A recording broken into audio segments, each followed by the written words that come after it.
Chapter 1901. Vast Sea Monster. Exodus Tales. Exodus Tales. Translated by Zephazid. Edited by Aelrianth. It's an order to gather the super mags. Brother Fan, a ruler-level creature must have shown up, Zhong Xiaohu told Mo Fan. Mo Fan nodded. Super mags were very important to a city. It was rare to gather all the super mags available in one place, unless some powerful sea monsters had shown up. It is at the Jimei route I was in charge of previously. It's in the direction of Jimei Bridge, Zhong Xiaohu went on. Jimei Bridge. Lingling told me that the Haizong Bridge collapsed after a mysterious creature rammed into it. They aren't able to use that route anymore. It turns out that the sea monsters are trying to stop us from evacuating the city. They are planning to destroy every bridge. Mo Fan spat. Zhong Xiaohu nodded. He concentrated and summoned the feathers of the wind spirits to speed them up. Mo Fan and Zhong Xiaohu were traveling through the sky. Stormy clouds over 10 kilometers high were right above them, like they were continuously compressing the space between the clouds and the surface of the sea. Meanwhile, the sea level continued to rise from the rain and the tide summoned in by the sea monsters. The dark sky and the grey sea kept applying a suffocating pressure to the city. A huge wave suddenly splashed into the dim sky ahead. The wave was an eerie black. It was more like some thick mud instead of normal sea water. The wave immediately startled Mo Fan and Zhong Xiaohu. It was simply too huge. A commander-level creature would never be able to stir such a huge wave, something that almost reached the top of a skyscraper. It must be an extremely powerful creature. After the wave fell onto the city, the buildings, streets, and the land over a kilometer away were all submerged. Mo Fan and Zhong Xiaohu stared at the wave. They suddenly felt minuscule and helpless. The wave was like a veil across the sky, not something they could handle. Their minds were overwhelmed by fear even when they were still 3 kilometers away. Brother Fan, Zhong Xiaohu remained still in the sky. He had lost the courage to keep going. They were simply asking for their deaths if they kept flying forward. It's no ordinary ruler-level creature. It's most likely a great ruler-level creature. Mo Fan had to take a deep breath too. The sea monsters were generally stronger than land creatures. That meant that Mo Fan would have no chance of defeating a lesser ruler-level sea creature with all his might, not to mention his strength was greatly affected when fighting around water. It would be even worse if it was a greater ruler-level creature. Its formidable strength could easily murder rookies at the super level like them. The destructive wave before them had said it all. Zhong Xiaohu was in a panic. He did not dare to go any closer, yet he could not afford to just stand there and watch the wave fall. A sacred silver light flickered between the sky and the sea. A mysterious force spread across the area right before the destructive wave collided with the city, and forcibly held the enormous wave in place. Mo Fan asked Zhong Xiaohu to climb higher so he could get a clearer view of the battle. It was happening over the waters close to Jimei Bridge. Countless huge waterspouts were churning close to the bridge, looking like magnificent pillars supporting the sky. A huge figure the size of a mountain was weaving in between the pillars. It had yet to reveal its true appearance, yet even the tip of the iceberg was suffocating and astonishing to the people. The wave was created by the sea monster's swipe as it was targeting the bridge. However, the humans were prepared this time. They did not let the creature get any closer to Jimei Bridge. They intercepted it in the water around 3 kilometers away. There were a lot of tiny dots scattered randomly in the air and on the sea between Jimei Bridge and the beast. They were all advanced and super mags. They were in positions, even though they were not necessarily in a formation. There was only one beast, but every mage in the advanced level and above in Xiamen had gathered here. Mo Fan and Zhong Xiaohu arrived after receiving the order to do so. They too were super mags, yet they were only 2 of the tiny dots under the circumstances. 3 powerful mags were taking on the sea monster at the strait. One of them was wearing a silver robe, the same person who had stopped the powerful wave with his outstanding telekinesis. His space element was surprisingly impressive.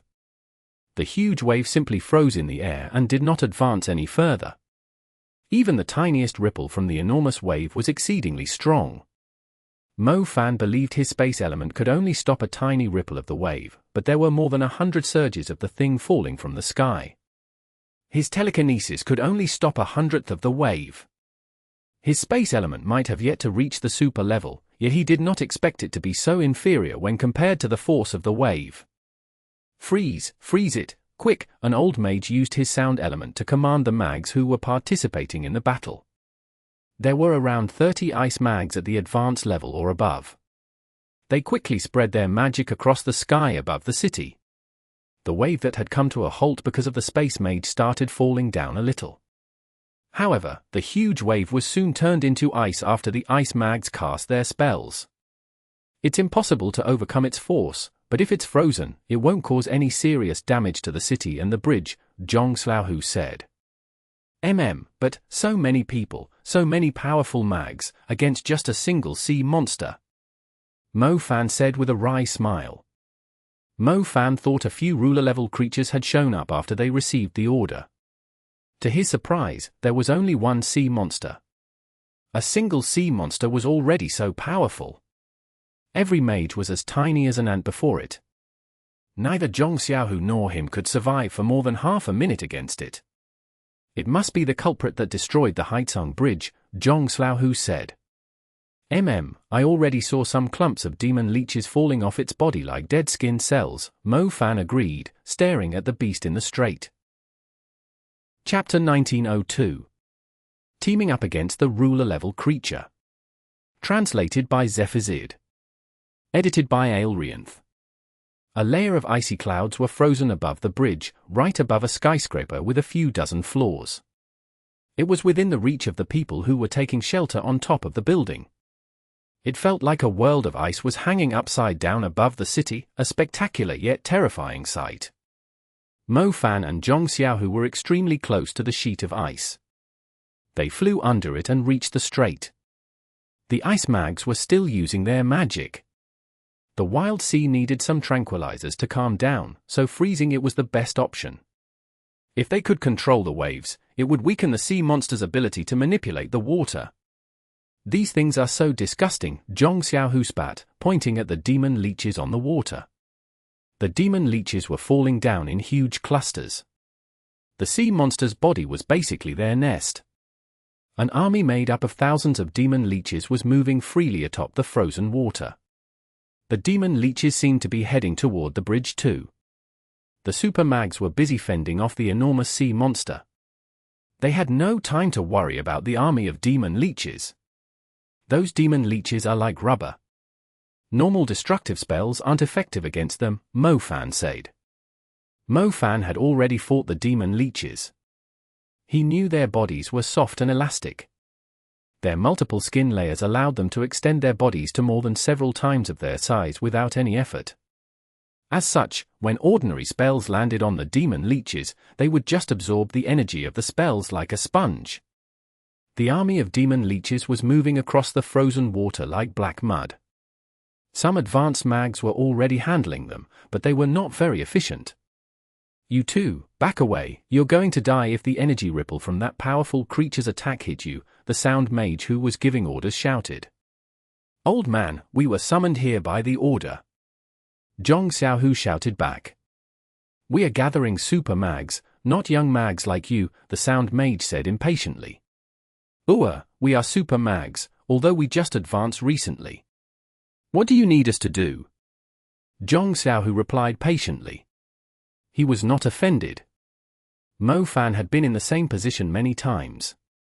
People were used to judging the strength of mags based on their age. A mage in their 20s was just like a kid in the eyes of older mags. They would be relieved if such younger mags did not cause more trouble. It was true that people like Mo Fan and Zhong Xiaohu were considered geniuses at their age. Not many mags with white hair were even super mags, let alone them. You are super mags? What elements? The sound mage was astounded, and took a closer look at Mo Fan and Zhong Xiaohu. Mine is the lightning element, and his is the wind element, Mo Fan said. He knew that only their elements in the super level would be effective against the sea monster. Lightning, wind, perfect. You with the lightning element, have you learned the seal of the 9 laws? The Sound Mage asked seriously, his stern expression easing slightly. I'm a little slow at it, Mofan confirmed. It's fine, can you see that Space Mage? He's preventing the sea monster from destroying the bridge and city, the Sound Mage went on. I can, Mofan nodded. That monster has a whipping clawed tentacle along its backbone, hidden under the layer of demon leeches on it. The Space Mage is hindering it from attacking the bridge, so it's very likely that the creature will attack him with the tentacle. I need you to focus and find the root bone of its tentacle while we are fighting it and use your seal of the 9 laws to seal it so it won't be able to use the attack again, the Sound Mage said. Mofan glanced at the area with all the water spouts. He noticed something like a cobra's tail was whipping around whenever the creature moved around. It barely missed the 3 powerful super mags a few times. It's one of the creature's main attacks. If you can get rid of it, it will lift the pressure that the 3 advisors are under significantly. However, you must be extremely cautious too. We aren't as strong as the 3 advisors, and you are certainly within the creature's attack range when you are casting the seal of the 9 laws. You can't let it notice what you're up to. Otherwise, you might die right away if it attacks you with full force, the Sound Mage said. Young people were usually impetuous, as they wanted to make some contributions. The Sound Mage was well aware of the traits of younger mags, but the sea monster was far stronger than anyone could imagine. A new super mage would die instantly to its attack, so the young man could not afford to be targeted by the creature. He had to be very careful. Don't worry, I am well aware of the risk, Mofan nodded. He was considering the old man's advice seriously. I'll leave it to you, the Sound Mage turned to Zhong Xiaohu after he was done explaining the details to Mofan. What level is your wind element speed? This is my soul grade wind seed, the feathers of the wind spirits. Zhong Xiaohu knew how critical the situation was. He immediately showed the old mage what he was capable of. The Sound Mage was a little surprised. The soul grade wind seed was extremely rare. More importantly, it felt like it could be controlled very easily. We haven't found the creature's eyes yet. The other 2 advisors are trying to target its blind spots, yet they were spotted every time. The layer of demon leeches keeps nullifying their attacks, the Sound Mage told him. Should I be looking for its other weaknesses? Zhong Xiaohu asked. No, don't even bother finding its weaknesses. This vast sea monster is like an emperor in the sea. If we could find its weaknesses during our first encounter with it, it would long have been fed on by other creatures in the cruel world of the oceans. If it could make it to the top of the chain, it means the creature doesn't really have any obvious weaknesses. Your job is to find its blind spots. We humans have flexible limbs, yet we still have blind spots on our back, the back of our neck, and behind our legs, not to mention an enormous creature like that. It doesn't have many limbs, nor is it relying on other senses. It's mainly relying on its vision, so there must be a limit to it. I want you to find its visual range and its blind spots so the advisors can inflict serious injuries on it before it can defend itself with the demon leeches, the Sound Mage said. Chapter 1903. Super Mags are unable to withstand a single blow. Exodus Tales. Exodus Tales. Translated by Zephazid. Edited by Aelrianth. Mofan did not make a move recklessly. He still had to rely on Zhong Xiaohu's wind wheels in a situation like this, or he would have no way of getting close to the beast. Brother Fan, he's a very experienced senior. He has made all the necessary arrangements for the plan. I believe the other super mags have their own tasks too. Zhong Xiaohu prodded. Can you see the light mage in the middle of the strait? He's constantly using his spells to protect the other super mags who are fighting the monster. The woman at the highest spot there? She has been using all kinds of spells, including the psychic element and the sound element, to prevent the monster from executing powerful moves for some time. The Donghai mags behind that light mage are super mags, too. They are firing their elemental spells at the monster, together with the advisor in the blue outfit. There's also a super plant mage, crap. Mofan blurted out as he looked at a little sand island in the strait. It felt like the White Sand Island was going to sink at any second. The plant mage was at a relatively safe distance while using his plant spells to intervene with the sea monster's attacks. However, the vast sea monster happened to notice him. It flung the clawed tentacle on its backbone, which looked like a scorpion tail, at the island. The clawed tail was insanely fast. The super mage on the sand island was not even aware of it. After all, the creature was massive and there were water spouts everywhere, hindering his vision. Bang! The spinal whip knocked huge waves like two curtains into the air.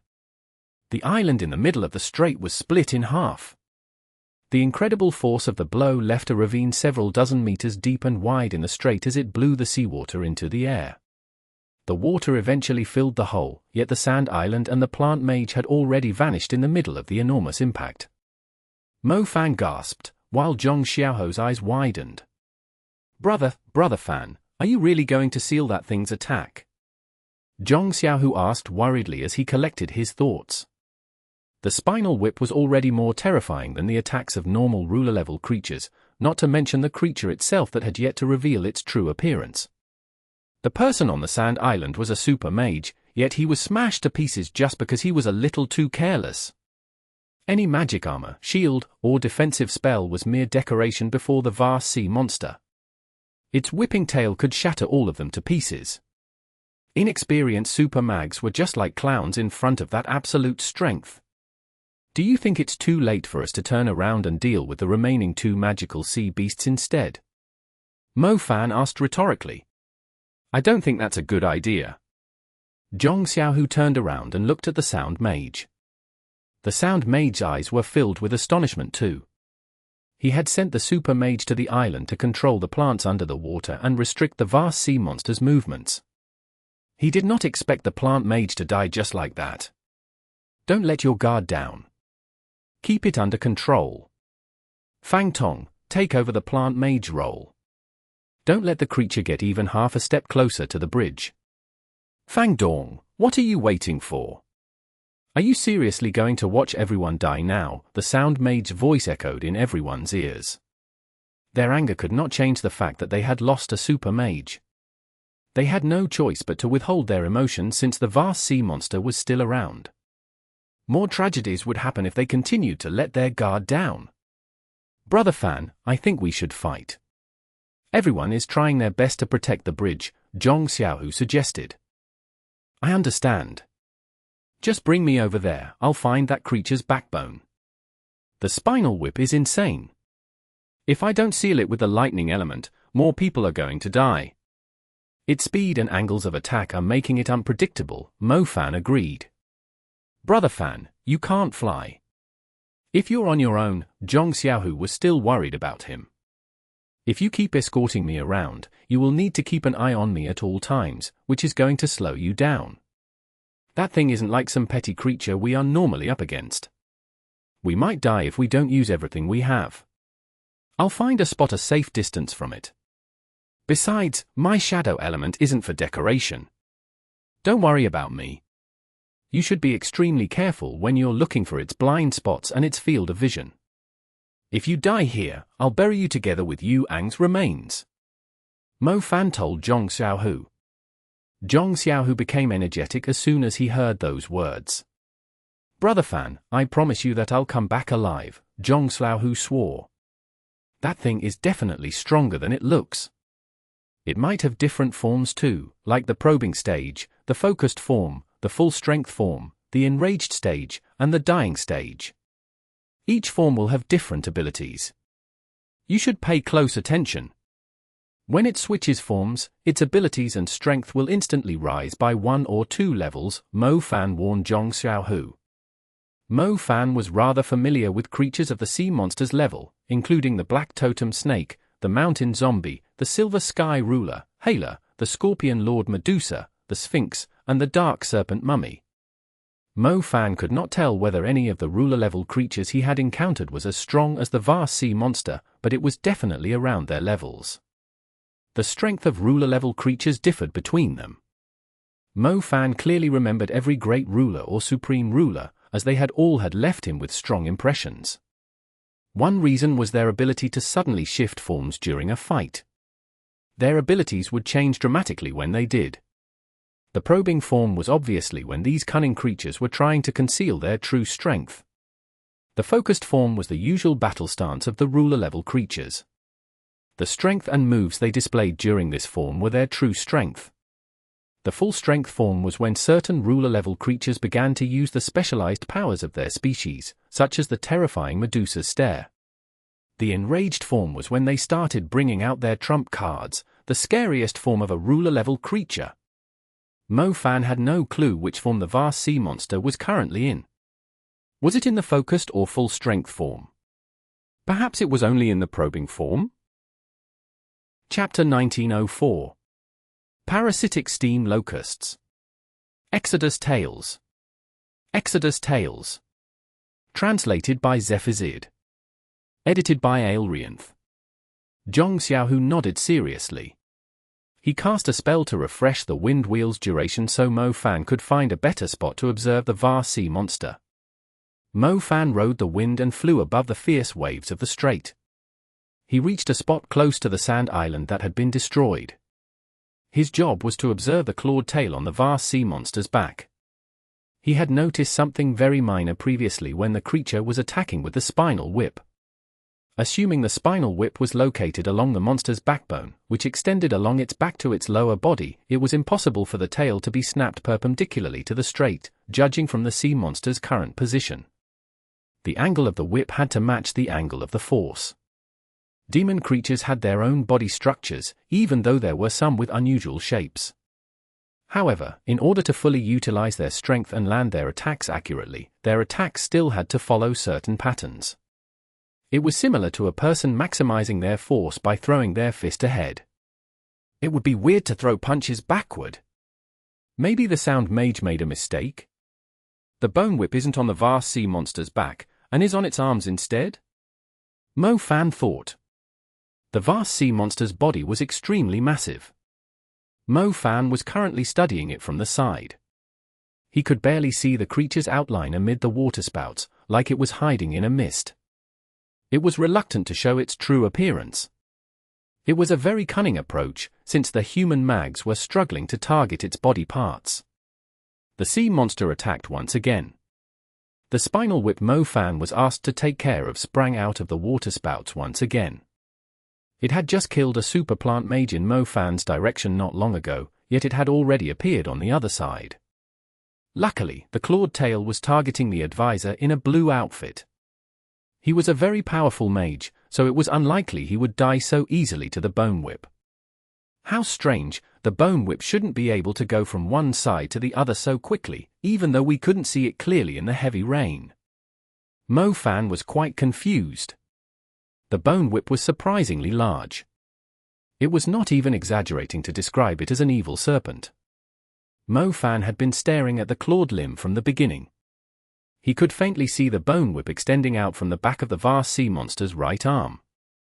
He did not notice it moving, so how did it suddenly move to the vast sea monster's left and attack the advisor in the blue outfit? Mo Fan frowned. He felt like he had to go a little closer. Otherwise, he would not be able to figure out where the bone whip was coming from, or where it was hidden on the creature's body. The heavy rain was pouring down from the clouds like a waterfall, while waterspouts were rising continuously from the strait to the clouds. The combination formed a spectacular sight of hundreds of water pillars connecting the sky and the city. Mo Fan boldly flew to the spot where the island had sunk in the mist. He was able to see the vast sea monster more clearly from there. The vast sea monster had extremely sharp senses. However, Mo Fan was not really posing any threat to it. After all, it was busy fighting the 3 advisors, while 9 other super mags were backing them up, not to mention the hundreds of advanced mags close to the bridge.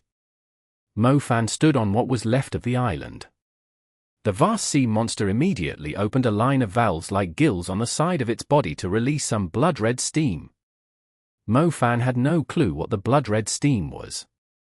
He immediately moved 300 meters away with Blink when he noticed something did not feel right. However, the steam kept chasing after Mo Fan eerily. What's going on? Does it have eyes too? Mo Fan was dumbfounded when he saw the blood-red steam approaching him. Damn it, it's a bunch of parasitic grasshoppers. Mo Fan was not the kind to panic so easily. He soon noticed the blood-red steam was actually groups of flying grasshoppers. These insects were most likely another species of parasite living off the sea monster like the demon leeches. The only difference was that these flying locusts were living inside the vast sea monster's body. The parasitic grasshoppers were constantly emitting heat, almost like they were burning. They would pounce at their target and melt their enemies with the heat they were generating. Luckily, Mo Fan was not afraid of flying species with overwhelming numbers. Little Flame Bell's ardent sunset was the nemesis of these creatures. Were they planning to burn him with their heat? He would let them have a taste of real fire instead. Mo Fan did not have to control the ardent sunset himself, as it would spread swiftly among the insects. Mo Fan soon reduced the blood-red cloud to ashes, which scattered across the strait. Demon leeches, parasitic grasshoppers, it seems this creature is raising a lot of strange species. It's using them to attack nearby enemies that are posing a threat to it. It's most likely one of its abilities. Mo Fan murmured to nobody in particular. The ardent sunset was extremely effective against the parasitic grasshoppers, or those creatures might have troubled him. Even though his life was not in danger, the creatures could keep him busy for a long time. More people were going to die if the bone whips continued to attack the super mags freely. Mo Fan quickly eliminated the parasitic locusts, but did not recklessly get any closer. It was obvious that the sea monster was still observing its surroundings while it was busy fighting the super mags. It was not giving people like him any chance to intervene in the battle. He purposely waited for a while before summoning a shadow clone that looked exactly like him, timing it for when the advisor in the silver outfit cast a super space spell. He applied the chaos element to the shadow clone just to make it look like it was him moving around with his shadow element. Creator's thoughts. Zephazid. Swarms are nasty business. Happily, our hero has a perfect counter, even if they are fire-type bugs. Comment 0, comment vote 3 left. Chapter 1905, Bone Whip of Fury. Exodus Tales. Exodus Tales. Translated by Zephazid. Edited by Aelrianth. Mo Fan did not kill all the parasitic grasshoppers. He purposely used his rebelling shadow to keep the burning locusts busy just so the vast sea monster would assume the insects were dealing with him. The method was surprisingly effective. The vast sea monster was keeping the focus of its attention on the outstanding space spells from the advisor in the silver outfit. His spells were obviously the real threat to it. More blood-red parasitic steamed grasshoppers appeared from the other side of its body to protect it. The vast sea monster did not notice Mo Fan moving boldly closer to it. Phew, it hasn't noticed me yet. I can finally see its deadly bone whip clearly. Mo Fan let out a relieved sigh. Even getting closer to the vast sea monster to learn its traits was like walking on thin ice. Mo Fan stayed between the shadows, as it was quite dark in the area. He looked through the curtain of water that was pouring down ahead, until he could finally see the real appearance of a huge mountain behind the clouds.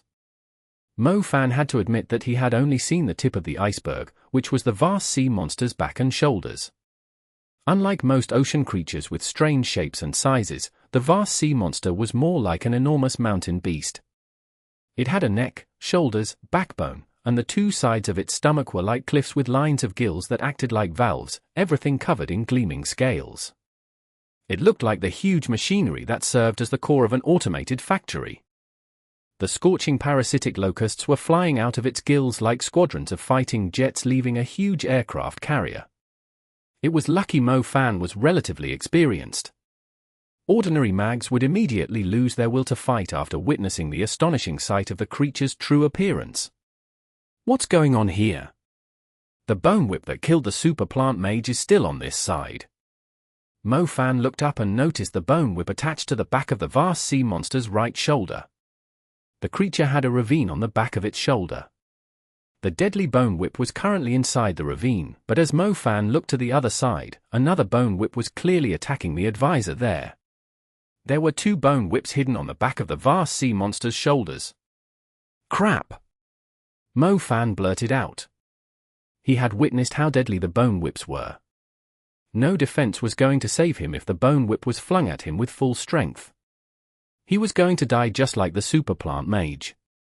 Mo Fan was only bold enough to go closer because he saw the bone whip attacking someone else. To his surprise, the vast sea monster had 2 bone whips. He had exposed himself inside the range of the bone whip. He had found himself in an inescapable situation.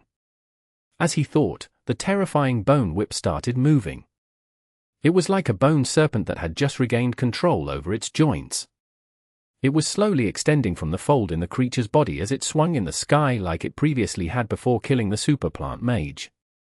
Mo Fan was going to die without a doubt once the bone whip landed on him. Cold sweat started falling like rain. Mo Fan was already extremely cautious, but the vast sea monster had outmatched him with its cunning. Mo Fan did not actually trick it. It simply allowed Mo Fan to come closer so he would not have a chance to leave in one piece. "Screw you, I'm not afraid of you." Mo Fan was enraged. The terrifying ruler-level creature was no reason for him to cower. Besides, many mags were around to keep it under control. The only threat he was facing was the bone whip. It was only one of the weapons that the vast sea monster possessed. He had no idea whether he could survive if he backed away now. The bone whip could reach up to a kilometer away. Mo Fan's blink was not strong enough to relocate him a kilometer away, even if he combined it with the fleeing shadow. Seal of the 9 Laws. Mo Fan did not withdraw from the scene. He started drawing the star orbits as soon as he saw the bone whip moving. A star palace consisted of 343 star orbits. Hundreds of lightning star orbits rapidly connected with one another precisely in Mo Fan's spiritual world to construct a purple star palace. "Quick, hurry up!" Death was approaching from above. The bone whip had reached its highest point. It was seriously going to destroy everything once it came down. Mo Fan had to be quicker than it. Mo Fan's speed when casting a super spell was something he was trying to work on. Cultivating in safe environments would only help familiarize him with the process, but situations of life and death were able to make him concentrate, thus increasing his speed when drawing the star orbits, star patterns, and star constellations. Mo Fan could not remember how many times he had exceeded his limits in situations where his life was being threatened.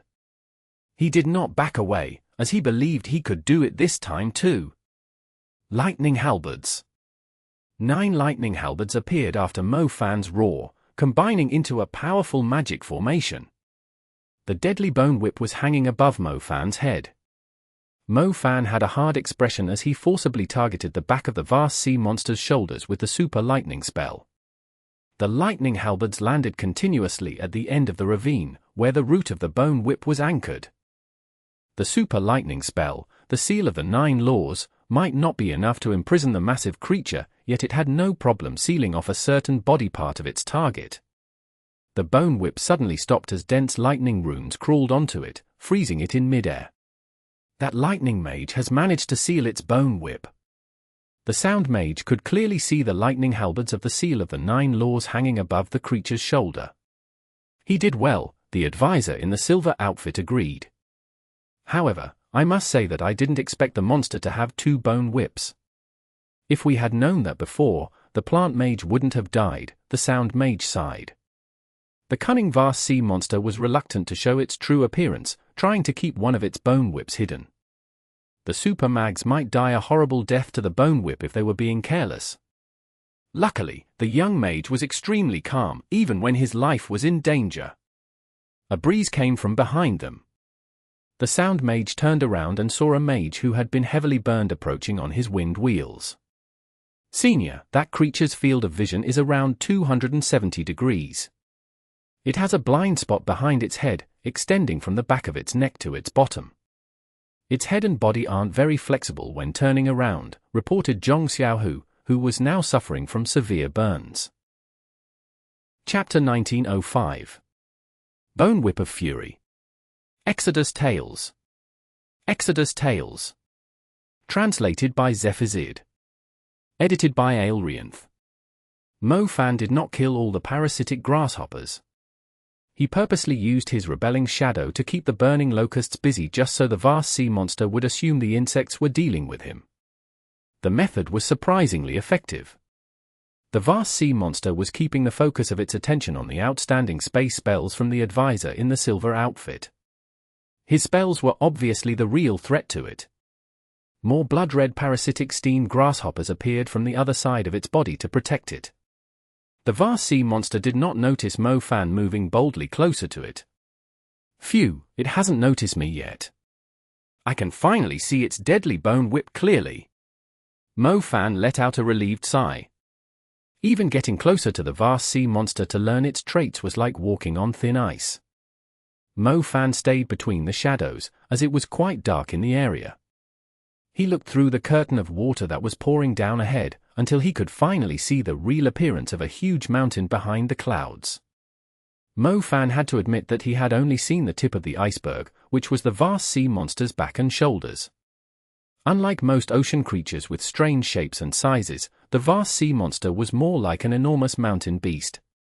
It had a neck, shoulders, backbone, and the two sides of its stomach were like cliffs with lines of gills that acted like valves, everything covered in gleaming scales. It looked like the huge machinery that served as the core of an automated factory. The scorching parasitic locusts were flying out of its gills like squadrons of fighting jets leaving a huge aircraft carrier. It was lucky Mo Fan was relatively experienced. Ordinary mags would immediately lose their will to fight after witnessing the astonishing sight of the creature's true appearance. What's going on here? The bone whip that killed the super plant mage is still on this side. Mo Fan looked up and noticed the bone whip attached to the back of the vast sea monster's right shoulder. The creature had a ravine on the back of its shoulder. The deadly bone whip was currently inside the ravine, but as Mo Fan looked to the other side, another bone whip was clearly attacking the advisor there. There were two bone whips hidden on the back of the vast sea monster's shoulders. Crap! Mo Fan blurted out. He had witnessed how deadly the bone whips were. No defense was going to save him if the bone whip was flung at him with full strength. He was going to die just like the super plant mage. Mo Fan was only bold enough to go closer because he saw the bone whip attacking someone else. To his surprise, the vast sea monster had two bone whips. He had exposed himself inside the range of the bone whip. He had found himself in an inescapable situation. As he thought, the terrifying bone whip started moving. It was like a bone serpent that had just regained control over its joints. It was slowly extending from the fold in the creature's body as it swung in the sky like it previously had before killing the super plant mage. Mo Fan was going to die without a doubt once the bone whip landed on him. Cold sweat started falling like rain. Mo Fan was already extremely cautious, but the vast sea monster had outmatched him with its cunning. Mo Fan did not actually trick it. It simply allowed Mo Fan to come closer so he would not have a chance to leave in one piece. Screw you, I'm not afraid of you. Mo Fan was enraged. The terrifying ruler-level creature was no reason for him to cower. Besides, many mags were around to keep it under control. The only threat he was facing was the bone whip. It was only one of the weapons that the vast sea monster possessed.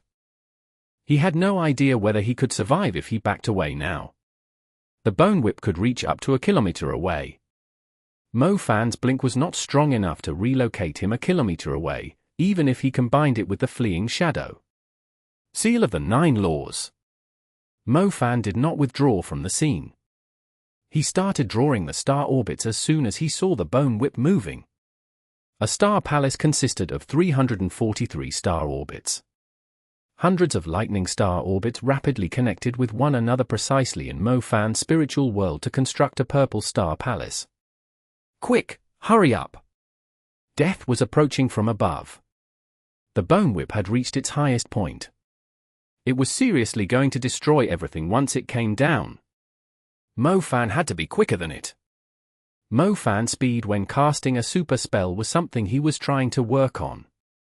Cultivating in safe environments would only help familiarize him with the process, but situations of life and death were able to make him concentrate, thus increasing his speed when drawing the star orbits, star patterns, and star constellations. Mo Fan could not remember how many times he had exceeded his limits in situations where his life was being threatened. He did not back away, as he believed he could do it this time too. Lightning Halberds. 9 lightning halberds appeared after Mo Fan's roar, combining into a powerful magic formation. The deadly bone whip was hanging above Mo Fan's head. Mo Fan had a hard expression as he forcibly targeted the back of the vast sea monster's shoulders with the super lightning spell. The lightning halberds landed continuously at the end of the ravine, where the root of the bone whip was anchored. The super lightning spell, the seal of the 9 laws, might not be enough to imprison the massive creature, yet it had no problem sealing off a certain body part of its target. The bone whip suddenly stopped as dense lightning runes crawled onto it, freezing it in midair. That lightning mage has managed to seal its bone whip. The sound mage could clearly see the lightning halberds of the seal of the 9 laws hanging above the creature's shoulder. He did well, the advisor in the silver outfit agreed. However, I must say that I didn't expect the monster to have 2 bone whips. If we had known that before, the plant mage wouldn't have died, the sound mage sighed. The cunning vast sea monster was reluctant to show its true appearance, trying to keep one of its bone whips hidden. The super mags might die a horrible death to the bone whip if they were being careless. Luckily, the young mage was extremely calm, even when his life was in danger. A breeze came from behind them. The sound mage turned around and saw a mage who had been heavily burned approaching on his winged wheels. Senior, that creature's field of vision is around 270 degrees. It has a blind spot behind its head, extending from the back of its neck to its bottom. Its head and body aren't very flexible when turning around, reported Zhong Xiaohu, who was now suffering from severe burns. Chapter 1906. Flanking Boldly. Translated by Zephazid. Edited by Aelrianth. Great, you've done well. Go treat your wounds, the sound mage told him. Zhong Xiaohu put a grin on his nearly unrecognizable face. Senior, these injuries don't matter. Is there anything else that I can help with? The vast sea monster is acting strange. The water under its body seems to be boiling, and keeps firing water spouts into the sky like a volcanic eruption. The mist they produce greatly hinders our vision. I have a feeling it's trying to hide something. It would be helpful if you could find out what it is, the sound mage told Zhong Xiaohu. Leave it to me. Zhong Xiaohu nodded. Zhong Xiaohu had no chance of harming the vast sea monster. His offensive spells would struggle to hurt a normal ruler-level creature, let alone a powerful ruler-level creature like the vast sea monster. However, harassing and scouting were his areas of expertise. He could learn the dangerous abilities of the vast sea monster in advance, which would basically save the lives of others. Zhong Xiaohu flew to the right of the vast sea monster and happened to see Mo Fan backing away from the vast sea monster. The parasitic steam locusts were chasing after him. Brother Fan, come to me. Zhong Xiaohu flew toward Mo Fan while riding the feathers of the wind spirits. Look out! Mo Fan was startled when he saw Zhong Xiaohu and quickly warned him. A deadly object resembling a white dragon appeared from the pillars of water. It was heading straight at Zhong Xiaohu. Mo Fan had obviously provoked the vast sea monster after sealing off its right bone whip. Its other bone whip went into the sky from its left before it was flung to its right. The bone whip was initially targeting Mo Fan, but it immediately locked onto Zhong Xiaohu when the creature saw him approaching. Zhong Xiaohu was being too careless. Zhong Xiaohu finally noticed the danger hidden in the water spouts. After a slight pause, the feathers of the wind spirit circled him like a tornado and altered the direction of his flight with shocking speed. He began to dive into the water like a spinning top. The bone whip was aiming at the sky. Mo Fan could even see the energy ripples spreading like spiderwebs as it was flying through the air. It did not hit anything, yet it had left cracks in the space. If even a space mage had reacted too slowly, they would still suffer serious injuries, even if they tried to escape through the other dimension. The space element was the most stable element in the world, as only energy of a certain level could influence it. Mo Fan had always thought the space element was unmatched in terms of its ability to escape from danger. He could basically avoid any danger with it, but after he went with the Madworm and Asheruia to Mount Tyrant and witnessed the strength of the Black Dragon Emperor's claw attack, he realized that space could be shattered too. The Black Dragon Emperor had almost destroyed the other dimension when they ran away with the Scroll of Space. The vast sea monster had only left a few cracks across the space, which were fixed in mere seconds, but only a few ruler-level creatures were strong enough to do so. Brother Fan, Zhong Xiaohu came out of the water and appeared behind Mo Fan like a wind. Mo Fan let out a relieved sigh. He could not help but scold, "How reckless were you? What if you didn't dodge it?" "Brother Fan, that thing has a blind spot." "I was in its blind spot, so it could only attack by roughly estimating my position," Zhong Xiaohu explained. "If it was that accurate, you won't be so badly burned." Mo Fan chided him. "Well, that was because I hadn't found out its blind spot yet," Zhong Xiaohu admitted. "Is your blind spot reliable?" Mo Fan asked. "The bone whip would have killed me if it wasn't. It only gave up because it didn't know where I went," Zhong Xiaohu said confidently. Mo Fan shook his head helplessly. Zhong Xiaohu had seriously become much braver. He dared to take a bet against a creature like the vast sea monster. "All right, we'll go to the other side and seal off its other bone whip," Mo Fan said. There were 2 bone whips. Mo Fan had only sealed one of them, so the other was still a huge threat to them. It could even damage space slightly. It could kill anyone present with a single hit, other than the 3 advisors. They could not afford to lose any super mags again, or they would struggle to stop the creature from advancing toward the bridge. "Sure, Brother Fan, we'll go around it. There won't be any problem.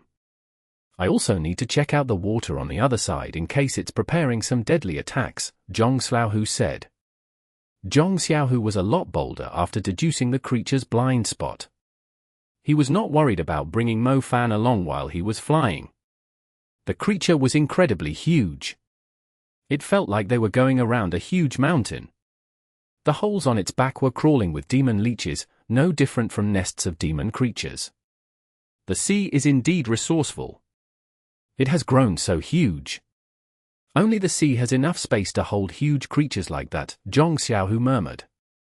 The biggest creature in the Qinling Mountains was only a fifth of the vast sea monster's size. A creature of its size would have no chance of getting so close to a city without using the sea as its cover. This kind of size was the main reason why naval battles were not very friendly to humans. Sea monsters are generally bigger, but there's a downside to that, too. People with great speed like us can easily take advantage of their size, since they have relatively bigger blind spots, Mo Fan agreed. That creature probably knows it will be at a disadvantage if the battle goes on for too long, so it immediately left after destroying the bridge. Luckily, we managed to spot it early this time. If the Jimei bridge collapses too, more than half of the city won't be evacuated in time, Zhong Xiaohu said. Zhong Xiaohu might be acting boldly, but he was extremely cautious when he was flying around the vast sea monster. He kept staring at the back of the creature's neck. The creature was able to turn its head around, yet it was focusing on the fight with the 3 advisors and the other super mags. Zhong Xiaohu was using the chance to move around the creature. "It should be aware of our existence, right?" Mo Fan asked worriedly. "It knows we are behind it, but it doesn't know our exact position since it can't see us," Zhong Xiaohu confirmed. Chapter 1907. The Monster's Head Under the Water. 1. Exodus Tales. Exodus Tales. Translated by Zephyrsid. Edited by Aelrianth. The giant was aware of the little mice moving behind it, but even if it were to turn around now, the little mice would have moved somewhere else where the giant could not see. Zhong Xiaohu and Mo Fan were the 2 little mice that were making the vast sea monster very uncomfortable. Zhong Xiaohu's strategy was actually working. The vast sea monster realized it would only waste its time if it tried looking for the little mice. It simply ignored them since the damage that 2 mice could cause was almost negligible. "Brother Fan, you should be able to take care of it yourself. I'll place you down here." Zhong Xiaohu dropped Mo Fan at a spot where he could move around freely. "Yeah, go do your thing, but remember what I told you, there must be a reason why the creature hasn't shown its true appearance yet," Mo Fan said seriously. I won't die so easily, especially after hearing what you said, Zhong Xiaohu reassured him. Zhong Xiaohu had goosebumps when the thought of being buried alongside Yu Ang's remains crossed his mind. Only Mo Fan would come up with such an insane idea. Zhong Xiaohu was flying at a low altitude, around 20 meters above the water. The waves were splashing wildly and hindering his vision, not to mention the water spouts that were rising continuously from the sea. If it's really trying to destroy the bridge, why didn't it just show itself and ram into the bridge with all its might? Zhong Xiaohu mumbled to himself with a confused face. The depth of the strait was over 100 meters. Currently, the vast sea monster had only exposed its head, shoulders, and stomach above the surface. No one could tell if it had the strong limbs of a beast or the body of a whale under the water. Why are there so many parasites? How disgusting! Zhong Xiaohu looked at the water and saw countless black demon leeches wriggling around. The demon leeches had spread across the water below the area of the creature's body that was currently exposed. It was not the only species of parasites feeding off the creature's body. The parasitic steam grasshoppers that were flying out its gills had been a huge threat to him previously. Do I have to go under the water? Zhong Xiaohu hesitated. The only way to learn the creature's true appearance was to dive into the water. However, that was going to be extremely dangerous. Mo Fan already warned him they had no idea what the creature's current form was. If it was only in its probing mindset, the rest of the body that was hidden under the water might be insanely powerful, so he would only get himself killed. If he sacrificed his life just to see the vast sea monster's true appearance, Mo Fan was surely going to bury him with Yu Ang's remains. He wondered if the risk was even worth it. Zhong Xiaohu maintained his distance outside the vast sea monster's field of vision.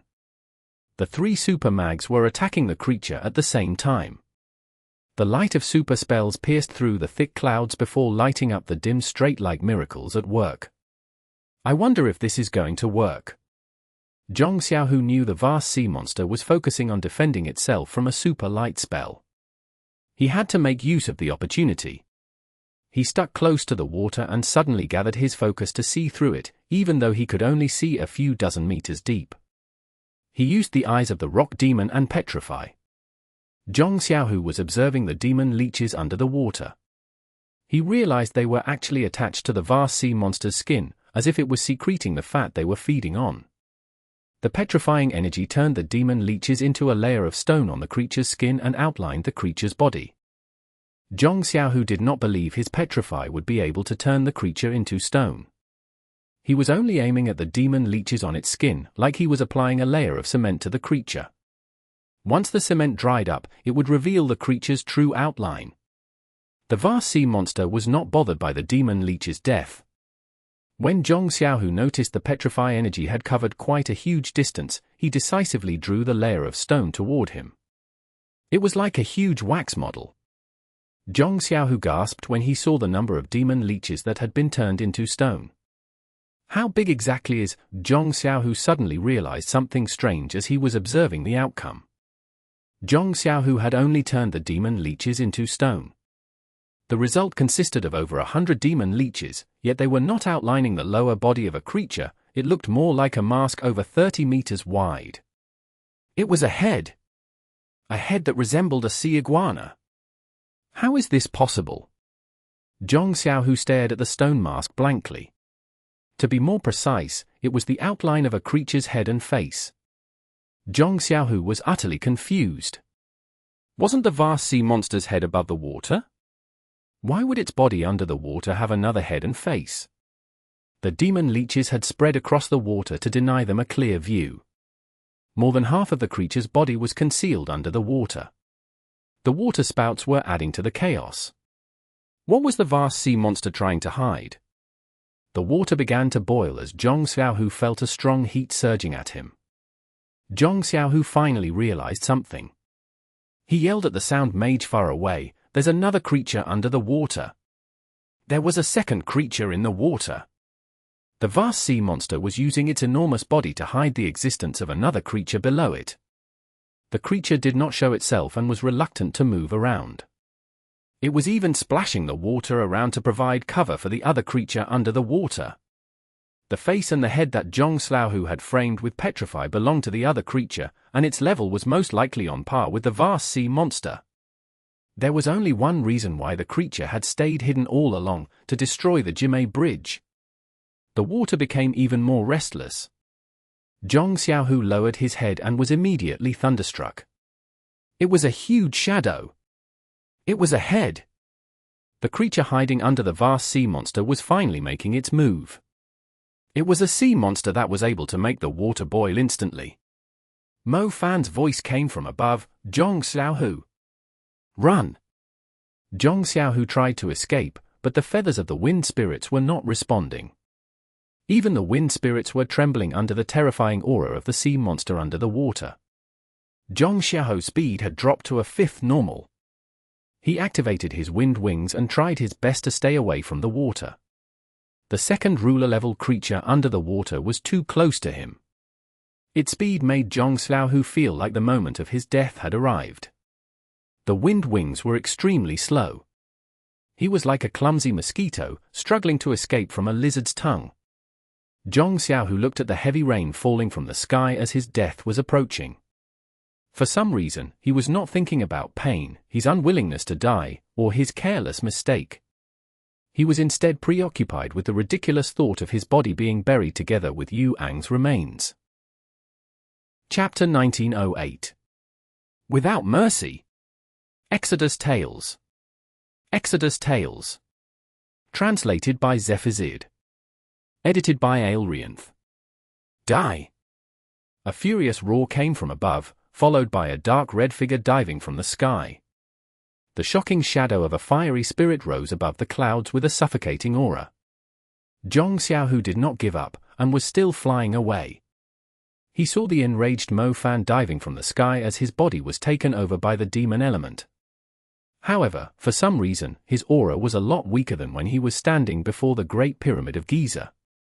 The dark red flames did not spread across the whole sky, and he still felt extremely tiny compared to the vast sea monster. Damn it! Mo Fan cursed. The dark red energy emitting from his body suddenly dissipated. The essence orb was not filled yet, meaning that Mo Fan was unable to use his demon form. It was the same situation as when he had encountered the Scorpion Lord Medusa inside the pyramid. Mo Fan landed in front of Zhong Xiaohu while Zhong Xiaohu looked at the water. The water was still boiling, yet the second ruler-level creature did not come out and attack Zhong Xiaohu. It was making its move, but its target was not Zhong Xiaohu, who was the closest to it. Mo Fan was startled too. He could sense how powerful the sea monster under the water was. He had no chance of saving Zhong Xiaohu's life without using the demon element, yet his attempt to transform into the demon form had failed. However, Zhong Xiaohu was still alive. The ruler-level creature under the water had taken off like a torpedo. It was charging at Jimei Bridge, bringing a powerful tide of boiling water with it. The second ruler-level creature was targeting the bridge. It could not care less about Zhong Xiaohu's life. Damn it, the bridge! Zhong Xiaohu had somehow survived, but he immediately realized why the ruler-level creature had spared his life after turning around. The creature did not spare Zhong Xiaohu's life. They were planning to sink the whole city. Mo Fan was more concerned about Zhong Xiaohu's safety. It was no longer within their capabilities to stop the sea monsters when they learned there was another strong ruler-level creature underneath the vast sea monster. Mo Fan was relieved that he and Zhong Xiaohu were still alive. The ruler-level creature under the water was insanely fast.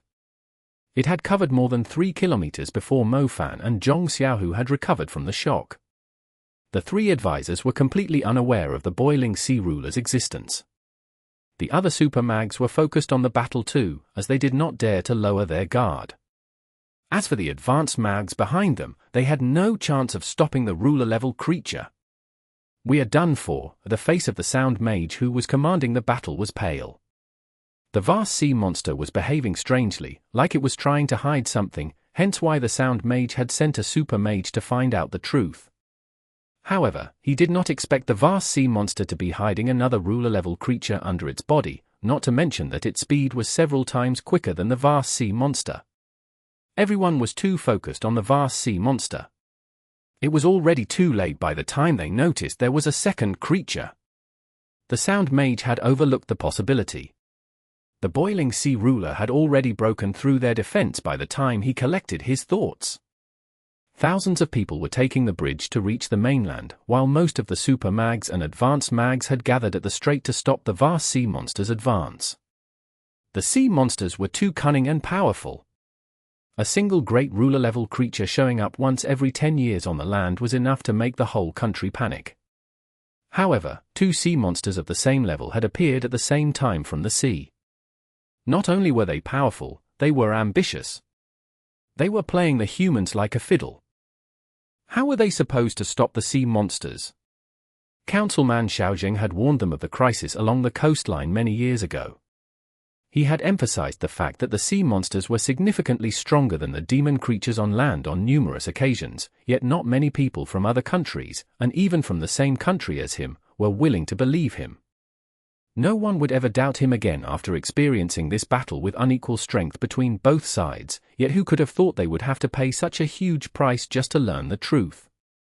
A strange cry was heard from below the boiling water. The boiling sea ruler was finally within range to carry out its attack. Its terrifying force easily broke through the protection set up by the advanced spells. Hundreds of advanced spells with their water curtains, plummeting rays, and icebound coffins were mere decorations before the great ruler-level creature. It had managed to break through them with its momentum alone. How could a spider web in a forest stop a ferocious tiger? The advanced spells were not necessarily stronger than a spider web. The boiling sea ruler sprang into the air. It was covered in some kind of magical lava scales, causing the water to boil continuously. It seemed to be responsible for the water spouts that had been occurring around the vast sea monster. Jimei Bridge was around 3 kilometers long. The boiling sea ruler was heading straight toward its center. It was going to break it in half. A few super spells appeared on the bridge, yet it was already too late. The spells were nowhere enough to defend the bridge from the boiling sea ruler that had long prepared and had accumulated its strength for some time. It sprang out of the water and exposed itself in the air. It was nowhere as massive as the vast sea monster. Its body was half curled up when it was in the air, like a scythe slicing at the bridge with incredible heat. Another deafening roar came from below the bridge as the water became restless. As everyone was overwhelmed by their fear of the boiling sea ruler, no one noticed that an enormous shadow had entered the strait from the other side. The water splashed onto the bridge. It started trembling. What? Another one of them. The Sound Mage felt like he had aged a century all of a sudden. A third ruler-level creature. The mags that were protecting the bridge from the vast sea monster did not expect the second ruler-level creature hiding in the water. However, they fell into complete despair when they realized another sea monster shaped like an island and the size of the vast sea monster had shown up too. Most terrifyingly, no one even knew when it had gotten so close to the bridge. 3 powerful sea monsters. All 3 of them were great ruler-level creatures. The city could not even survive against any single one of them. Why must the heavens be so cruel to the city by not showing any mercy to it? Chapter 1909. It's Baxia. Part 1. Exodus Tales. Exodus Tales. Translated by Zephizid. Edited by Aelrianth. The bridge was full of people, so crowded that not even half a person more could stand on it. They were all moving ahead nervously along the 3-kilometer-long bridge. It was going to take them some time to cross it. Fierce waves splashed up from the strait below the bridge, the grey waves rolling towards it with increasing power. A single wave would easily sweep the crowded people off the bridge if it weren't for the barriers set up by the mags. A deafening roar came from below the bridge. The people who were closer to the edge looked down into the spacious strait, but to their surprise, they could only see a brown body the size of the greatest warships. Its backbone was huge, like an island studded with rocks. Half of its body was still submerged, but the other half above the water almost reached the bridge. It swam past the bridge from below, produced a mighty gust of wind like the passing of an apocalyptic storm, even though it did not touch the fragile bridge. Another roar echoed in the sky. The enormous creature passing below the bridge was not targeting the bridge, but the boiling sea ruler charging at the bridge from the other direction. The enormous brown beast rammed into the boiling sea ruler.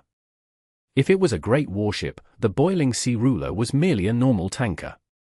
Its burning hot lava scales were scattered across the water following the impact, and its body was knocked flying in the opposite direction from the bridge. The force that sent the boiling sea ruler flying had split the waters of the strait in half, leaving a spectacular ravine behind that almost reached the layer of mud and stone at the bottom of the strait. The boiling sea ruler had traveled 3 kilometers at the speed of a torpedo, but it was instantly sent backward with the same speed and momentum. If the vast sea monster had not caught it along the way, it might have ended up another 2 kilometers away. It left behind the deep ravine, which the seawater only filled in after a long time. Broken lava scales were scattered all over the place. The impact was so strong that the boiling sea ruler had lost half of its outer scales. What just happened? The sound mage was desperately heading toward Jime Bridge to help as much as he could. To his surprise, the third creature that had shown up from nowhere did not attack the bridge. It actually stopped the boiling sea ruler in the nick of time. Apart from a little shaking and a large number of people who fainted after seeing the enormous beast, the bridge had remained standing. It was still in perfect condition. What exactly is going on? The advanced mags whose defenses were broken through were absolutely dumbfounded. The brown beast that had shown up at the end had knocked the boiling sea ruler flying? The brown beast had protected the bridge. Screams were rising across the bridge. Many advanced mags and super mags had never seen such a shocking beast at such a close distance in person, let alone ordinary people. The beast's back was as broad and mighty as an island. Its head was like a moving mountain, and its claws could easily trample hundreds of people to death. Humans were literally ants before it. They could only be compared to a tiny pimple on the creature's body. The huge beast crossed under the bridge, its back to the watchers. It did not touch the fragile bridge, nor did it pay any attention to the crowd that was being evacuated along it. It continued moving forward, but it was not swimming in the water. It was walking. The strait did not have enough space for it if it fully extended its body. It had to bow down in order to barely move under the bridge behind it. The beast took a few steps forward. The advanced mags flying a few hundred meters above it were like mosquitoes and flies, and the beast ignored them too.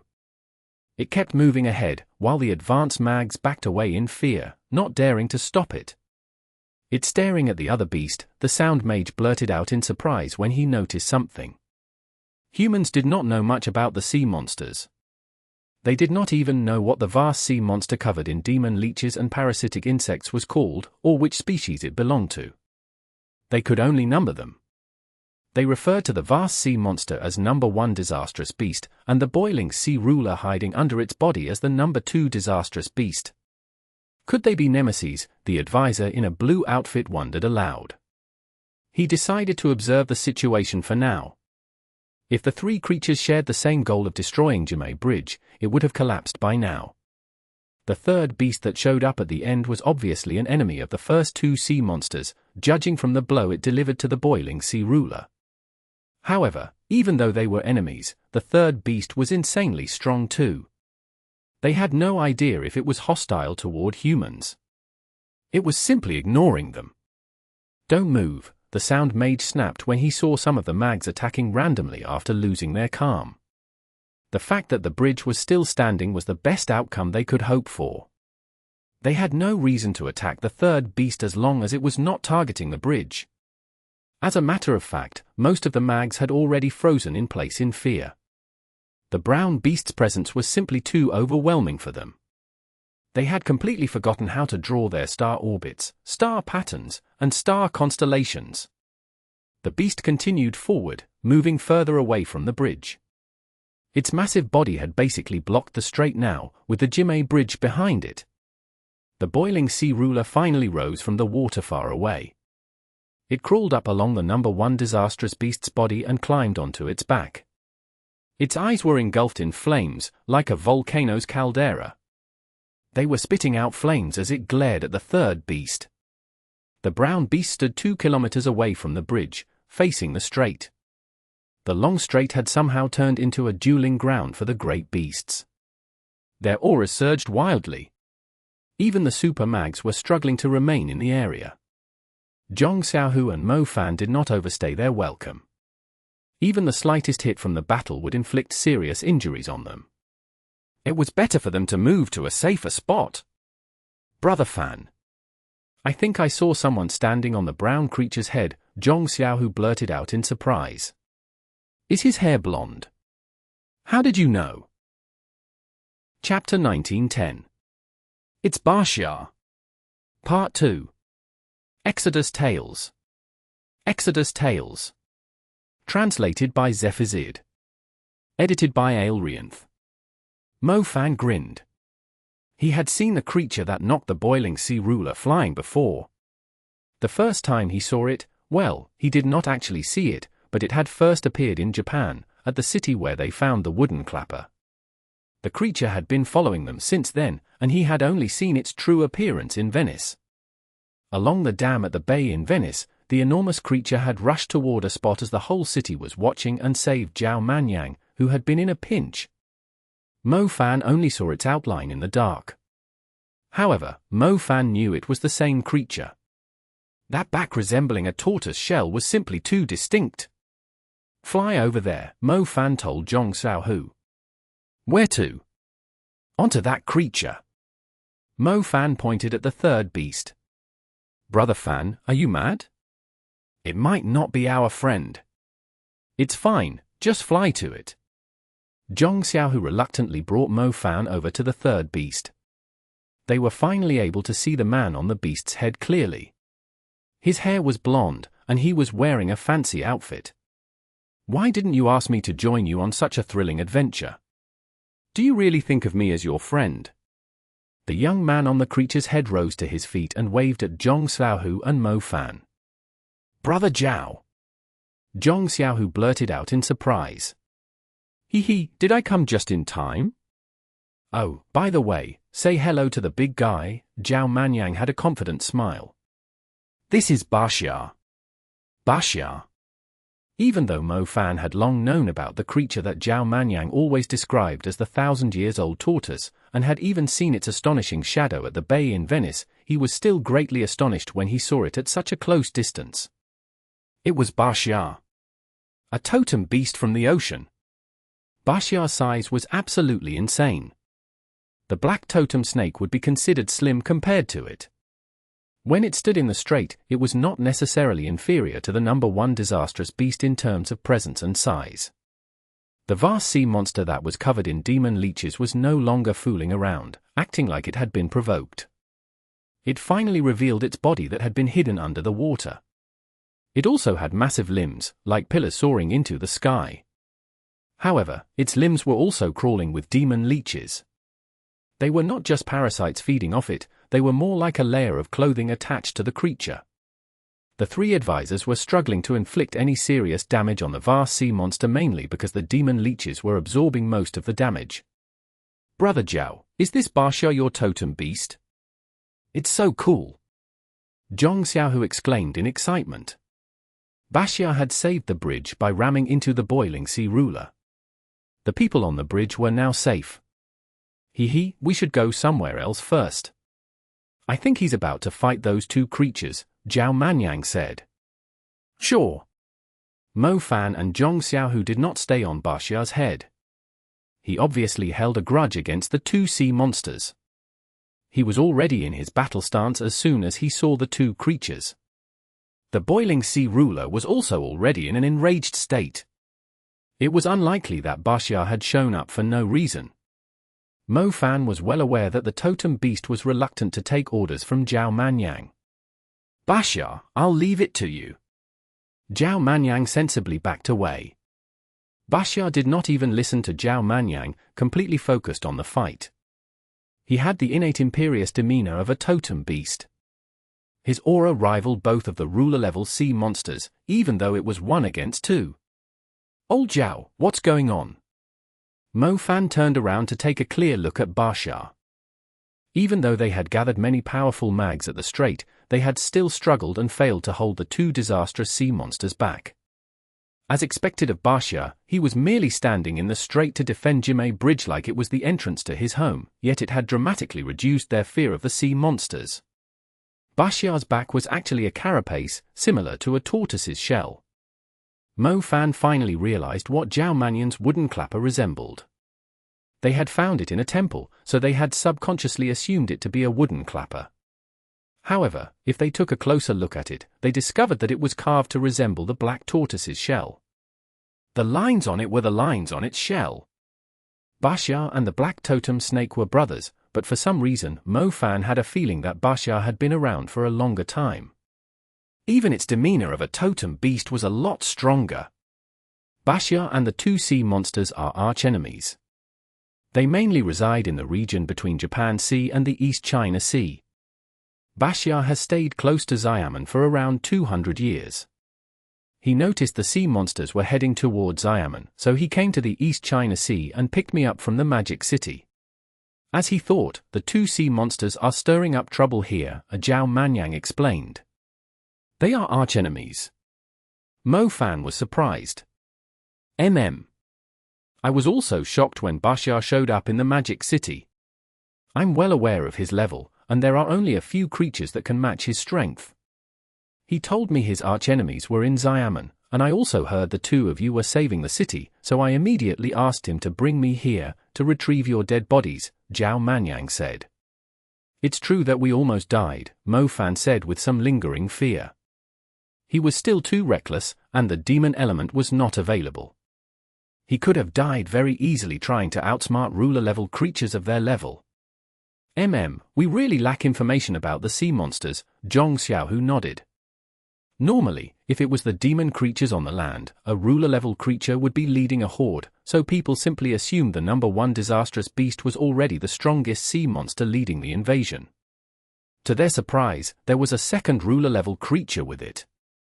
Luckily, the third creature was Baxia. If it was a sea monster, the coastline would have been overrun by now. Those two are called the Disastrous Duo. The bigger one is called Chiokai. Whenever it shows up, there will be a huge downpour for days. It can also manipulate the tide. It's a blessing to many species of sea monsters, but a disaster for our land. The smaller one is Chiozi. It lives in the undersea volcanoes and will follow its big brother Chiokai around in certain seasons. It can use its body temperature to create strong pressure differentials. When the two of them are together, they can bring a super tropical storm to anywhere, and Xiamen is their current target. Chapter 1911. Disastrous Duo vs. Baxia. Exodus Tales. Exodus Tales. Translated by Zephizid. Edited by Aelrianth. Mo Fan, you've always been the hero. It's my turn to put on a show this time, Zhao Manyang declared proudly. With the totem beast Baxia's help, he was going to change the situation in a city that was currently fighting disaster. There was nothing more satisfying than this, especially when he heard Xiamen had a lot of beautiful women. After he saved the city, many beauties were going to take the initiative to climb into his bed. He could change his partner every day, or perhaps enjoy the company of a few of them every day. All right, Baxia, show those two idiots the strength of the totem beast. Zhao Manyang was extremely excited. As a matter of fact, he never imagined the defense of a huge number of mags was inferior to the power he possessed. The sense of being superior to everything felt more pleasant than women.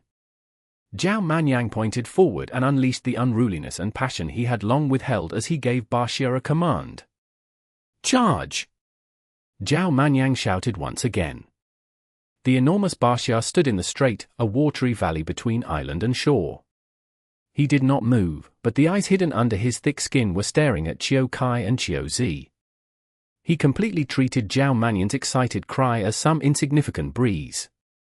Zhao Manyang immediately felt awkward when the creature totally ignored his order. Old Zhao, stop acting like he's going to listen to you, Mo Fan helpfully added another blow. Damn it, this old tortoise, he never listens to me. Why does he keep looking down on me? I'm a super mage now. Zhao Manyang blushed. Can Baxia handle them? Those two creatures aren't easy to deal with. Mo Fan said with a worried face. It's going to be a little tricky, but I can ask the advisors to lend Baxia a hand, Zhong Xiaohu said. Baxia was concentrating intently. He was currently in his focus stance. He could not afford to charge recklessly. Qiu Kai was one of the few creatures in the East China Sea that could match his strength. If he seriously followed Zhao Manyan's rather dumb order, he would lose in just a few rounds. However, Qiu Kai was even more anxious. They were so close to destroying the Jimei Bridge. Once the rest of the sea monsters arrived, the city would turn into their hunting ground and festival grounds. Baxia's intervention had completely ruined their plan. More humans were being evacuated from the city. Qiu Kai was losing its patience as the prey creatures of the hunting ground it had carefully planned were sneaking away. Qiu Kai was the first to move. Its back was like a sea dragon with a jagged spine. It completely exposed its jagged bones as it uttered a furious roar. The jagged bones turned into countless terrifying swords.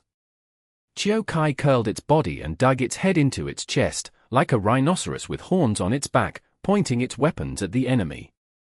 Everyone thought Qiu Kai was going to gather its momentum while charging at its target, yet the enormous creature suddenly lunged forward at a terrifying pace. The seawater and the island nearby were shattered into pieces by the sudden burst of speed. Qiu Kai had turned into a meteorite covered in sharp weapons. It swept through the strait and headed right at Baxia. The shockwave from the collision between the two enormous creatures could easily sweep a few kilometers away. Qiu Kai rammed into Baxia with its sharp bones. However, the latter was utterly reckless. He simply withstood the blow with his flesh. His enormous body was continuously forced backward by Qiu Kai. He was initially 2 kilometers away from the bridge, but he almost destroyed the bridge when he was knocked back by the force of the impact. "Don't let them collide into the bridge," Zhao Manyang yelled after he realized what the Disastrous Duo were up to.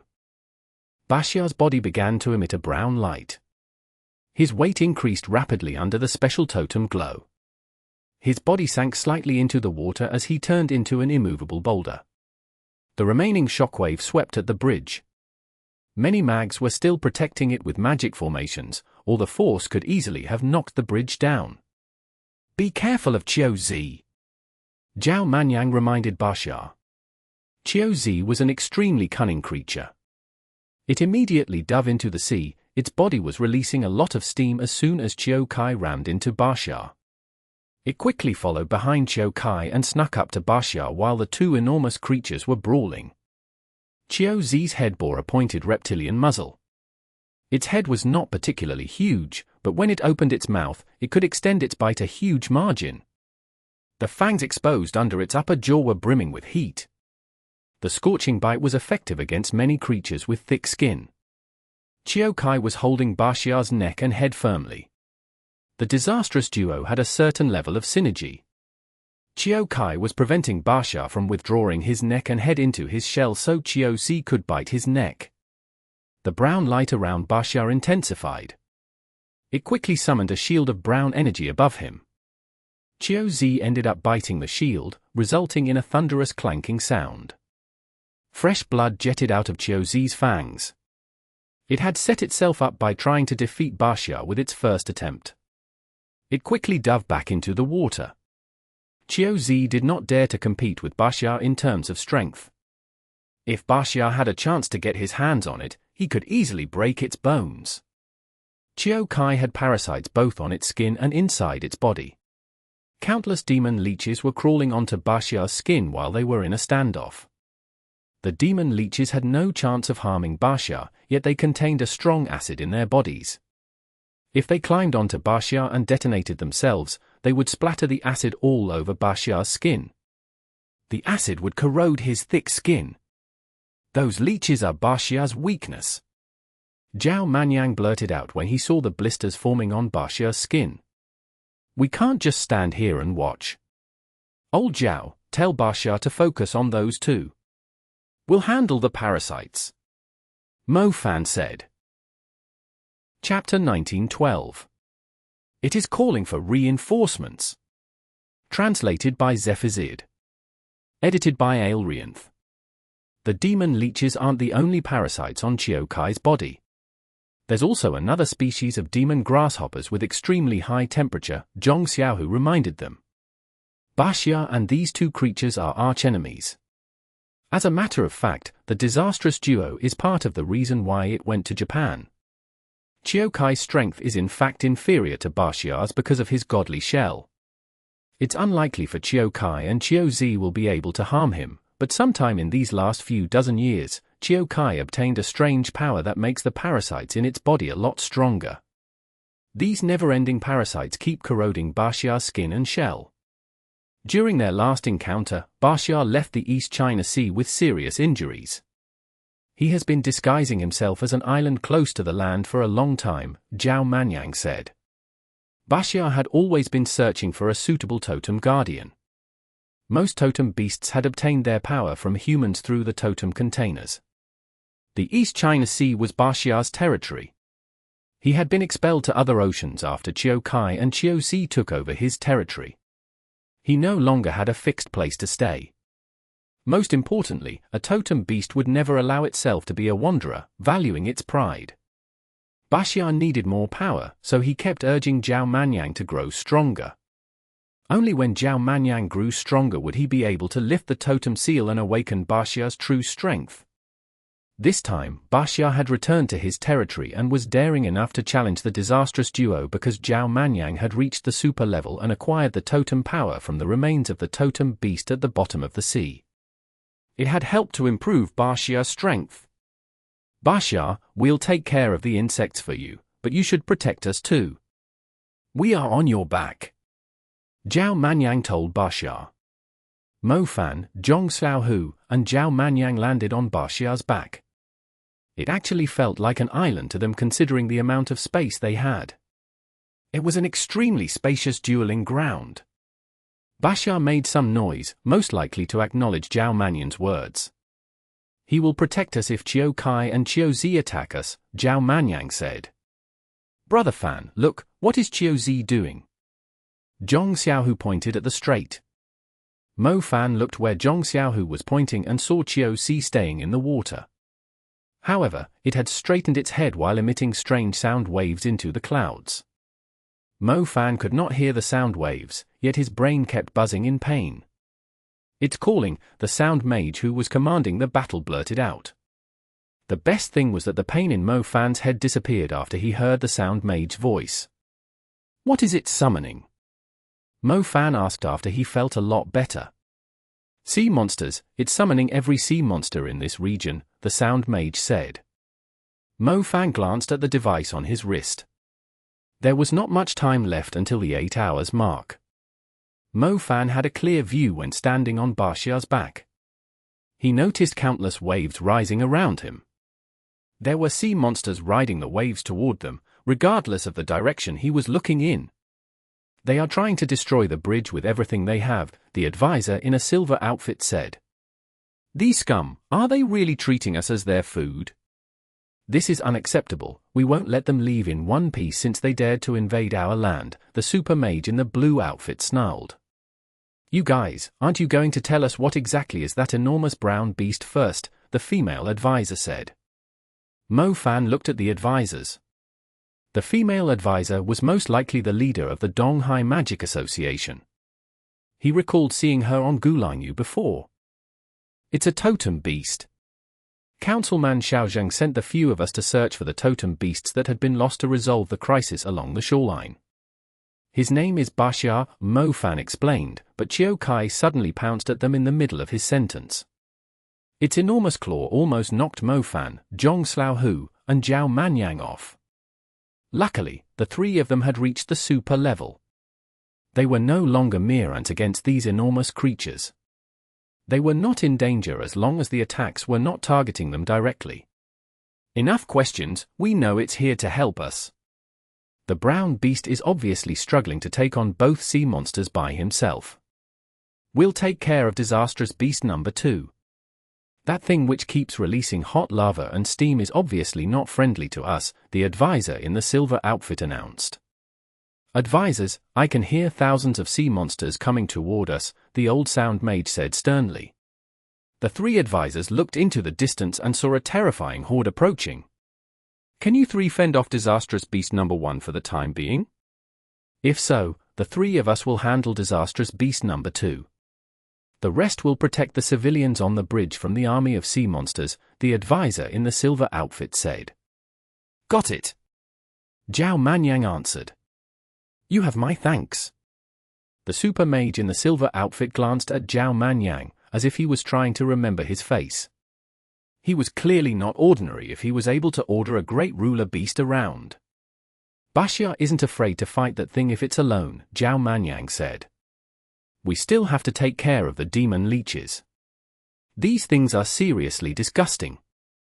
They are extremely aggressive too, Mo Fan said. There are so many of them. They are climbing up. Zhong Xiaohu looked around him and saw the demon leeches climbing onto Baxia. In Baxia's eyes, the demon leeches were more like corrosive fleas.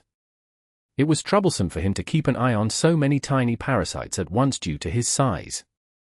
If he just ignored them, they would dig into his paws and his skin, resulting in a lot of damage.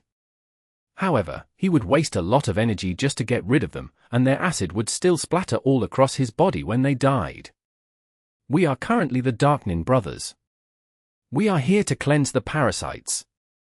Zhao Manyang once again felt like he had entered the limelight. He was overwhelmed by excitement.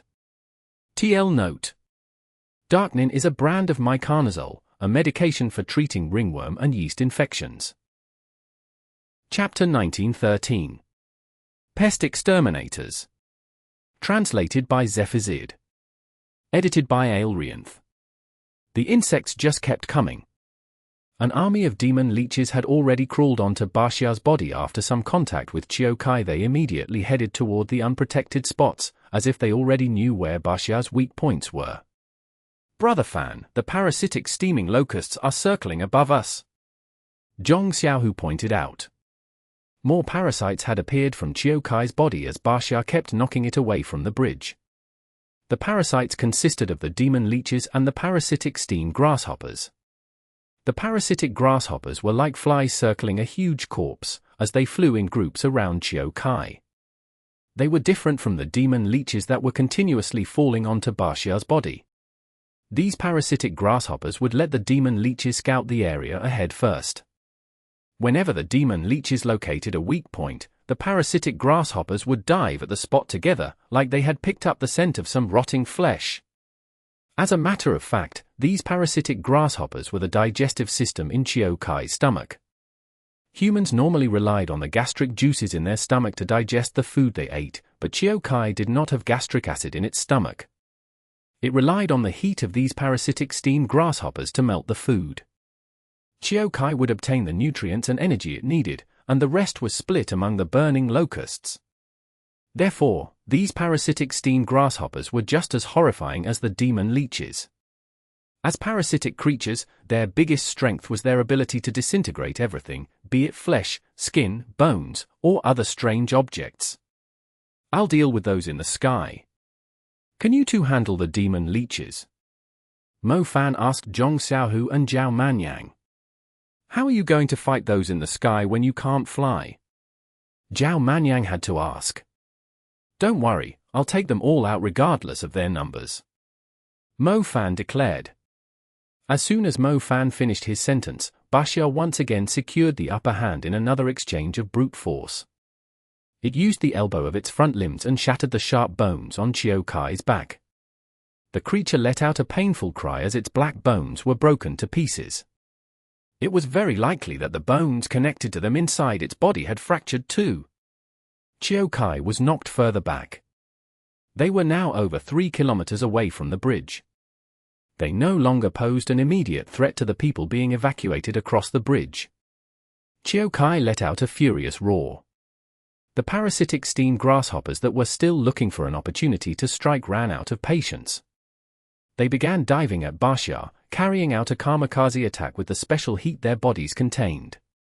They were using the same move as the demon leeches. These parasitic steam grasshoppers were the gastric juices in Chiokai's body. If it was only one or two of them, they could not have leave a single wound on Baxia's body. However, when thousands of them were attacking the same spot, they could easily burn through Baxia's skin. Baxia's body was mostly protected by his shell. He would normally block 80% of the damage when fighting a creature like Chiyo-Kai, but the parasitic steam grasshoppers were like fleas to him. His shell was not so effective against them. Nice, I like it when they bundle up. Mo Fan saw the parasitic steam grasshoppers plan to carry out a suicide attack. The flames of the ardent sunset erupted on his palms. He waited for the right moment. Old Zhao, I won't hurt Baxia if I set his back on fire, right? Mo Fan asked after he suddenly thought of something. Your flames are no different from a heater pack on his skin. Just go ahead, he's more worried about those corrosive parasites. Elemental magic won't hurt him so easily, Zhao Manyang said disdainfully. Great, I can use everything I have then.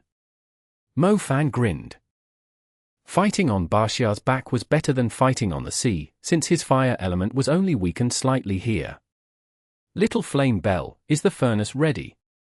Mo Fan asked. Ling, Little Flame Bell responded joyfully. Little Flame Bell had learned how to refine her flames to make them purer and stronger after the battle against the Viscera Hunters. If she could refine the Calamity Fire, she could do the same thing to the Ardent Sunset too. Mo Fan had already told Little Flame Bell to prepare herself when he saw the parasitic steam grasshoppers roaming around. Little Flame Bell liked refining her flames, but she enjoyed seeing the destruction her flames could bring even more. Alright, let's wait for them to come a little closer. Mo Fan continued waiting for the right moment to strike. The parasitic steam grasshoppers' wings were almost transparent, and their bodies were constantly emitting steam under high temperature. They looked like clusters of meteorites as they dove together. The thick steam also acted as a protective layer around them. Lava pond!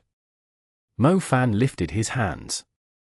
The refined ardent sunset erupted like a furnace in the shape of a hexagon. Inside it were thick flames that extended out like the tongue of an enormous burning frog. It reached into the sky and swept the brainless parasitic grasshoppers toward itself. The ardent sunset had the ability to spread rapidly in tight clusters. Even the faintest spark could grow into a huge fire. The devouring flames continued to stack on top of one another, and the parasitic locusts in the sky were like dry grains. The flames burned them to ashes as they spread further and further among the locusts' ranks. The light of the flames flickered continuously across Baxia's back. The creature purposely turned his head around and looked at Mo Fan. I understand. I hate mosquitoes the most when it's summer too. Mo Fan smiled when he saw Baxia looking at him. Mo Fan had almost set a whole street on fire once while he was eliminating mosquitoes, but these parasitic steam grasshoppers were over 100 times deadlier than mosquitoes. Mo Fan could imagine how terrible Baxia felt when he had fought Chiyo-Kai in the past. The ardent sunset was godly against insects. The parasitic steam locusts were extremely vulnerable when the flames of the ardent sunset continued to spread through them. Even though they were constantly releasing heat, the steam they released to attack their enemies and the temperature of the flames were two different things. They were extremely afraid of the flames that were spreading rapidly through their swarms. A blue soul remnant floated toward the loach pendant around Mo Fan's neck every time a parasitic steam locust died, and as a result, the soul remnants began pouring down from the sky like stars. Mo Fan was quite surprised when he noticed how great the quality of the soul remnants were. He only needed a few of them to refine them into a soul essence. Chapter 1914. Underwater Chase.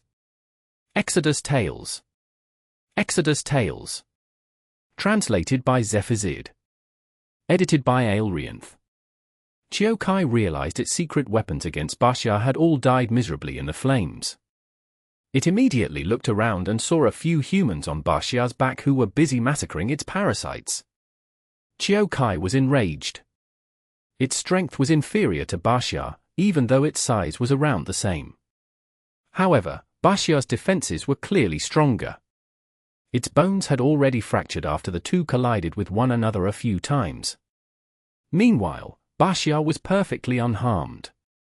It would clearly struggle to break down Baxia's defenses without the help of its parasites. On the other hand, more humans were keeping Chiyozi busy, forcing Chiyokai to fight Baxia alone. They were clearly at a disadvantage. Chiyokai yelled and suddenly dashed to one side. It swung its deadly bone whips into the air before they lashed down like bolts of lightning. The duration of Mo Fan's Seal of the Nine Laws had already run out, so Chiyokai was able to use both of its bone whips again. It was swinging the bone whips at the back of Baxia's head from both sides. It looked like it was going to choke Baxia instead of whipping him. Mo Fan looked up with a confused expression. Did Chiyokai already give up on using its brain? Baxia's overall shape was a tortoise, so his neck was extremely short.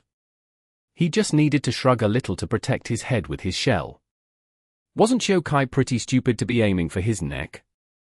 One of the bone whips suddenly changed path while he was lost in his thoughts. It suddenly turned and lashed at Mo Fan. Damn it! Mo Fan cursed. He knew something was off. Chiyokai was actually targeting him. His flames had obviously infuriated the sea monster. The bone whip was extremely quick, and was coming in at a very tough angle too. Mo Fan looked up and felt like a white skeleton dragon was swinging its tail down to slice the mountains and seas in half. Mo Fan definitely had a hard time enduring the creature's full strength, especially when the bone whip was engulfed in blood-red steam. It was even stronger than before, as if the creature had entered its enraged state. As the bone whip was coming down, Mo Fan noticed Baxia's back bulging and forming a round shield around him. The bone whip landed on the shield, leaving an obvious mark on it. Mo Fan could only feel his head buzzing. Brother Fan! Zhong Xiaoho's face went pale when he saw the bone whip attack Mo Fan out of nowhere. I'm fine, Baxia is keeping an eye on me. Mo Fan climbed out from under the shield and looked to the side. He immediately saw a terrifying scar on Baxia's shell. The bone whip's strength was absolutely shocking. However, Baxia was not to be messed with either. He did not give Chiyokai the chance to withdraw its bone whip, grabbing the bone whip that had attacked Mo Fan with his claw. The enormous totem beast stood up in the straight and tossed Chiyokai like a shot put. The creature slammed into the unused land in Xiamen that was still in the planning phase. Chiyokai's true appearance was finally revealed after it was thrown out of the straight. Even though its limbs were like pillars, its skin sagged like a Chinese Shar-Pei. Its sides, stomach, and the flesh on its limbs were all sagging in multiple layers, all the moist and sticky layers full of demon leeches. No wonder it can hide another monster under it, Zhong Xiaohu commented after seeing Chiyokai's true appearance. Baxia's skin was tight and firm, and his muscles were brimming with strength. Meanwhile, Chiyokai looked odd and strange in comparison. Its back was like a bony mountain, and its rotten flesh and skin were crawling with parasites. Its flesh sagged like an obese old woman. It shouldn't have looked like that before. Perhaps it has spent too much time around these parasites, Zhao Manyang murmured. It's disgusting and terrifying. Luckily, it didn't get into the city. Otherwise, the plague and disease it would cause after it is killed would result in many deaths too. Mo Fan spat. Baxia forcibly snapped Chiyokai's bone whip in half. More parasitic steam locusts poured out of Chiyokai's body as the creature lost its temper. The demon leeches started crawling down its body like they were fleeing for their lives. Roo! Baxia spat out his killing breath when he saw the parasites crawling across the land and the water. His breath had a pale destructive light. It killed every one of the demon leeches and parasitic steam locusts that were exposed to it. Even Chiyokai was constantly forced back by it. Chiyokai might be furious, but there was nothing it could do to stop Baxia. It began to move itself, trying to return to the support of the water. The strait was not very deep. It had lands and islands nearby, so Chiyokai did not have much space to move around. It finally backed away from the strait and returned to the deeper water. Baxia was from the ocean too, and did not mind fighting in deeper waters. He immediately chased after Chiyokai as it retreated to the ocean. His steps even created strong waves surging ahead as he pursued Chiyokai directly. The wave swept past Chiyokai and left a few cuts on its wrinkled skin. Its dark green blood immediately spread across the water. "It's going to dive underwater," Zhao Manyang shouted. "Maybe it's trying to reclaim the upper hand under the water. I won't be able to follow you guys into the water." Mo Fan noticed Baxia was submerging too. He decisively jumped back to a stretch of land that was not underwater yet. It still had the huge hole that Chiu Kai had smashed into it previously. "I'll stick with Baxia. You two should be careful on your way back," Zhao Manyang said. Zhao Manyang was worried there might be other parasites helping Chiu Kai after they went underwater. He decided to stick around to help Baxia. "It's fine. The rest of the sea monsters can't really harm us as long as these two creatures are kept at bay." Mo Fan agreed. Chapter 1915. The Real Battle. Exodus Tales. Exodus Tales. Translated by Zephyrsid. Edited by Aelrianth. Mo Fan jumped to a hill nearby, and Zhong Xiaohu landed beside him. Zhong Xiaohu would also struggle to use his magic freely in deep waters. Zhong Xiaohu glanced at the sea and said sharply, "Brother Fan, the army of sea monsters is here." The sea monsters called for by Chiu had shown up. The rain was still pouring down, and almost 60% of the species of sea monsters were able to move around in Xiamen with the current depth of the water. These sea monsters consisted mainly of viscera hunters, scarlet soaring demons, and huge pincered sea monsters. Mo Fan had not fought the other species yet, nor did he know what strange abilities they possessed. However, the time limit of 8 hours would soon reach its end. The deadly armor antenna sea monsters were most likely on their way, too. Those sea monsters would soon enter the city through the areas that were the most deeply submerged and begin their feast.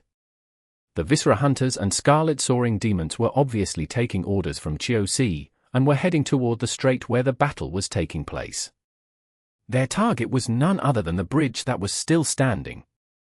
Thousands of sea monsters invaded the strait. The mags standing by at the bridge felt their scalps turning numb and chills running down their spines. They had seen huge armies of demon creatures in the past, but the armies of demon creatures on land mostly consisted of servant-class creatures. Warrior-level creatures already stood out among the armies, let alone the commander-level creatures. However, this army of sea monsters completely toppled their understanding. The average level of the creatures was the warrior level. The huge pincered sea monsters were actually the weakest among their ranks, but those sea monsters with pincers like the scoop of an excavator could easily destroy the buildings in the city. Once those creatures invaded the city, it would be difficult for the city to recover from the damage. Xiamen would soon vanish amid the tropical storm and become a territory of the sea monsters. Humans were mainly active along the coastlines. The space they were active in would shrink rapidly after losing a city, especially when other sea monsters were stirring up a lot of trouble as the sea level rose. Even fewer places remained safe from the sea monsters. Xiamen was an important island city between the East China Sea and the South China Sea, and connected it to the Feiniao headquarters city along the east coastline and other cities like Shenzhen and Hong Kong along the southern coastline. If the sea monsters took over the city, the place would soon join the vast ocean, making it a breakthrough point for the sea monsters to invade the land and expand their territory. The evacuation was only a temporary solution, and did not necessarily mean they had given up on the city. No one would abandon their home just because of a disaster. Once the tropical storm and the rain stopped, everything would return to normal. Therefore, they had to prevent the city from being destroyed, especially the streets, buildings, and the defensive barrier. The sea monsters were extremely cunning. They had sent the strong viscera hunters and scarlet soaring demons to fight the mags and assigned the huge pincered sea monsters to raise the buildings to the ground, clearing a path for the armor antenna sea monsters. A woman in a captain's uniform appeared above the hill, riding a hurricane hawk. "Major General Zhong, the sea monsters are advancing. The general has asked us to regroup at Gaoqi Airport to stop the invasion." "What about the others?" Zhong Xiaohu asked. "They are already on their way," the woman replied. Zhong Xiaohu looked around the strait and frowned. The bridge should be safe with Baxia protecting it. The sea monsters are launching a full assault on the city. We must defend the important entry points. We can't guarantee the city's survival, but we must hold on and evacuate the people before the 8 hours mark. Mo Fan stated. The bridge was more or less safe. The 3 advisors were keeping Qiu Zi at bay in the strait, and did not allow the creature to go any closer. The bridge was heavily protected by a huge barrier established by over 100 advanced ice mags over a long period. As a result, the bridge was no longer as vulnerable. Even if Qiu Zi were to sneak up to the bridge again, it would take some time for the creature to destroy the barrier. The mags finally had a chance to catch their breaths after the barrier was established. The civilians were now able to cross the bridge safely. If the incident at Haizong Bridge was repeated again, resulting in huge casualties, the mags and civilians were going to lose their composure. These sea monsters think they can destroy our home and treat our close ones as their food. If they seriously think we are a weak species waiting to be slaughtered, we'll show them with our magic that they too can't withstand a single blow from us, the Sound Mage's voice echoed in everyone's mind. As the commander of the battle at Jimei Bridge, he was telling the others who were fighting the sea monsters alongside him not to back away or be afraid. Mags are born to fend off the demon creatures. We will stop these filthy creatures from invading our land and harming our people, even if we have to consume all our energy and sacrifice ourselves. The civilians were being evacuated continuously. The barrier on the Jimei Bridge was fully constructed now. The mags, regardless of their levels, were trying their best to defend it. They could finally give their best shot. The Shoreline Alliance, Donghai Magic Association, renowned clans, Hunter Union, military, high schools, and unassociated mags. Almost every major city would have people from those organizations.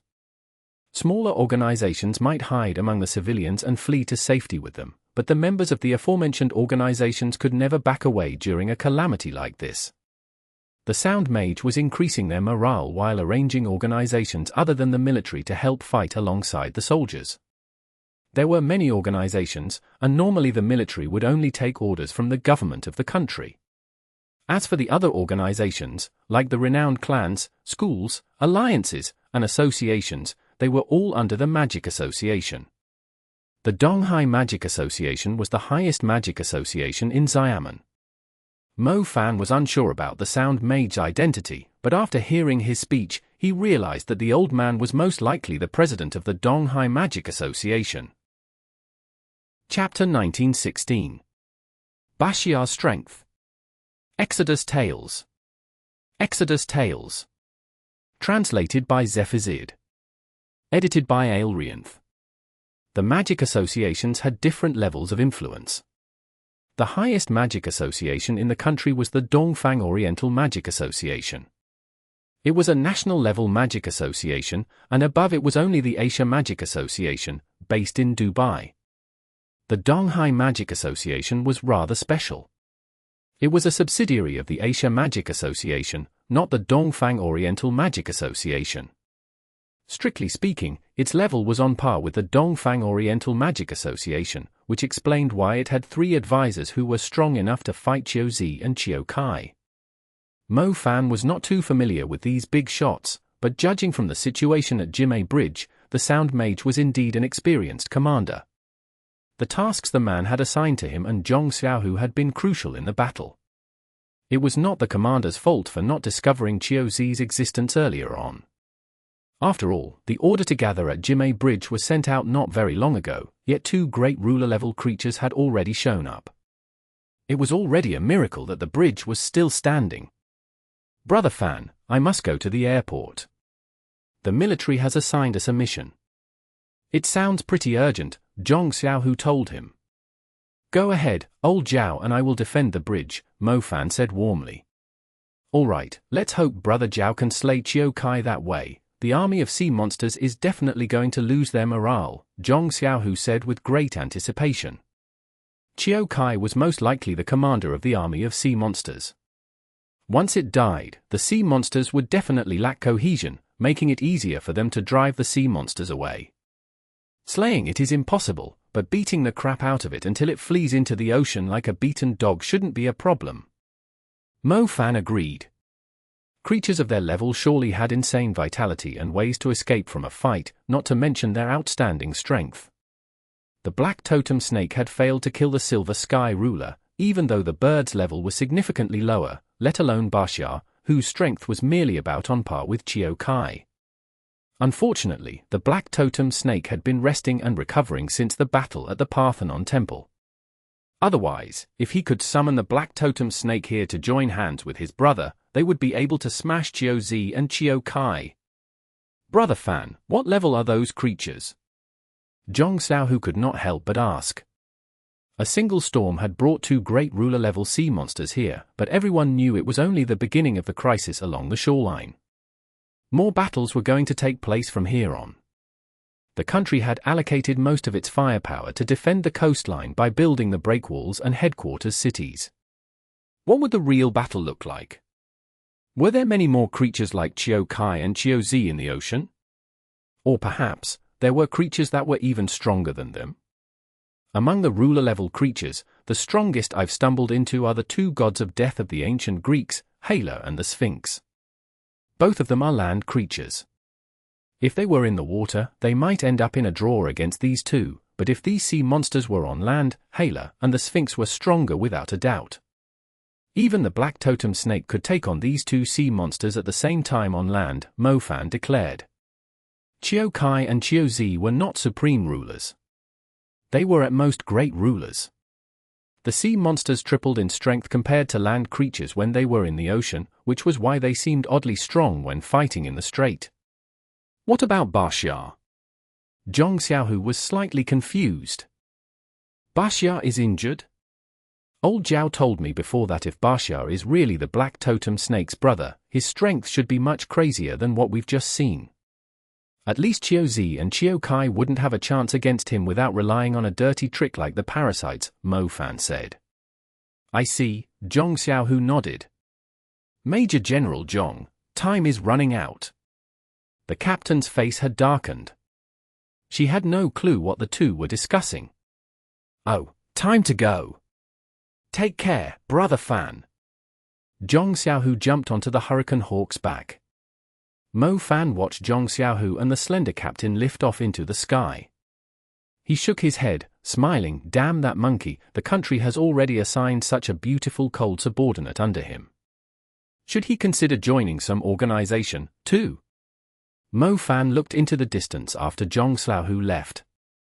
He saw how cunning Chiao Kai was. It pretended like it was fleeing deeper into the ocean to have a proper showdown with Baxia, yet it had gathered the sea monsters to surround Baxia instead. Chiao Kai did not stand a chance against Baxia in a duel, so it had decided to abuse their numbers. However, Baxia was not intimidated in the slightest. He mercilessly crushed every sea monster that attacked him. The disgusting parasites might be a threat to him, but that did not mean he would treat the Viscera Hunters and the Scarlet Soaring Demons seriously. If he was cocky enough, he could just take a nap and let the Viscera Hunters and Scarlet Soaring Demons attack him. He would surrender right away if these creatures could even leave a wound on him. Baxia was not afraid of the Viscera Hunters and Scarlet Soaring Demons. He swung his claws furiously, shattering the Viscera Hunters into pieces and smashing the Scarlet Soaring Demons. The sea monsters completely lost their courage after Baxia swung his claws around briefly. After the Ocean Father had passed away, Baxia was basically the only ruler left in the East China Sea. These Viscera Hunters that came from some unknown ocean only knew how to bully the weak and fear the strong. They quickly retreated and avoided contact with Baxia. The Scarlet Soaring Demons were even worse. Their species had always stayed in the East China Sea, and they knew about Baxia in the first place. When the true ruler of this sea unleashed his wrath, they had no choice but to submit themselves to him. Baxia stared down at the Scarlet Soaring Demons. His eyes were showing no mercy. If it was any other species which was forced to submit themselves to Chiao Zi and Chiao Kai just to stay alive, Baxia would consider sparing their lives. However, the Scarlet Soaring Demons were not necessarily any better than the outsiders like the Viscera Hunters. They deserved to die. Baxia exhaled a destructive breath across the surface of the sea. The Scarlet Soaring Demons did not dare to move. The breath swept past them and erased them from the surface of the earth. Even their souls had perished. Chiao Kai was extremely mad after seeing that. The army of sea monsters had almost filled up the area, yet not many of the species dared to step forward to fight Baxia. They were all trembling in fear like cowards. Chapter 1917. Setting up the Magic Cannon. Exodus Tales. Exodus Tales. Translated by Zephazid. Edited by Aelrianth. Young man, are you hurt? The sound mage voice suddenly echoed in Mo Fan's ears. Mo Fan looked toward the bridge and saw the sound mage was actually quite far away from him.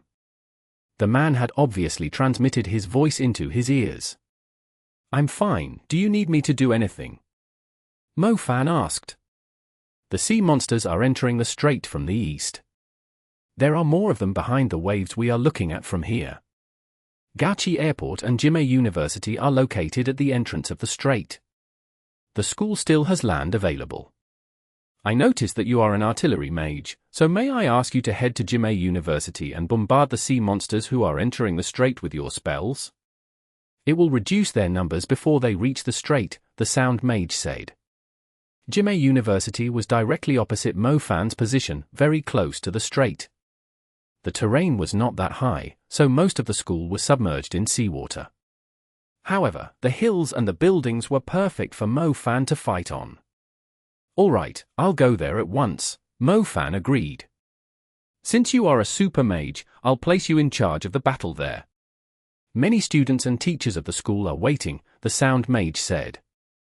Leave it to me. Even though Jimei University was opposite the strait, which was around 4 kilometers away, Mo Fan was a non-swimmer and unable to fly, and did not dare cross the strait to the other side. Most importantly, the strait was now a battlefield for the fight between the 3 super-level advisors and Qiu Zi. He had no clue whether Qiu Zi was going to vent its frustrations on him if he crossed the strait.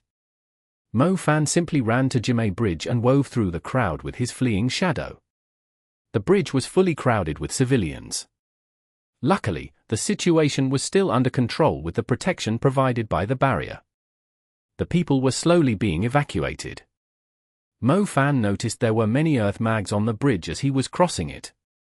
They were using Earthwave to speed the civilians up. The tactic was quite effective. It would take ages for them to evacuate the city if they were merely walking at their own paces. Mo Fan reached the other side of the bridge and saw a water mage riding the waves. That should be it, Someone is riding the waves. He seems to be heading in the same direction too. The waves were heading in the direction of his destination. The water mage simply stood on the waves while they were rolling toward Jimei University. Hey, kind sir, give me a ride please, I'm on my way to Jimei University too. Mo Fan quickly yelled when he saw the man brush past him. What are you doing? I have urgent matters to attend to, the mage on the waves snarled. The place was in such great chaos. How could he possibly have the time to give someone a ride? Besides, he was the director of the water school in Jimei University, not King Cab who would stop whenever someone waved at him. The man ignored Mo Fan and continued on his way. Mo Fan's head hurt when he saw the fierce waves in front of him. He had the option to cross the waves with Blink, but it would be a waste of his energy if he had to rely on Blink to travel such a long distance. The battle had been going on for quite some time. It was not like he had unlimited energy. Are you a student too? Hurry up and get on my summon beast. A Mega with a long ponytail showed up beside Mo Fan. She had come to a stop after hearing Mo Fan's yell. Oh, thank you so much, fellow schoolmate. Mo Fan jumped onto the back of the young woman's summoned beast. Mo Fan was quite surprised when he observed the summoned beast clearly. The Mega's contracted beast was a Sea Gong fighter. Mo Fan was not an expert about the summoning element, but the official documents of the summoning element had records on a lot of rare contracted beasts. Among them, the Sea Gong fighter was a powerful contracted beast that was extremely friendly and loyal to humans. Mo Fan had seen their young being sold at crazy prices during more than one auction. He had failed to get on the waves previously, yet a summoner with an impressive contracted beast had shown up instead. Fellow schoolmate? I'm not a student, I'm a teacher, the summoner giggled. Oh, I'm not a student either. Mo Fan followed the summoner to Jimei University. According to the Sound Mage, he was supposed to set himself up like a defensive cannon on this side of the strait and bombard the army of sea monsters that were invading the strait. If so, Mo Fan had to find a suitable location. It had to be close to the strait so the sea monsters were within range of his spells. Second, it had to be on the high ground so the place was not submerged underwater, preventing the sea monsters from flanking him. Last, the place should have tall buildings around it. Wouldn't it make more sense to set up a cannon at the tallest spot? Fellow teacher, may I ask, is there any place that fits these criteria? Mo Fan shared his thoughts with the summoner. The president of the Donghai Magic Association has already sent someone to command us. You just need to come with me to the gathering point and follow his orders, the summoner said. I'm the commander, Mo Fan told her. The summoner did not treat Mo Fan's words seriously, as she had placed her attention on the students on a kiosk. They rode the Sea Gong fighter to the kiosk. Students, get on my beast now, the summoner ordered. Miss Biling, we've been waiting for you. A whole bunch of Scarlet Soaring demons are heading toward the strait from the lake behind the library. They will be able to invade the island through Gauchi Airport once they cross the strait. We are at the rear of the path the sea monsters are taking. We might be able to take them out, a representative among the students said with glittering eyes. The student was very eager to show off his strength. He was somehow very excited about the fight. All right, we'll head to the library. The director of the water school, Deng Yongchuan, is already ahead of us. I saw him heading to the library. We aren't sure when the commander is going to arrive. Let's prepare ourselves in advance first, the summoner named Biling said sternly. Chapter 1918. Commander Mo Fan. Exodus Tales. Exodus Tales. Translated by Zephizid. Edited by Aelrianth. Mo Fan was going to say something, but he knew these people were not going to believe he was the commander even if he tried to convince them. He followed them to the library. It was a sturdy building that happened to be on a little hill. The seawater had yet to reach its first floor. He could see the whole entrance to the strait through the windows of the library. From afar, he could see a sea monster every few meters swimming in the grey water, not to mention those that were under the surface. The sea monsters were heading toward the relatively narrow entrance of the strait from all directions. The density of the sea monsters was quite high at the entrance of the strait, similar to the entrance of a subway during peak times. The sea monsters would travel for another kilometer after entering the strait before turning to the south to invade the island through the Gauchi Airport, which was located on the shore opposite Mo Fan. It was just as the student had mentioned before. Jimei University happened to be behind the sea monsters' entry point. They could inflict a huge number of casualties to the ranks of the sea monsters if they were to attack them from here. Are these people all we have? The director of the water school said with a frown.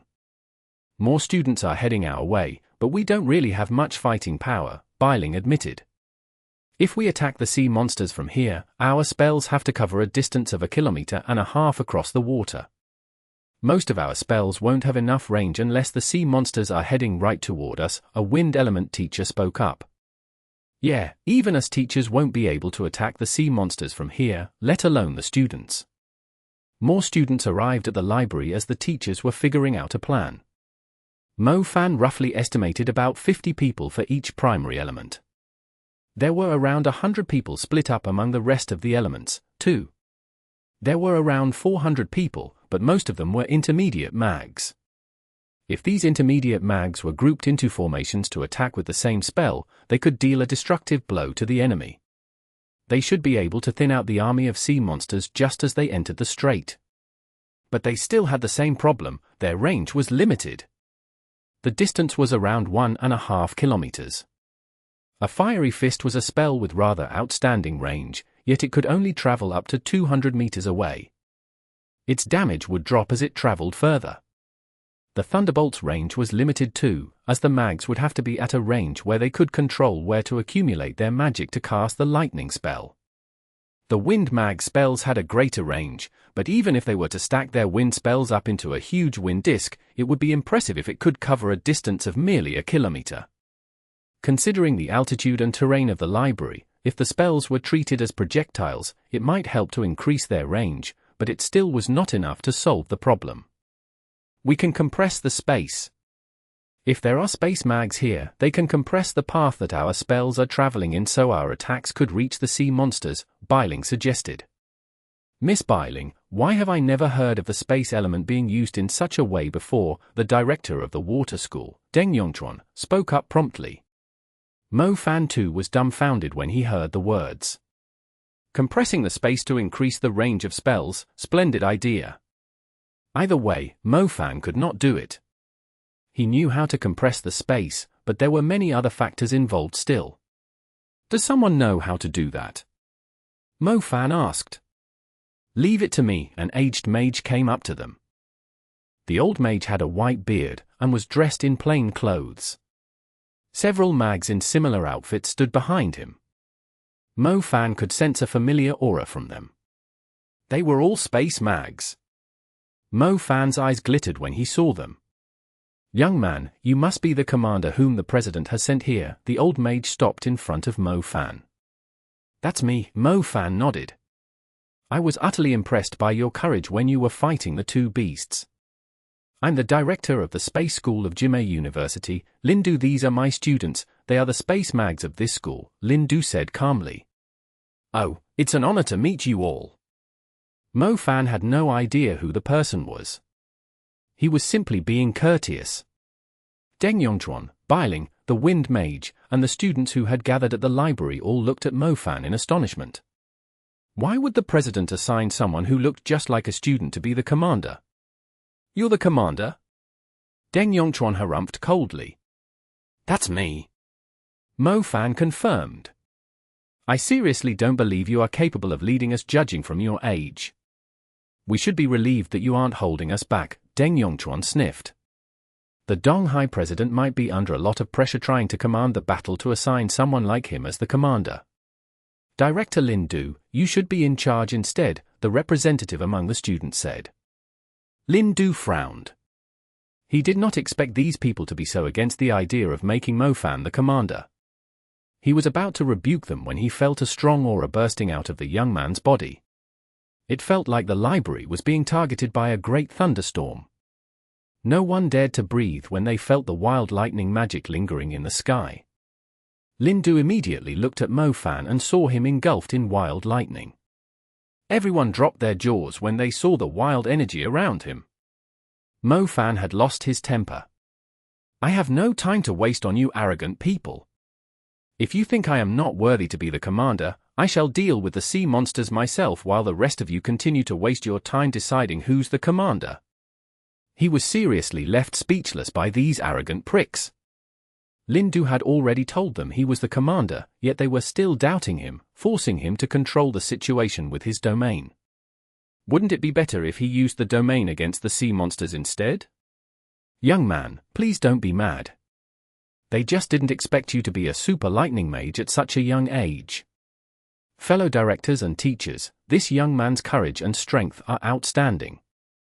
He was the one who sealed off the #1 disastrous beast's bone whip with his super lightning spell. Lindu announced. Lindu was a super mage too. He was at the scene when it all happened. He had witnessed how Mo Fan sealed off Chiu Kai's bone whip in person. Chapter 1919. Novel Fire. Exodus Tales. Exodus Tales. Translated by Zephizid. Edited by Aelrianth. The directors of the schools did not dare speak any further. Even the proud director of the water school, Deng Yongchuan, only dared to glare at Mo Fan without voicing his disagreement. Only the face of the representative of the students who were so excited for the battle stayed blank. Super level? The young man was only around his age. How was he a super mage already? Did he eat some magical pills to boost his cultivation? On second thought, some clans would use some ancient and extreme methods to forcibly raise 1 or 2 super mags, but those people were just like nerds, and had zero practical skills. Mr. Lindu, is the space compression bridge you just mentioned going to work? Mo Fan asked Lindu. It shouldn't be a problem. It's a technique I invented, yet it rarely comes in handy. My students here have been practicing it with me. We should be able to tackle our lack of range if the few of us establish a space compression bridge, Lindu said. Let's not waste any time, then. The Scarlet Soaring demons have already reached the opposite shore. Mr. Lindu, I'll leave it to you.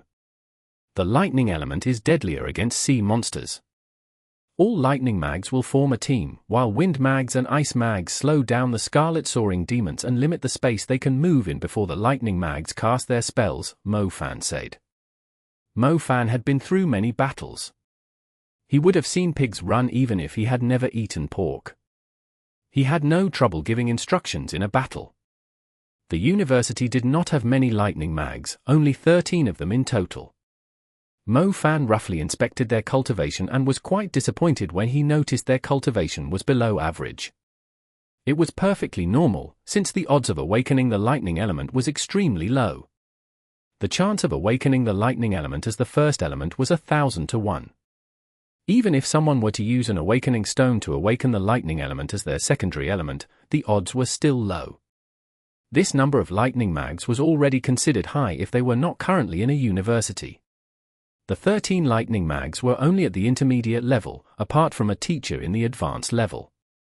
Mo Fan assigned the teacher to be in charge of the group. The rest of the elements were wind, earth, ice, light, and fire. The chance of awakening the fire element as a secondary element was not too low, thus the fire element was much more common among intermediate mags. Many people were willing to spend money on an awakening stone to awaken the fire element. The rest of the students formed 5 teams based on their elements and went into positions on the higher ground. After grouping the students based on their elements, Lindu quickly and efficiently constructed the space compression bridge. Normally, the space compression bridge was invisible, but the heavy rain pouring down from the sky outlined an obvious archway between Jimei University and the strait. Mo Fan summoned a fire burst by flipping his hand and tossed it at the bridge. The fire burst faded slightly amid the rain. It quickly crossed the tunnel of the space element and reached the center of the strait before falling into the water like a projectile. Splendid, that is great! Mo Fan exclaimed. It was Mo Fan's first time seeing the technique.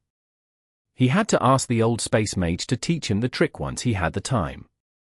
It might come in handy on certain occasions. Commander, how about us? Miss Biling asked with a confused look. Mo Fan had only assigned tasks for the elemental mags. He was not intending to assign roles to the rest of the mags, including Miss Biling and the students. They were puzzled as they had no clue what they were supposed to do. The rest of you will defend the library and the hill, Mo Fan said. Why do we even need to defend this place? We are currently on the land. The sea monsters will all be rushing into the city, the student representative complained. Just do as I say, what's with all the nonsense? Mo Fan snarled impatiently. What do you mean by that? The student representative blushed in anger. Yangzhe, just listen to the commander. We'll be on standby here, Biling pulled the student representative back. Mo Fan stood at the highest point on the library. He was able to observe the entire strait from his position. Countless Scarlet Soaring demons were heading toward Gachi Airport. These amphibians were indeed perfect vanguards for the army of sea monsters. Their crimson skin made them look like wriggling pieces of meat crawling through the strait as they were approaching Gachi Airport. Jimei University's library was on the other side of the strait, opposite the shore that the sea monsters were invading. Wind mags, ice mags, restrict their movement. Mo Fan gave the order when he noticed the time had come as the density of the Scarlet Soaring demons peaked. Leave it to us. Make sure you direct your spells through the space compression bridge. Mo Fan reminded them. Wind spells appeared above the strait in abundance. The wind discs collided with one another and combined into a wild wind domain, drawing the seawater into the air. On the other side, the ice spells poured down like hail. They quickly froze the water after landing on the sea. Since the spells were focusing on an area, a thick layer of ice quickly formed on the surface. The Scarlet Soaring demons knew how to draw on their advantages and avoid their disadvantages. They purposely avoided the spells and proceeded to the middle where the spells were not landing. It was exactly what Mofan had planned. He was trying to herd the Scarlet Soaring demons tighter together. Mofan was not hoping that the wind spells and ice spells would kill a lot of the Scarlet Soaring demons. The strait was rather spacious. Despite the overwhelming numbers of the sea monsters, there was still space between them, allowing them to dodge the spells. Therefore, Mofan had planned to limit their available space with the wind and ice spells. Lightning Element, Thunderbolt Cluster. Mofan signaled the lightning mags when he saw the Scarlet Soaring demons were all clustered in the same area. Mofan emitted a blinding light after giving the order. The lightning magic accumulating under Mofan's control easily exceeded the presence of all of the lightning magic the 13 students and the teacher were gathering. The power of Mofan's spell was actually stronger than the whole team combined. Such an imperious soul-grade lightning. Soul-grade lightning? That's not it. Bylink's eyes flickered with astonishment and confusion when she saw Mofan's lightning tyrant. Chapter 1920. The Wild Lightning That Kills Instantly, Part 2. Translated by Zephizid. Edited by Aelrianth. The highest damage amplification of a soul-grade lightning seed was 6-fold. The power of the soul-grade lightning when Mofan was showing his aura of a super mage was within expectations, but the soul-grade lightning he was using was double the strength of the aura. It was wilder, stronger, and more destructive. Even the whole lightning school of the university might struggle to match Mofan's lightning, let alone a group consisting of merely 13 students and a teacher of the lightning school. Dense lightning strikes descended from the sky above the strait. They landed on the surface of the sea and blasted the Scarlet Soaring demons into pieces while creating huge geysers of water. The lightning magic could spread through the water.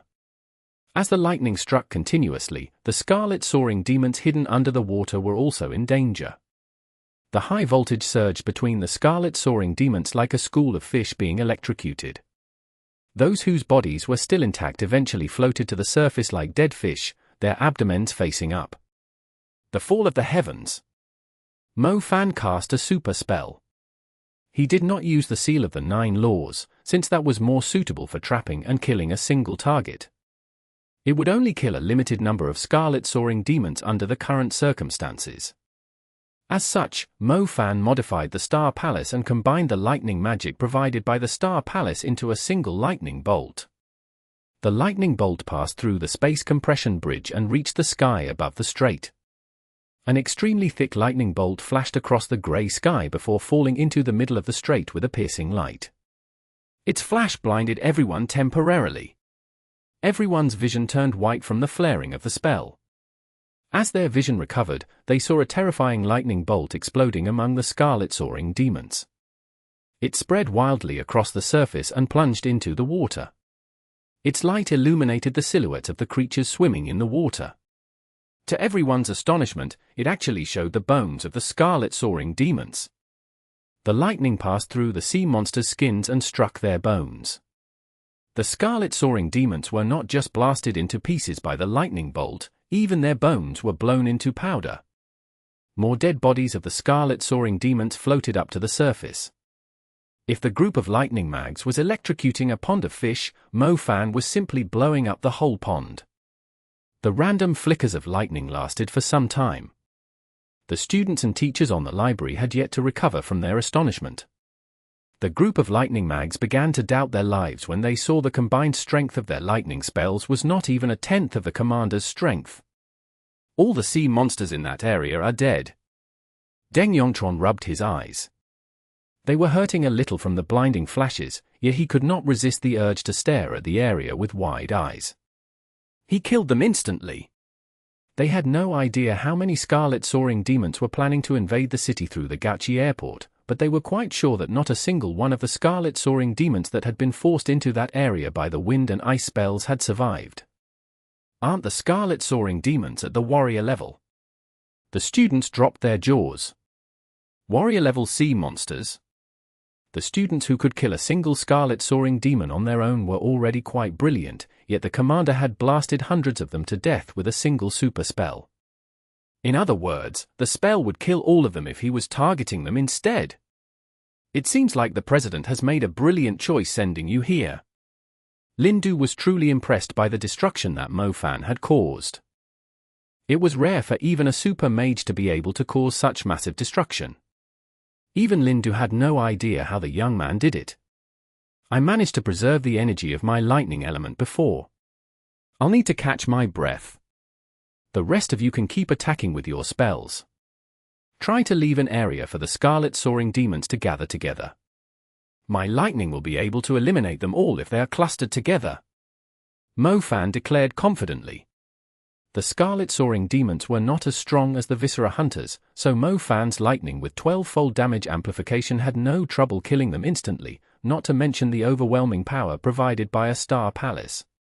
He could greatly thin out the army of sea monsters that were invading Gauchi Airport with another super spell. Unsurprisingly, no one in the library dared to question Mofan again after witnessing his strength, and the rest of the teams diligently followed his orders.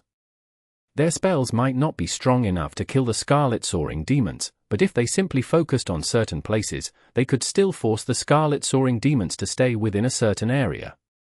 The spells kept pouring down randomly, but there was a huge circle which was free from the bombardment of spells. The Scarlet Soaring demons were clueless about the conspiracy and naively moved into the area. Little did they know, a huge lightning atomic bomb was waiting for them. Sky Lightning Demon Claws.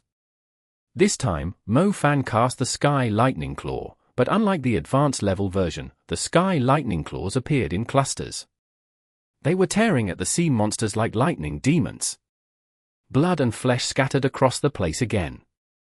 The Scarlet Soaring demons had no chance of enduring the damage from the lightning tyrant. The middle of the strait turned shockingly red and gory. The command post at Gauchi Airport. Gauchi Airport was located on a spacious stretch of land close to the shore and the sea. There were some hills close to the strait, so most Scarlet Soaring demons were approaching the airport from the strait. Zhong Xiaohu was currently in the command post. He was only a squadron leader instead of the commander here. The commander was a general from the Southern Army. The man had a stern face at first, but soon looked puzzled when he saw the bright magic flashes from the opposite shore through the rain. Report, a pack of Scarlet Soaring demons are invading the airport from the side of the hills. Report, the second pack of Scarlet Soaring demons from the strait is being massacred by a super mage from Jimei University. Almost 1,000 of them were killed. The Scarlet Soaring demons have slowed down their advance, a mage near the strait announced. Zhong Xiaohu had also noticed the Sky Lightning Claws over the strait. His face was brimming with excitement. It must be Brother Fan, as expected of the lightning tyrant. It has killed almost 1,000 sea monsters before they could reach the shore. It has significantly lifted the pressure from our shoulders. Zhong Xiaohu commented. The military could rely on certain formations and tactics to fill the gap in strength between them and demon creatures. However, 1,000 warrior-level Scarlet Soaring demons were comparable to a troop of 1,000 well-trained soldiers. Chapter 1921. Massacring Little Demons. Translated by Zephazid. Edited by Aelrianth. On top of the library, Mofan was already channeling his fourth lightning spell, constructing another magnificent star palace. Its strong presence gathered the lightning magic for a dozen kilometers around to him. The whole strait could see its brilliance. A student with the water element hurried over and blurted out in a panic, Miss Biling, sea monsters are approaching from the beach garden. There's a whole lot of them. The beach garden? Isn't that just below us? What kind of sea monsters? Miss Biling asked urgently. The Scarlet Soaring demons. They were hiding in the water previously, so we didn't notice them until now, the student answered. Biling frowned. She purposely glanced at Mofan, who was channeling the super spell. Mofan did not lose focus even after he heard every word from the student. He believed anyone with a brain would understand why he had not assigned roles to the rest of the students. The Scarlet Soaring demons were not a brainless species. They were obviously going to attack the university when they realized they were being flanked and attacked. The continuous blasts from Mo Fan's lightning spells and the students with elemental magic were similar to a super magic cannon firing at the sea monsters. The army of sea monsters was obviously going to suffer great casualties if they did not take out the magic cannon as soon as possible. Therefore, there was only one reason why they had sent a troop of sea monsters to the university: to kill everything that posed a threat to their plans of invading the city. Biling saw Mo Fan had no intention of responding, but she now understood why he had asked them to be on standby. The rest of you whose primary element isn't elemental magic, come with me to the outside. We can't let the sea monsters reach the library. Miss Biling took over the responsibility of defending the library. Her Sea Gong fighter was already in position on the hill. The Sea Gong fighter roared when it saw a few Scarlet Soaring demons approaching the hill. It intercepted them quickly and smashed them into pieces before the rest of the students arrived. There are more of them down there, the student representative said.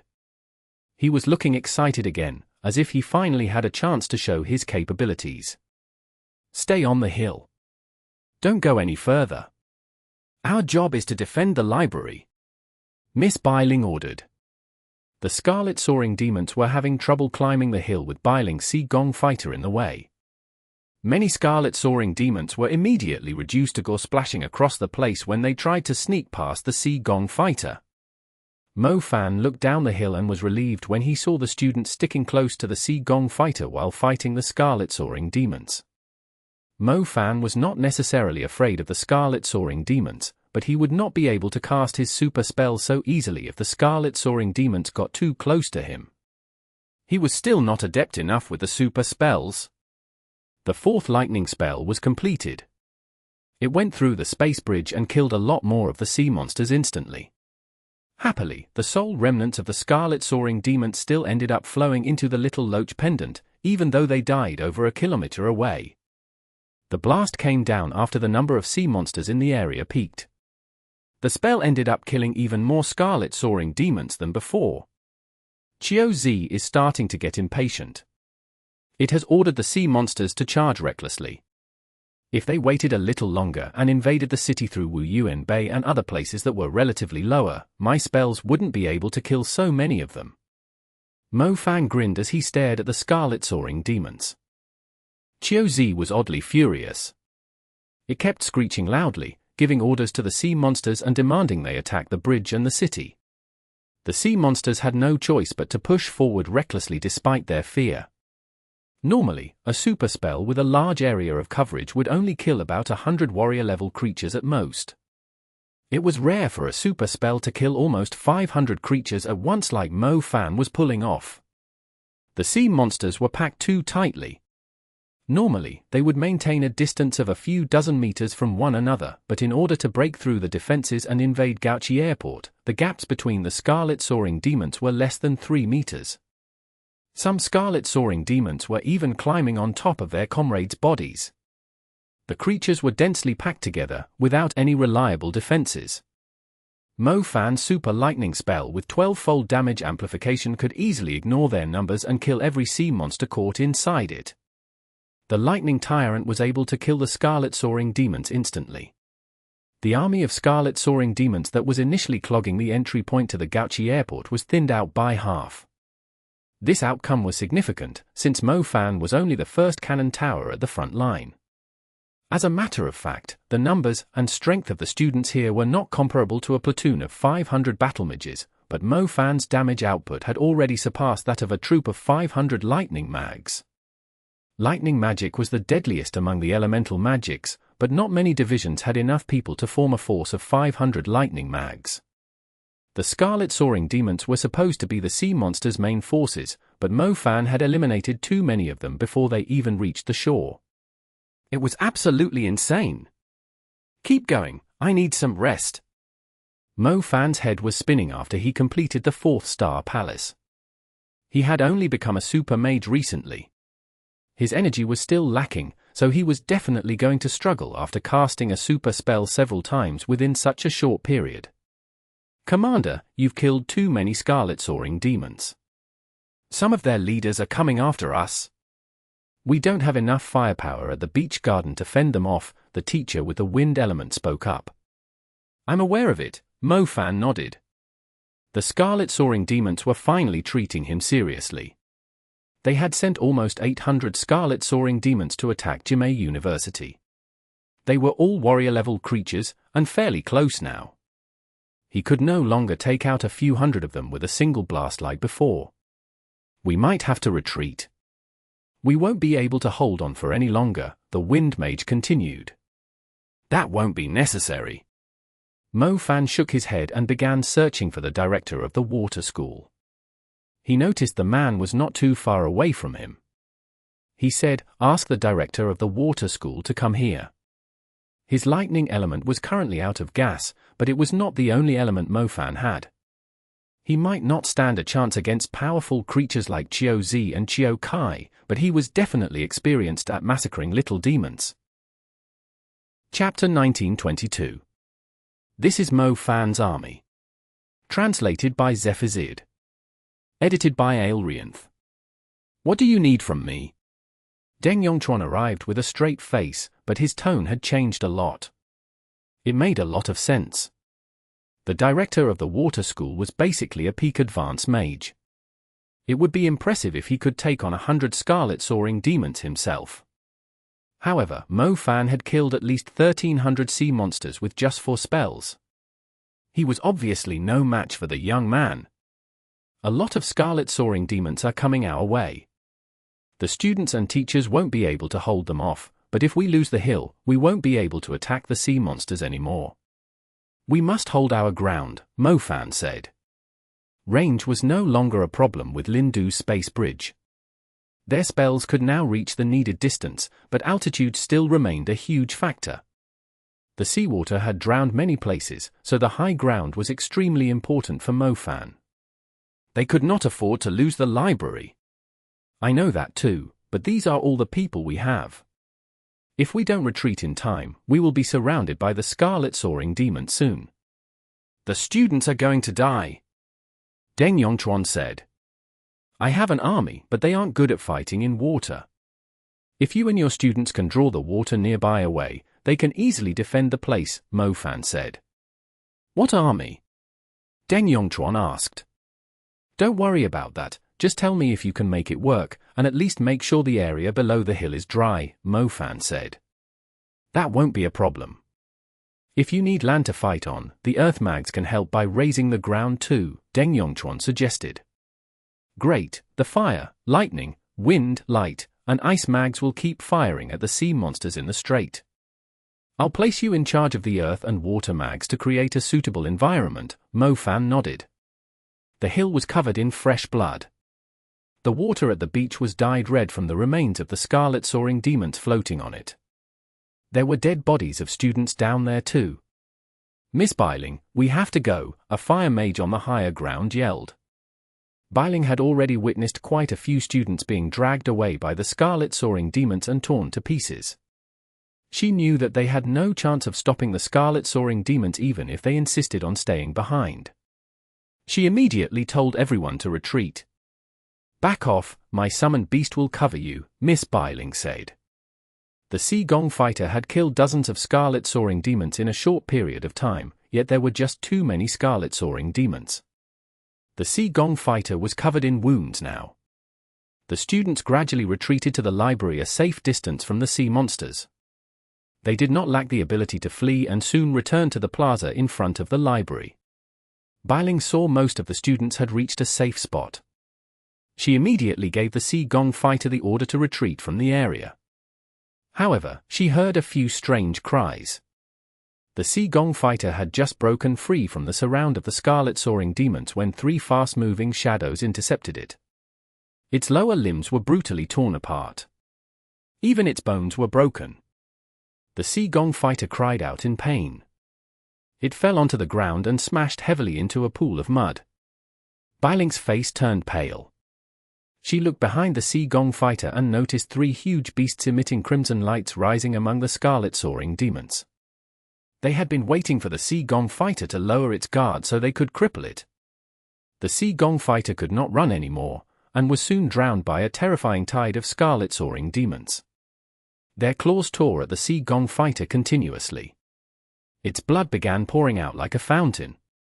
Biling's eyes soon teared up. Scarlet, Scarlet rending demons. The student representative was also grim now. 3 commander-level creatures had shown up at once. Biling wiped her tears. She rushed toward the Sea Gong fighter before anyone could react. Miss Biling, don't go, the students cried out in a panic. The Sea Gong fighter was completely surrounded, and had no chance of escaping. The woman was basically jumping into a burning pit if she rushed toward her summoned beast now. The Sea Gong fighter seemed to have sensed something. It rose to its feet even though the Scarlet Soaring demons were all over it. It spat a gust of wind in Biling's direction. The wind was not targeting the Scarlet Soaring demons. It instead knocked Biling, who was no longer able to think straight, away from it. The wind knocked Biling back, but her heart had shattered further into pieces. The Sea Gong fighter was the strongest on the defensive side. It was the biggest hindrance for the Scarlet Soaring demons, so the sea monsters were obviously going to take the Sea Gong fighter out first while it was by itself. The Sea Gong fighter's lower limbs had broken, but it did not sit and wait for its death. The beast kept swinging its sharp gongs around as the enemy kept coming from all directions, slaughtering the Scarlet Soaring demons. However, the sea monsters had not noticed the ground was rising and the seawater falling. AWOO! A series of thunderous howls suddenly came from behind the library. They burst out of the woods like a ferocious gust of wind and surged toward the beach. The students trembled after hearing the howls. A strong wind blew past as huge creatures with white fur poured down the hill. Some even jumped over the students' heads and sprinted at the Scarlet Soaring demons like they had spotted some delicacies. The wolves just kept coming. The students would occasionally see wolves built like giant bears ramming at the Scarlet Soaring demons menacingly. The students in the library were stunned when they saw the overwhelming number of wolves. Since when was there a wolves' den behind their library? There were white-marked wolves, enormous white wolves, and moon-devouring white wolves. Mo Fan had collected a lot of soul essences recently. He had sacrificed half of them to the magic medium ring and increased the capacity of the beast tide to 333 summoned beasts. There were around 300 white-marked wolves, 20 enormous white wolves, and 13 moon-devouring white wolves. There were only 11 moon-devouring white wolves before, but each of them was a commander-level creature. Mo Fan had purposely given 2 commander-level soul essences to 2 of the enormous white wolves so they were able to evolve into moon-devouring white wolves for this battle. Therefore, he now had 13 commander-level wolves under his command. If the spell did not have a time limit and was so energy-consuming, Mo Fan would not have treated these petty creatures seriously. His army of wolves could easily take care of the sea monsters. He did not have to lift a single finger. This was his army. Chapter 1923. Wolf Army vs Scarlet Soaring Demons. Translated by Zephizid. Edited by Aelrianth. 13 commander-level moon-devouring white wolves led the way as the army of wolves charged at the Scarlet Soaring demons. The water nearby had been drawn away constantly by Deng Yongchuan and other water mags. It looked just like the tide was falling rapidly away from the beach. Shallow water was not much of a problem for the moon-devouring white wolves and the white-marked wolves.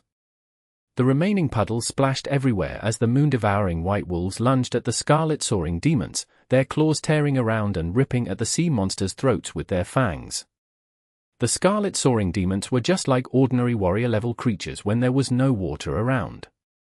The commander-level moon-devouring white wolves could easily massacre them all. The moon-devouring white wolves attacked multiple Scarlet Soaring demons at once. Their fangs tore at the vulnerable parts of one Scarlet Soaring demon, causing blood to splatter everywhere, while their claws crushed the bones of another Scarlet Soaring demon to pieces. They promptly pounced at other Scarlet Soaring demons nearby without having to confirm the deaths of the previous 2. They wove through the Scarlet Soaring demons, rending with their claws at every step, killing the Scarlet Soaring demons in a straight line. Almost every moon-devouring white wolf was capable of doing the same. Awoo! The warrior-level Scarlet Soaring demons were never Big Wolf's target. He had set his eyes on the 3 Scarlet Rending demons, who were about the same color as lava. Big Wolf let out a provoking cry. He was basically telling them, "Come at me, the three of you." The leader of the moon-devouring white wolves was extremely proud, yet he did have the right to be full of himself, as he was now a great commander, and his strength significantly surpassed the rest of the moon-devouring white wolves. Meanwhile, the three Scarlet-rending demons were only lesser commanders. They were a lot weaker than the Scarlet-rending demon that Mo Fan had bumped into at Wuyuan Bay. Big Wolf had a hot temper. When he saw the Scarlet-rending demon standing still, he simply cleared a path by shoving the Scarlet Soaring demons in his way aside and took the initiative to attack them. The three Scarlet-rending demons were surrounded by over 100 Scarlet Soaring demons. They assumed they were safe, but the aura of the moon-devouring white wolf gave them a huge fright when it charged at them. Second Wolf and Third Wolf did not have good tempers either. As the second and third leaders of the wolf den, they clearly did not want to fall too far behind Big Wolf, so they also targeted the commander-level Scarlet-rending demons. As the Scarlet Soaring demons were shoved away by Big Wolf, they also managed to clear paths toward the Scarlet-rending demons. Woo! Mo Fan's Beast Tide had not summoned just the 13 ferocious moon-devouring white wolves, there were around 300 white-marked wolves too. The lesser wolves sprinted down the hill toward the beach. Those watching felt like they had outnumbered the Scarlet Soaring demons several times over, even though the Scarlet Soaring demons still had an advantage in numbers. They were ready to reap a harvest. The wolves charged ahead. The morale of the white-marked wolves peaked as their commanders were clearing paths ahead. They dove in and began to tear the Scarlet Soaring demons to pieces. A beast covered in blood and wounds slowly limped its way out of the pack of wolves amid the chaos. Bailing had returned to the beach. She burst into tears of joy when she saw her Sea Gong fighter had survived. The Sea Gong fighter was very tenacious. Many of its bones were exposed after the Scarlet Soaring demons tore its flesh apart, but it was still alive. However, if it weren't for the hot-tempered Big Wolf, Second Wolf, and Third Wolf, the Sea Gong fighter basically had no chance of surviving. The three reckless creatures had traumatized the entire troop of Scarlet Soaring demons so much that they had completely forgotten to deal the final blow to the Sea Gong fighter. "Where did so many summoned beasts come from?" the student representative blurted out in disbelief. It was unbelievable. The ferocious wolves were like heavenly soldiers. The library that was going to fall had instead turned into a bloodbath for the Scarlet Soaring demons. The escape routes of the Scarlet Soaring demons had been removed by water magic, and now they were no longer able to retreat to the strait. The Scarlet Soaring demons totally lost their sense of security after the water in the area was drawn away, and were like a sheet of loose sand when the army of wolves charged in at them. It served as a great contrast to the wolves, who were becoming braver the longer they fought. These are all your summoned beasts." Bailing went back to the library. She was no longer able to shift her teary eyes away from Mo Fan. Bailing was a summoner, with the summoning element as her primary element. Her Beast Tide could only summon 50 demon rhinos at most to trample the enemy within a certain area. Such numbers were limited in use against the Scarlet Soaring demons, as the 50 demon rhinos would soon lose their momentum against the overwhelming numbers of the Scarlet Soaring demons. Meanwhile, this commander's Beast Tide was not only summoning a bunch of creatures to clear a path, but he had simply moved a whole den of wolves from the summoned beast plane over to their world. These well-trained wolves seemed to have all come from the same tribe. They were massacring the sea monsters. Why can you summon so many of them at once? How did you do it? Bailing knew now was not the best time to ask it, yet she could not hold the urge back. 300 summoned beasts. It was impossible for a normal summoner to summon so many creatures at once. It was not even a super spell. Mo Fan did not answer her. He looked like he was very focused. The truth was, he was not really doing much, since he had let Apers control the wolves. He could just answer the woman, yet he believed he should be reserved at times so he would be more mysterious to others. This Miss Bailing had basically taken the bait. "We'll discuss it in private once we are done here." Mo Fan grasped the situation perfectly. He gave Bailing a glimpse of hope just when she was about to feel disappointed. "Oh. Sure, either way, you saved my Sea Gong fighter." "Thank you so much," Bailing told him. I understand the precious relationship between a summoner and their contract beast, Mo-Fan said. Bailing nodded solemnly. She looked at the wolves and suddenly thought of something. If this was only his beast tied, what about his contracted beast? He had yet to summon his contracted beast. Chapter 1924. Dark Moon Crystal. Exodus Tales. Exodus Tales. Translated by Zephazid. Edited by Aelrianth. Time to continue, I'm done resting. It's time to give these things some wild blasts. Mo-Fan returned to the high ground on the library. The students were still firing their spells at the straight from above the library. However, the damage inflicted by their intermediate spells was fairly limited. The number of Scarlet Soaring demons they had killed until now was still less than what Mo-Fan had killed with a single super lightning spell. Their eyes glittered when they saw Mo-Fan had returned, especially Lindu. "Brother Mo-Fan, you're back," Lindu greeted warmly. Mo-Fan felt a little awkward when he heard how the man addressed him. Imagine a man in his 60s calling a young man in his 20s brother. How were the rest of the directors and teachers in their 40s going to feel? "Senior, we still need your help to hold the lines." The teacher with the wind element sensibly changed the way he addressed Mo-Fan. They had around 100 people, yet their damage could not even match a single spell from Mo-Fan. His strength definitely deserved their respect, regardless of their age difference. "Senior, do you already have 2 elements at the super level? Are those wolves yours too?" a female student who was resting asked in admiration. "You've truly embarrassed us all. Even with us all combined, we are still not as good as you. Your strength is comparable to a troop of soldiers." Lindu sincerely expressed how impressed he was. When they were fighting the number 1 disastrous beast, super mags like Lindu felt like there was nothing they could do. They were unable to locate the enormous beast's weaknesses, and they were afraid of dying to the beast. However, Mo-Fan had managed to seal one of its bone whips, or more super mags might have died in the battle. Even now, Lindu could not help but admit how strong Mo-Fan was after witnessing his lightning and summoning elements. "Not really, my destructive spells could only do so much too if it weren't for your help," Mo-Fan replied humbly. Mo-Fan's lightning element was running out of enough energy for him to use the super spell. He could only cast it twice more at most. Unfortunately, there was no one with the blessing element among them. If someone like Xinxia was around to replenish his energy, he might be able to fire a few more blasts at the sea monsters. He would be able to kill around 3,000 Scarlet Soaring demons before they even reached the island. The number of sea monsters that were entering the island was currently at its highest.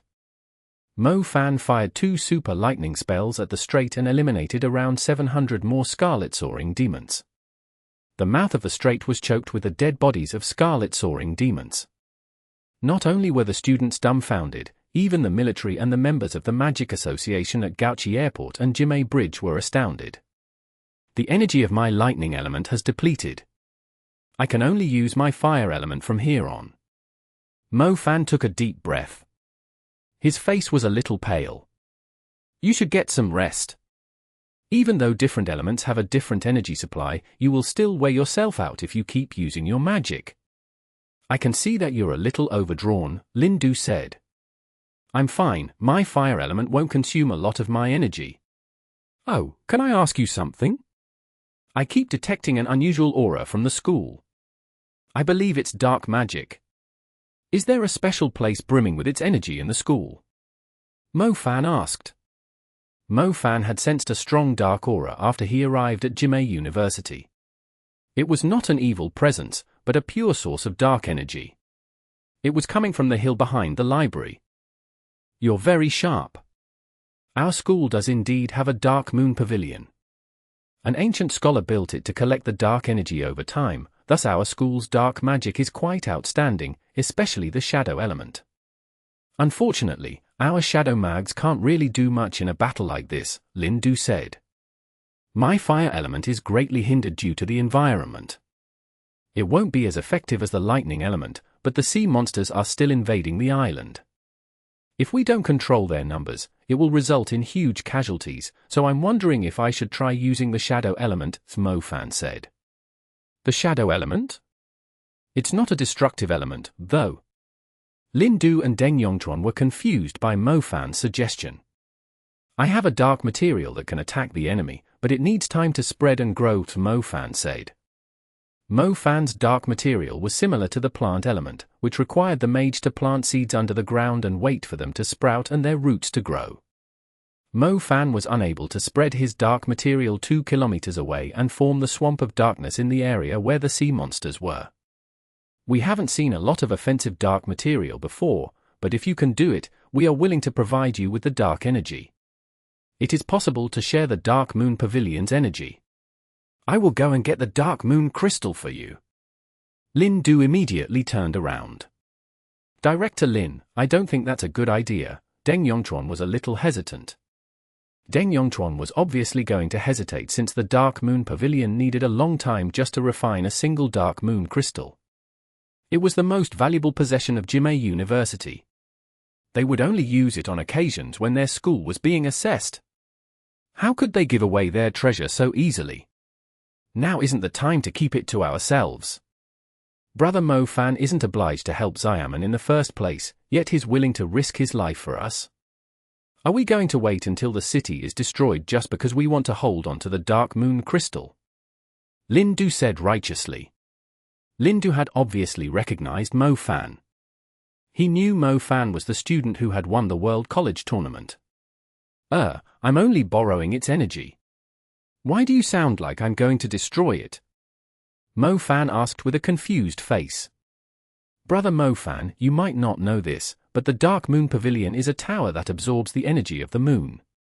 Normally, students can cultivate in it to boost their efficiency, but its greatest power is the ability to refine a dark moon crystal when there's sufficient moonlight. The crystal contains an enormous amount of pure dark energy, but the tower has only produced a single crystal over the past few years. Your shadow element will improve greatly if we give it to you. However, it's more of a consumable, so it will be gone once you use it. However, we are willing to give it away if you can take out another wave of those sea monsters. Besides, you won the World College tournament for our country. You have more right than anyone else to claim the Dark Moon Crystal. Lin Du explained. Chapter 1925. Sea Monster Agate. Exodus Tales. Exodus Tales. Translated by Zephazid. Edited by Aelrianth.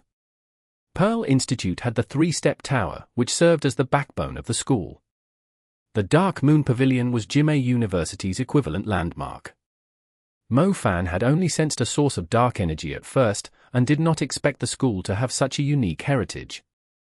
I didn't know it's a consumable. The school should hold on to it. After all, I'm not from this school. Mo Fan belatedly realized how precious the thing was.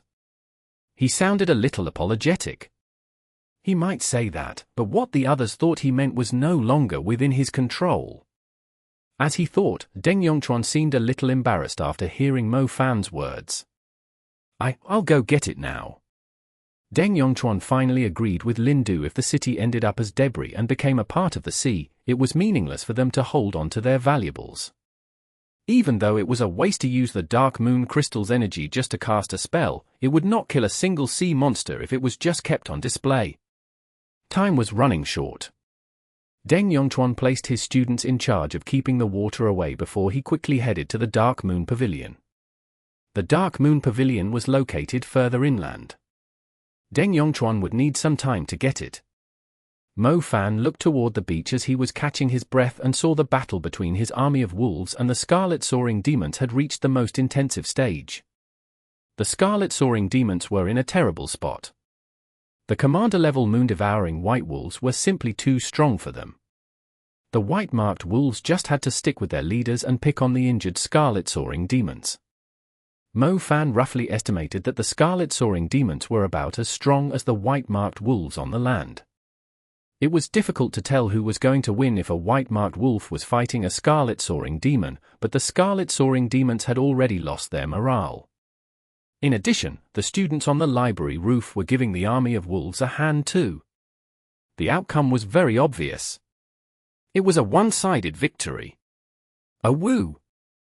a moon-devouring white wolf suddenly withdrew from the battle. It ran up the hill where the library was on and landed in front of Mo-Fan after doing a flip in the air. It was like a ninja among the wolves. Mo-Fan looked at the wolf. He was not sure which one among the 13 moon-devouring white wolves it was. He could only recognize the 3 leaders. The moon-devouring white wolf lowered its head onto the ground like a humble servant. It placed an object glowing with a bloody red light in front of Mo-Fan. "What's this?" Mo-Fan stared at the object with a confused face. He picked it up from the ground. "Brother Mo-Fan, it's a sea monster agate, a valuable item that contains the sea monster's power. It can improve a water mage's control of the water element significantly," Lindu told Mo-Fan with glittering eyes. "Improve a mage control? This thing here?" Mo-Fan said. "Yes, and it's extremely rare. If you craft a ring or a bracelet with it, you can sell it for a high price," Lindu said. "For how much?" Mo-Fan asked. "Depends on the buyer, but at least 700 million. Mo-Fan dropped his jaw. The price took him by surprise. Money. He loved money the most. The object was more valuable than a commander-level soul essence. It seemed to have dropped from one of the Scarlet rending demons. The commander-level moon-devouring white wolf immediately knew it was valuable with just a little sniff. It immediately returned and offered it to its master. "Well done, I remember you now. I won't forget you if I have something good for you." Mo-Fan patted the moon-devouring white wolf that had lost half of its right ear. He was extremely pleased with the sensible creature. The sea monster agate was rather fragile, and the battle between the wolves and the Scarlet Soaring demons was very chaotic. It would be quite normal if some idiot happened to step on the sea monster agate and break it. Luckily, the chop-eared wolf was quite intelligent. It immediately gave it to its master. "I've brought the stuff." Deng Yongchuan's voice came from behind them. Mo-Fan was still holding the warm sea monster agate. Deng Yongchuan immediately noticed it when Mo-Fan turned around. He immediately stood still and stared at the thing in Mo-Fan's hand. "A sea monster agate!" Deng Yongchuan exclaimed. "Yeah, my summoned beast found it from a sea monster's dead body," Mo-Fan said. He immediately realized something when he noticed the passionate look in Deng Yongchuan's eyes. He took the initiative to speak. "How about this? I feel a little bad for taking the school's valuable. I shall give this sea monster agate which my army of wolves risked their lives to acquire to you as a gift." "No way, we can't accept it. It's your personal loot. Our school has offered you the dark moon crystal to protect the island. It's not the same, so please put it away," Deng Yongchuan said sternly. It was exactly what Mo-Fan was waiting to hear. He nodded and put the object into his space bracelet. "This is the dark moon crystal. It's a consumable. Go ahead and absorb its energy. It can temporarily provide you with abundant dark energy and greatly increase your cultivation," Deng Yongchuan said. "My shadow element has already peaked," Mo-Fan said. "Oh, it will still benefit you," Deng Yongchuan reassured him. Mo-Fan received the dark moon crystal. He felt a soothing coldness flowing from his arm to his chest as soon as the crystal was in his hand. He felt the anxiety and worry in his heart cooling down. His thoughts were unprecedentedly calm and clear. Darkness did not necessarily represent evil. Pure dark energy would actually provide a person with a sense of security, especially when their lives were being threatened. It would bring calmness and decisiveness when the person was surrounded by danger. "Break it into pieces," Lindu instructed him. Mo-Fan nodded. His eyes suddenly emitted a dark flicker with a unique iciness. Mo-Fan broke the dark moon crystal. Its pieces began to spread into his surroundings while defying the law of gravity. They did not travel very far away, simply floating around Mo-Fan. They were inspecting Mo-Fan like they were alive, seeming to have found a suitable candidate for them to reside in. After a brief pause, the pieces entered Mo-Fan's body. The pieces seemed sharp, yet they transformed into a glowing liquid and dissolved into Mo-Fan's body instantly. Chapter 1926. The Super-Level Shadow Element and its Unbearable Thirst. Exodus Tales. Exodus Tales. Translated by Zephazid. Edited by Aelrianth. Mo-Fan already had the flogging curse and fiendish night in his body. He initially thought the dark material would absorb the pieces in no time, yet he noticed the energy flowing to different parts of his body, like they were trying to activate different acupuncture points across his body.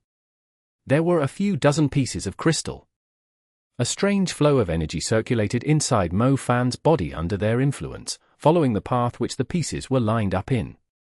Mo-Fan felt like he suddenly had extra blood vessels inside himself. The difference was that his blood vessels contained blood, but these meridians had a pure dark energy flowing in them. The dark material in his body suddenly reacted like a bunch of little elves who had found a stream after coming out of a desert.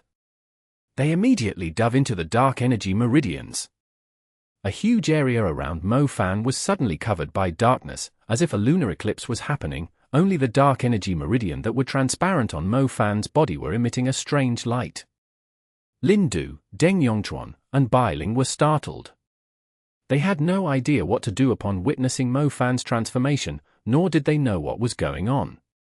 Did the dark moon crystal expire after so long? Why do I feel like he's going to melt at any second? Deng Yongchuan said with a worried look. Let's observe it for a little longer. There shouldn't be any problem. The dark moon crystal was refined during the month with the strongest exposure to the moonlight around 10 years ago. We have no clue how pure the dark energy in it is, Lin Du said. Professor Lin, aren't you worried that the dark energy will overwhelm him instead? Why did you let him absorb the energy just like that? Bailing said with a concerned look. Everyone knew that the dark magic was like a double-edged sword. It would have great consequences for the person absorbing it if it was not controlled properly. Many mags who practiced the curse and undead elements had died from the serious injuries their souls had suffered from practicing dark magic. A while later, the phenomenon resembling an eclipse finally came to a stop, but the light Mo-Fan was emitting previously had gathered in his eyes instead. His eyes were now like the cold moon hanging in the night sky. They would catch people's attention without them knowing. Brother Mo-Fan, how was it? Are you all right? Lindu asked with a worried face. I'm great, I'm perfectly fine. Mo-Fan assured the man. Even though his expression was not telling much, his lips had curled upwards slightly. It was a sign that he was brimming with confidence. Are you able to kill the sea monsters? Deng Yongchuan asked. A few waves of the Scarlet Soaring demons had already reached Gauchi Airport after Mo-Fan stopped using his lightning spells. Even though the military was defending the airport, the soldiers struggled to stop every Scarlet Soaring demon, as the creatures were invading the city from different points. There were also still a great many civilians in the city. Deng Yongchuan had begun to panic. If it had been possible to transfer energy to others like a blood transfusion, he was more than willing to share all his energy with Mo-Fan. Yes, I can kill many of them. Mo-Fan declared confidently. How? Bailing asked. The same old way. Try to gather the sea monsters in the same area and I'll take them all out. Mo-Fan's tone had changed too. Is it fine if they are underwater? Lindu asked. That's fine, the water won't hinder my shadow element, but I'll have to get closer, Mo-Fan said. You sure? It's very dangerous, those sea monsters can still attack you even if you're in the air, Deng Yongchuan said. I'll give you a ride. Bailing did not ask too many questions. They had already witnessed Mo-Fan's strength. They were willing to help Mo-Fan as much as they could if he was able to kill the sea monsters. Bailing quickly drew a blue pattern of the summoning contract in front of her. It resembled a gate, from which a mystical blue spirit quickly appeared. The mystical spirit's appearance was rather unique. They could only see a pair of wings and not its body and head from a certain distance away. Mo-Fan was astounded when he saw the creature. It's a magic feather imp. It can wrap its body around an enemy like a tentacle and lift them into the sky if they can't fly. It will then drop the enemy and let them fall to their death. These imps aren't too friendly, but they can be used as a flying tool, Bailing explained. The mystical creature had already wrapped itself around Mo-Fan like an octopus while they were talking. Its wings happened to be on Mo Fan's back. It felt like he was wearing a backpack with wings, but the backpack was actually a rare creature. Mo Fan was quite surprised. He had never seen this kind of creature before. It must be a unique species among the winged beasts. It's a mischievous creature, so I'll have to stick close to you in case it doesn't want to behave itself. I'll go with you, Biling said. Biling cast a wind spell and summoned a pair of wind wings onto her back. Biling had the wind element, so the magic feather imp was not that useful for her. She had almost forgot she had a second contracted beast. All right, we'll go together. We'll stick to the plan, Mo Fan nodded. The magic feather imp was in high spirits. It beat its wings and took off into the sky before Mo Fan could finish the sentence. Normally, a flying creature would have great coordination between its body and wings to maintain its balance, but when Mo Fan took off with the demon feather imp, it felt like the wings were separating from him. Well, the wings were not attached to him in the first place. As a result, it felt more like an eagle was holding a little chick in its claws, and Mo Fan was the chick. Mo Fan finally recovered his balance after he was up in the sky. He glanced resentfully at the magic feather imp lying on his back. Damn it, I was trying to act cool after having a breakthrough, but this idiot ruins it all. Mo Fan held a strong grudge against the creature for embarrassing him in front of the others. The magic feather imp was truly a problematic beast. He actually thought the creature was special and useful at first. Senior, we are almost there, Biling said. Mo Fan grinned once again. It was time to satisfy the thirst of his super-level shadow element. Chapter 1927. Super-level, Dark Execution Ground. Exodus Tales. Exodus Tales. Translated by Zephazid. Edited by Aelrianth. Mo Fan looked down at the water and saw bulging eyes sticking out from fish-like heads. They were staring up at the uninvited guest in the sky above them. A scarlet rending demon riddled with injuries suddenly starting shrieking among the sea monsters. It kept sweeping its claws in Mo Fan's direction. Mo Fan was amused when he saw the scarlet rending demon that had lost an arm. It was one of the scarlet rending demons that had escaped from Jimei University. The creature had recognized him. It was telling its comrades that he was the one who had been bombarding them with the lightning element. He was the culprit who had killed many of their comrades. The Scarlet Soaring demons were planning to invade Gauchi Airport, but they immediately turned around after hearing the Scarlet Rending demon screams. They started swimming toward Mo Fan. Here they come. Biling's face paled. She had never faced so many demon creatures at such a close distance before. The fishy stench of the sea monsters was so strong that she felt like she was going to faint, not to mention the pressure from their glares. Mo Fan looked up and told Biling, "Go higher. I'll wait until more of them take the bait." Her slim legs were completely exposed from his angle. But Biling was still worried about Mo Fan's safety. "I'm fine, go ahead. From here on, I will kill every Scarlet Soaring demon that shows up," Mo Fan said confidently. Biling nodded. She started rising to a safer height. In addition to the huge groups of Scarlet Soaring demons, there were quite a lot of Scarlet Rending demons beneath Mo Fan now. They had stacked on top of one another like a platform so their attacks were able to reach him. Mo Fan took his time when he noticed the trick the creatures were trying to pull off. However, the magic feather imp on his back was a little intimidated. It beat its wings to escape from the area. "Behave yourself, or I'm going to kill you first." Mo Fan did not go easy on the magic feather imp this time. He directly applied his aura of dark magic toward the misbehaving magic feather imp, forcing it to obey him. The magic feather imp realized Mo Fan was seriously going to kill it if it tried to run away on its own. It had no choice but to carry Mo Fan while staying at a dangerously low height. "They are seriously holding a strong grudge against me," Mo Fan murmured after glancing at the sea. The Scarlet Soaring demons were gathering toward him like they were organizing a protest. Even the water was unable to flow between them now. They were like demons crawling out of an abyss, trying to drag living creatures like Mo Fan down and tear him into pieces.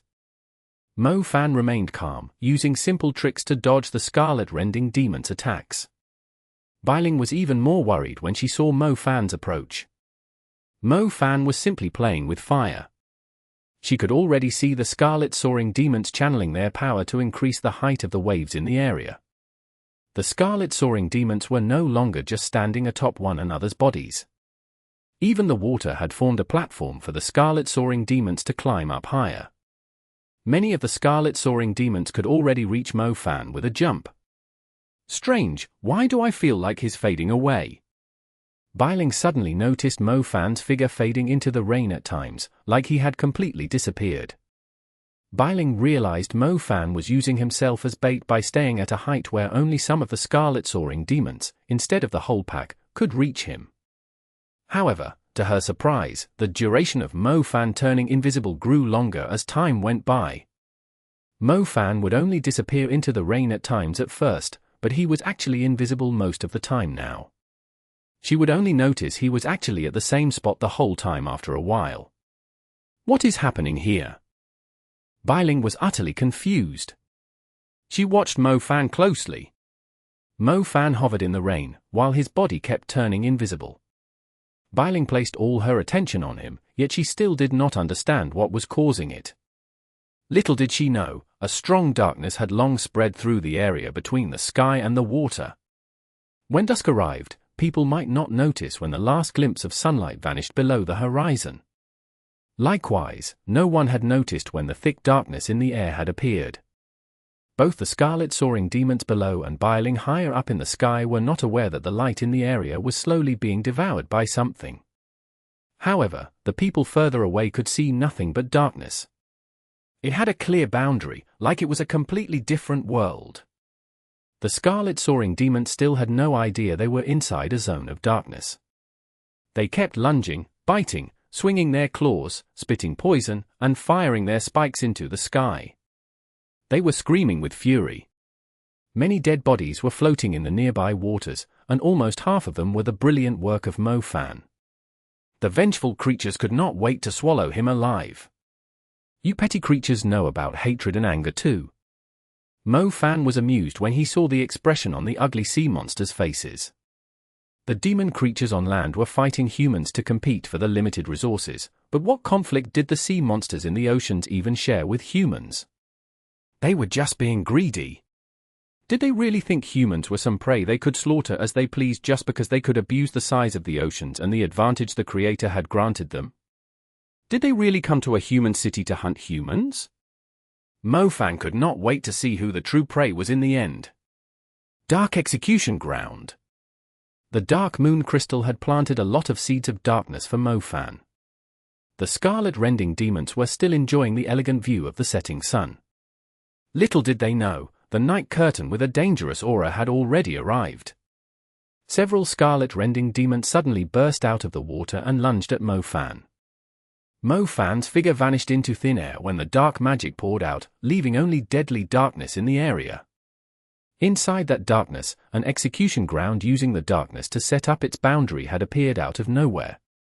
Most shockingly, a shadow guillotine made up of countless shadow fiends was hanging at its highest point, almost reaching the clouds. The shadow guillotine was as enormous as a magical artifact in the hands of a deity as it pointed down at the mundane sea.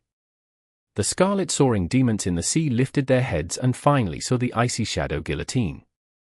Even though it was still hanging in the air, the sea monsters started suffering a mental breakdown, as if their heads were being held in place under it. Chapter 1928. Group Execution, Shadow Guillotine. Exodus Tales. Exodus Tales. Translated by Zephazid. Edited by Aelrianth. Execute! Mo Fan was like the executioner of the world of darkness. His voice had an inviolable authority and an overwhelming killing intent. The guillotine fell from the clouds and chopped down at the Scarlet Soaring Demons and Scarlet Rending Demons in the execution ground mercilessly. To the naked eye, a huge shadow guillotine was falling from above, yet to the Scarlet Rending Demons, after the dark execution ground bore down on them, they were like a bunch of slaves whose necks had been placed under a guillotine made specifically for them. They were suppressed by the dark magic and could only prostrate themselves feebly in the execution ground. When they turned their heads and looked up, all they could sense was death and the chill of their own fear. There was nowhere to hide. Their minds and souls were massively suppressed. The countless Scarlet Soaring demons had all been sentenced to death by Mo-Fan, the executioner. These sea monsters might not turn into scattered souls from the descending blade, yet they would cease to exist between the sky and the sea.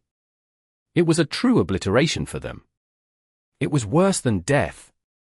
With a loud snap, an eerie event took place in the strait that was still crawling with the Scarlet Soaring demons. Their heads were chopped off their bodies, as if thousands of axe-bearing demons had executed all of the Scarlet Soaring demons at the same time after receiving their order. The sea monsters on the surface of the water, on top of the platform they had stacked up into, and hiding under the water had all lost their heads. Not a single drop of blood was spotted, only a puff of black smoke was rising from the cuts. Certain execution grounds would use black gauze to slightly hinder the crowd's vision, just so the scene would not be so gory to ordinary people and they would not feel so uncomfortable after witnessing an execution. It was exactly the same situation. The cloth fell to the ground after the headsmen were done with the execution. The people would only see a headless body and a head rolling on the ground. The main difference was that Mo-Fan was not just doing it to a Scarlet Soaring demon, but thousands of them at the same time. The dark execution ground was like a curtain falling away. Everything returned to normal after the execution was done, leaving no sign of the darkness behind. There were only lots of dead bodies in the strait. There was no blood, which made it even creepier. They are all dead. Biling was flying right above Mo-Fan. She was able to survey the whole shocking scene just by looking down.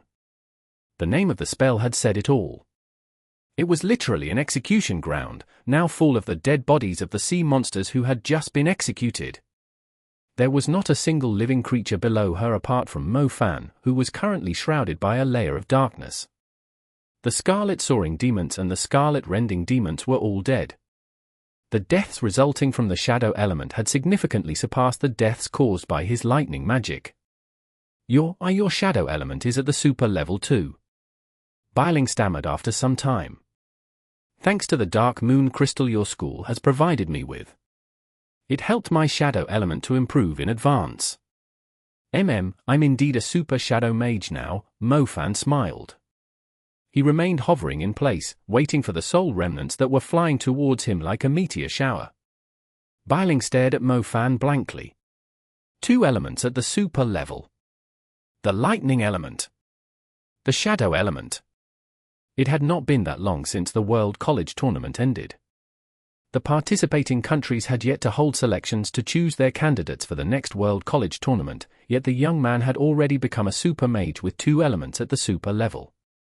It was unbelievable.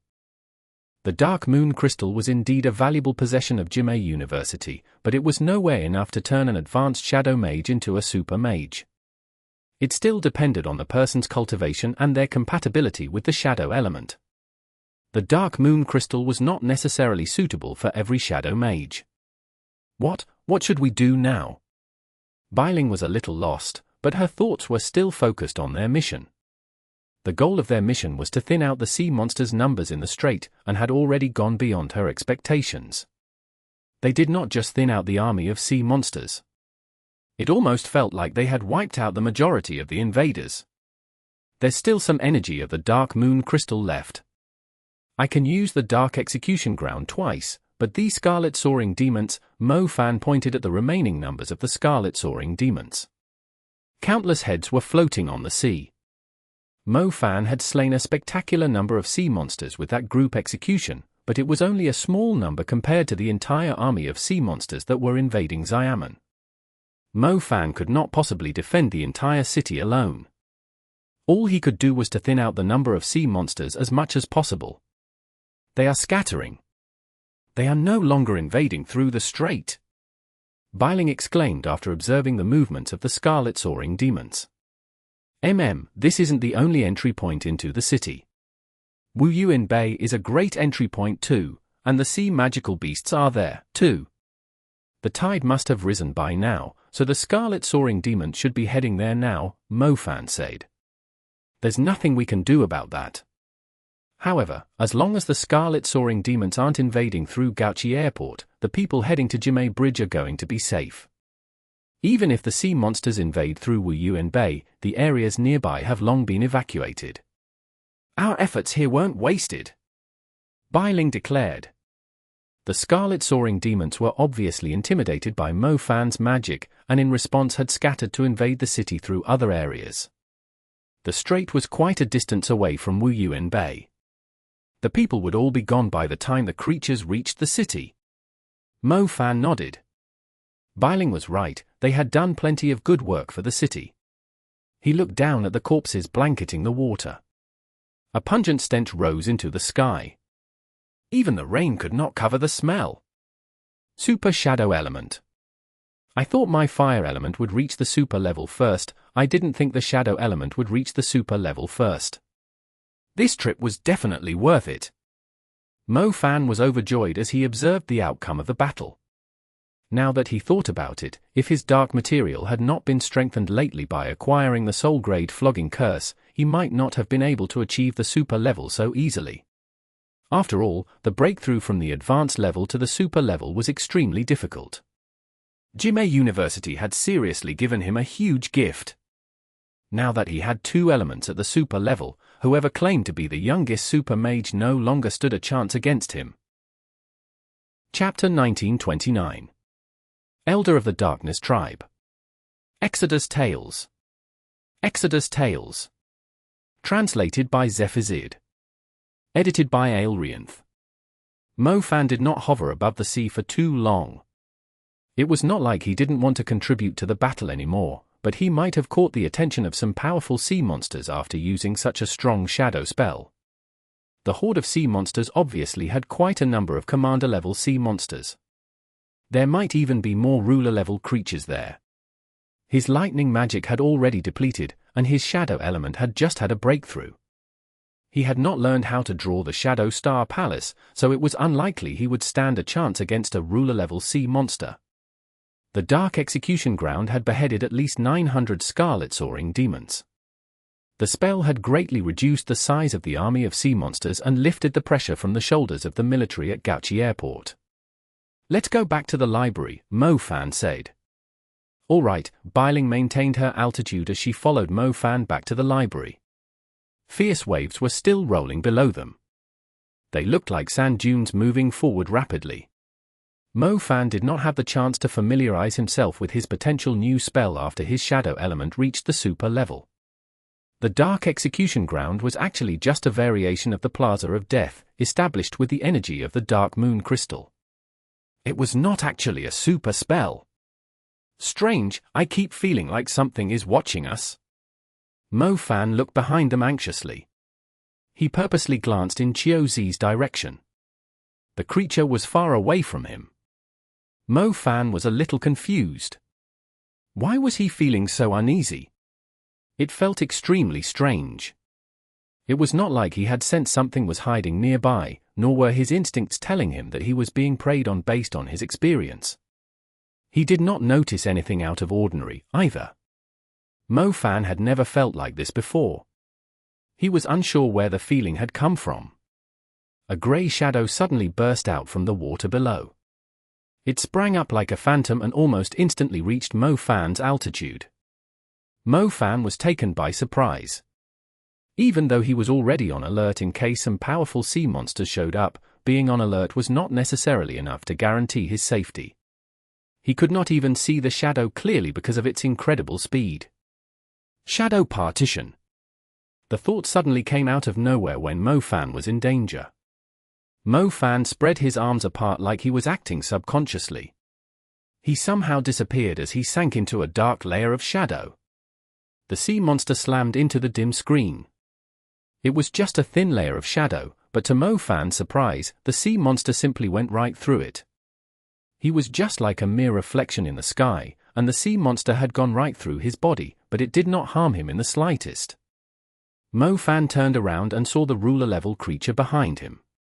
He managed to get a close look at the ruler-level sea monster. It was the same species as the Scarlet Soaring demons, but the difference was that it had a metallic dark green skin. Its back was covered in extended coral-like crests. It was standing upright, but its upper limbs were like blades, while its lower limbs were built like the legs of a frog. The creature did not have a very outstanding appearance. It was just as ugly as the Scarlet rending demons, but the coral-like crests on its back were astonishing. They clearly displayed how dangerous the creature was, as they corresponded to its noble status in its tribe. "Mofan, are you all right?" Biling was terrified. She initially thought the creature had shredded Mofan to pieces. Mofan looked at Biling and realized the danger she was in. He quickly yelled to warn her, "Go now, this thing is a ruler-level creature." Biling had stopped because she wanted to help. To their surprise, the ruler-level creature with coral reef fins immediately switched targets. It was supposed to be falling in the air, yet it managed to propel itself in a new direction with its powerful lower limbs. Its kick slammed against the air, forcing a strong gust of wind at the sea. The force launched the ruler-level creature higher into the air, like a menacing ray of light. Biling immediately realized she was in danger. She quickly beat her wings to fly higher. Mofan felt like his heart was on fire as he watched this. He had used an ability he had learned out of nowhere to dodge the deadly strike from the coral fin's ruler, but Biling did not have the chance to dodge it. The ruler-level creature was extremely cunning. It had switched targets as soon as it failed to kill Mofan first. Fresh blood squirted like a fountain, dyeing the rain red. Mofan was on the other side of the dark partition, like he was separated from reality. There was nothing he could do, as he could not even use his other elements. Mofan was infuriated by the scene before him when he returned from the dark partition. A pair of legs covered in blood fell from the sky. They were cut off around 15 centimeters above the knees, and belonged to Biling. Biling's legs had been severed. Her cry amid the rain was heart-wrenching. Her blood mixed with the rain was pouring down right in front of Mofan. "Die!" Mofan was enraged. The meridians of the dark magic scattered across his body were activated suddenly. A bolt of white lightning flashed across the dim sky and lit up the raindrops. The light it produced reflected Mofan's shadow. The shadow was oddly visible in the curtain of rain. It spread together with Mofan's dark magic and went from the length of a normal human being to the size of the clouds. The shadow caught up to the coral fin's ruler, which was still trying to attack the woman, and transformed into an elder of the Shadow Tribe. A Shadow Tribe elder was a rank higher than a Dark Swordmaster. Mofan did not just summon a weak rebelling shadow like he normally did. This was a true dominating entity from the Dark Plane. The Shadow Tribe elder was just like most phantoms. Its lower body was like a puff of smoke, but its upper body was a dozen times thicker. The Shadow Tribe elder waved its hands at one another after sensing Mofan's wrath. The coral fin's ruler tried to escape after it became aware of the approaching danger. However, when it looked around it, it noticed the Shadow Tribe elder's hands were as enormous as the sky. It had no chance of escaping the hands, no matter how quick it was. Bang! The force was utterly terrifying. The coral fin's ruler was smashed between the hands. It began screaming an unpleasant cry in pain. Chapter 1930. Preparing to kill Chiu Zi. Exodus Tales. Exodus Tales. Translated by Zephizid. Edited by Aelrianth. Black smoke was rising continuously from the coral-crested ruler's body. The Shadow Tribe elder's claws had a strong corruptive energy in them. The coral-crested ruler's body was rotting rapidly, while its bones were cracking under the force exerted by the hands. "Kill it!" Mofan ordered the Shadow Tribe elder coldly. The Shadow Tribe elder let out an eerie chuckle as it separated itself from Mofan's shadow. Mofan's own shadow disappeared right away. The lightning flashing in the rain now projected the complete silhouette of the Shadow Tribe elder. It flew in the direction of its extended arms while its head enlarged significantly. It was like a primordial demon that had captured some delicious prey.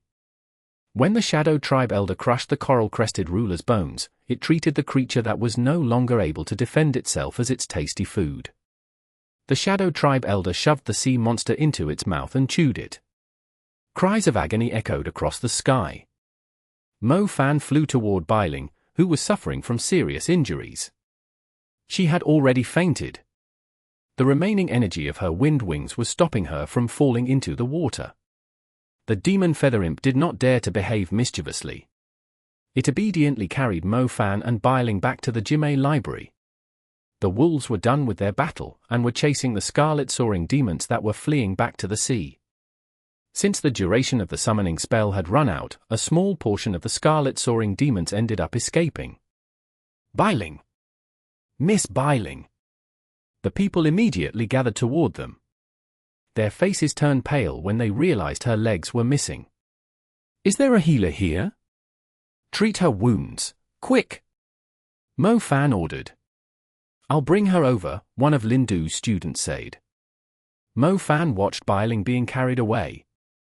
He was not sure if she could survive. The injuries left by a ruler-level creature were difficult to heal.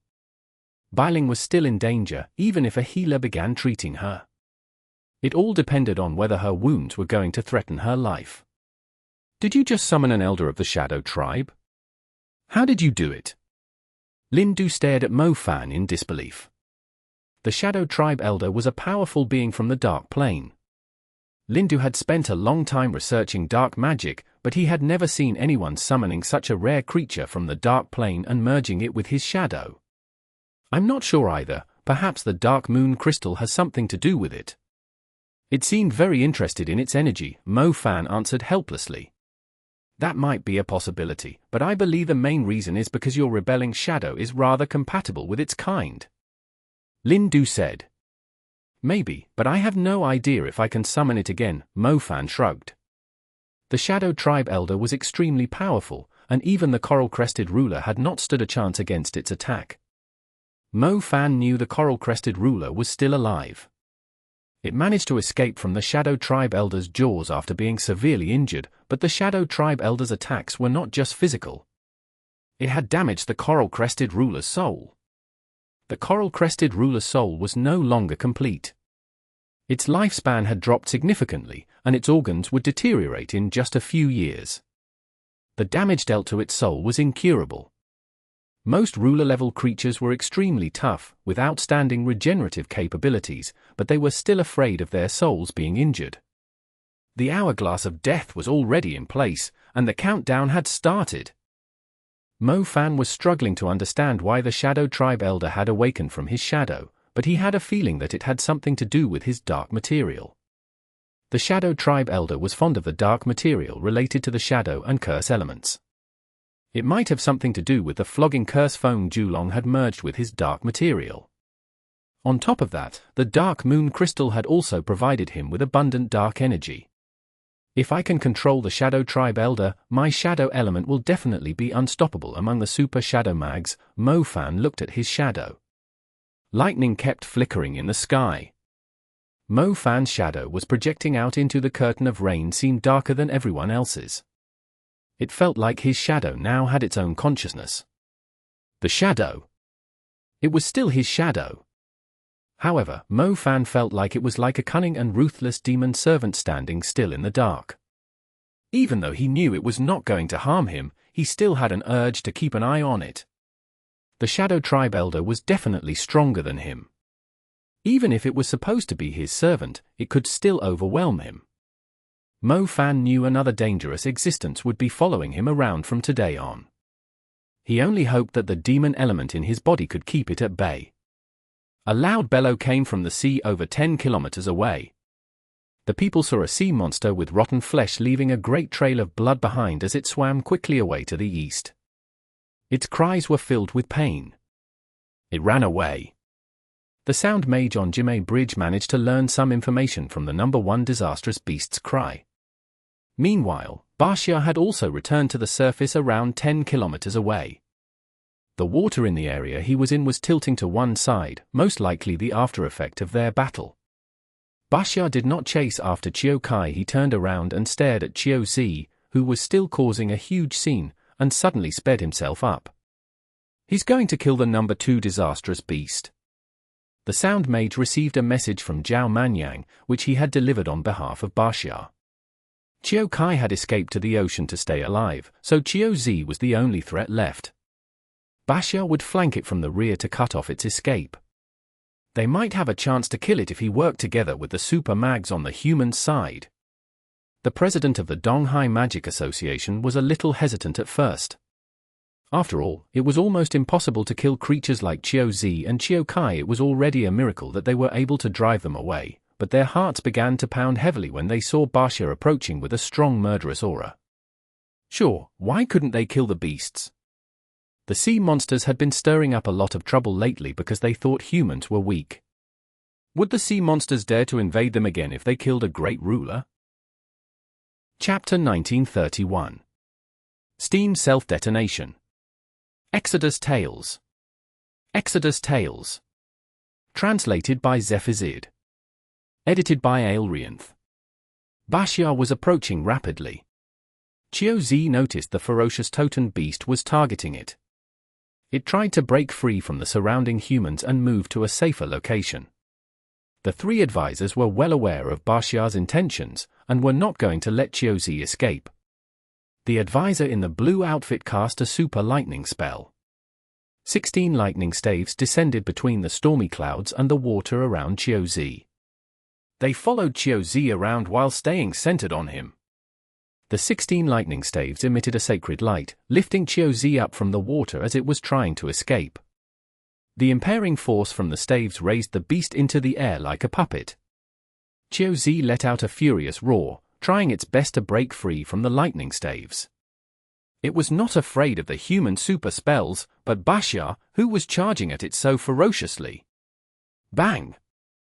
Baxia burst out of the water like he had blasted his way through it. His enormous body kept growing to the size of a mountain, and covered the entire sky and the sun as he collapsed onto Chiao Z. Chiao Z was unable to move. Its bones were nowhere as sturdy as Chiao Kai's. Baxia's ferocious blow smashed a destructive wave across Chiao Z's skin. Its backbone bent out of shape, as if it had been smashed into pieces around its waist. Chiao Z released a blast of red steam after it was badly injured. The steam spread rapidly and soon filled the space above the waters around it, spreading in the air like scorching flames. The mags nearby immediately felt like they had been set on fire, their skin so dry that it was about to fall off. Even the liquid and blood in their bodies were evaporating. The cloud of red steam spread toward the entrance of the strait. It swept across the Scarlet soaring demons that had reached Gauchi Airport, who began venting the same red steam. The strange mist vaporized everything under the Scarlet soaring demon's skin. They eventually collapsed and turned into a portion of the steam. It's the poisonous red steam, don't let it reach the bridge. The advisor in the blue outfit was startled when he saw the steam approaching the bridge. If the warrior-level Scarlet soaring demons were vaporized in such a short time, the civilians on the bridge were going to share the same fate. They would die as soon as they breathed in the steam. The red steam was obviously Chiao Z's deadliest ability. It was using everything it had to flee for its life. The poisonous red steam was not much of a threat to the super mags and Baxia. The human mags and Baxia could just focus on killing it. However, the steam would cause huge casualties once it reached the bridge and the island. They might be able to kill Chiao Z, yet it was going to drag down thousands of humans with it. That piece of S******, it's threatening us with a suicide attack. Zhao Manyang cursed. Chiao Z was currently a terrorist that was armed with bombs. If they forced it too much, it would detonate itself and spread the poison steam across the island. Baxia was very determined to kill Chiao Z.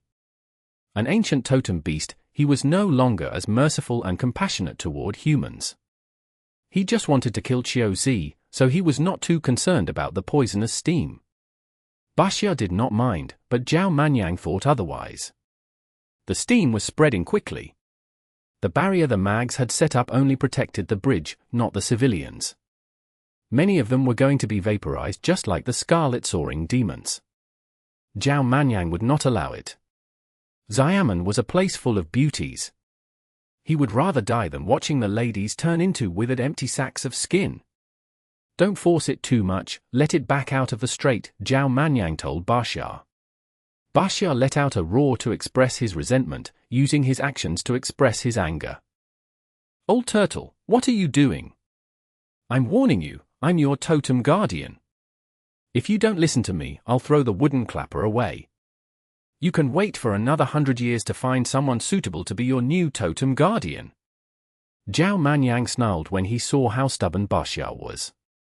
Damn it, every totem guardian was extremely close to their totem beast, yet his old turtle was aloof, arrogant, and proud. Zhao Manyang had enough of it. He was now a super mage. If he did not lift the seal on the wooden clapper, this totem beast would still be getting bullied by the Disastrous Duo. He would not be able to defeat the big one, then pick on the small one.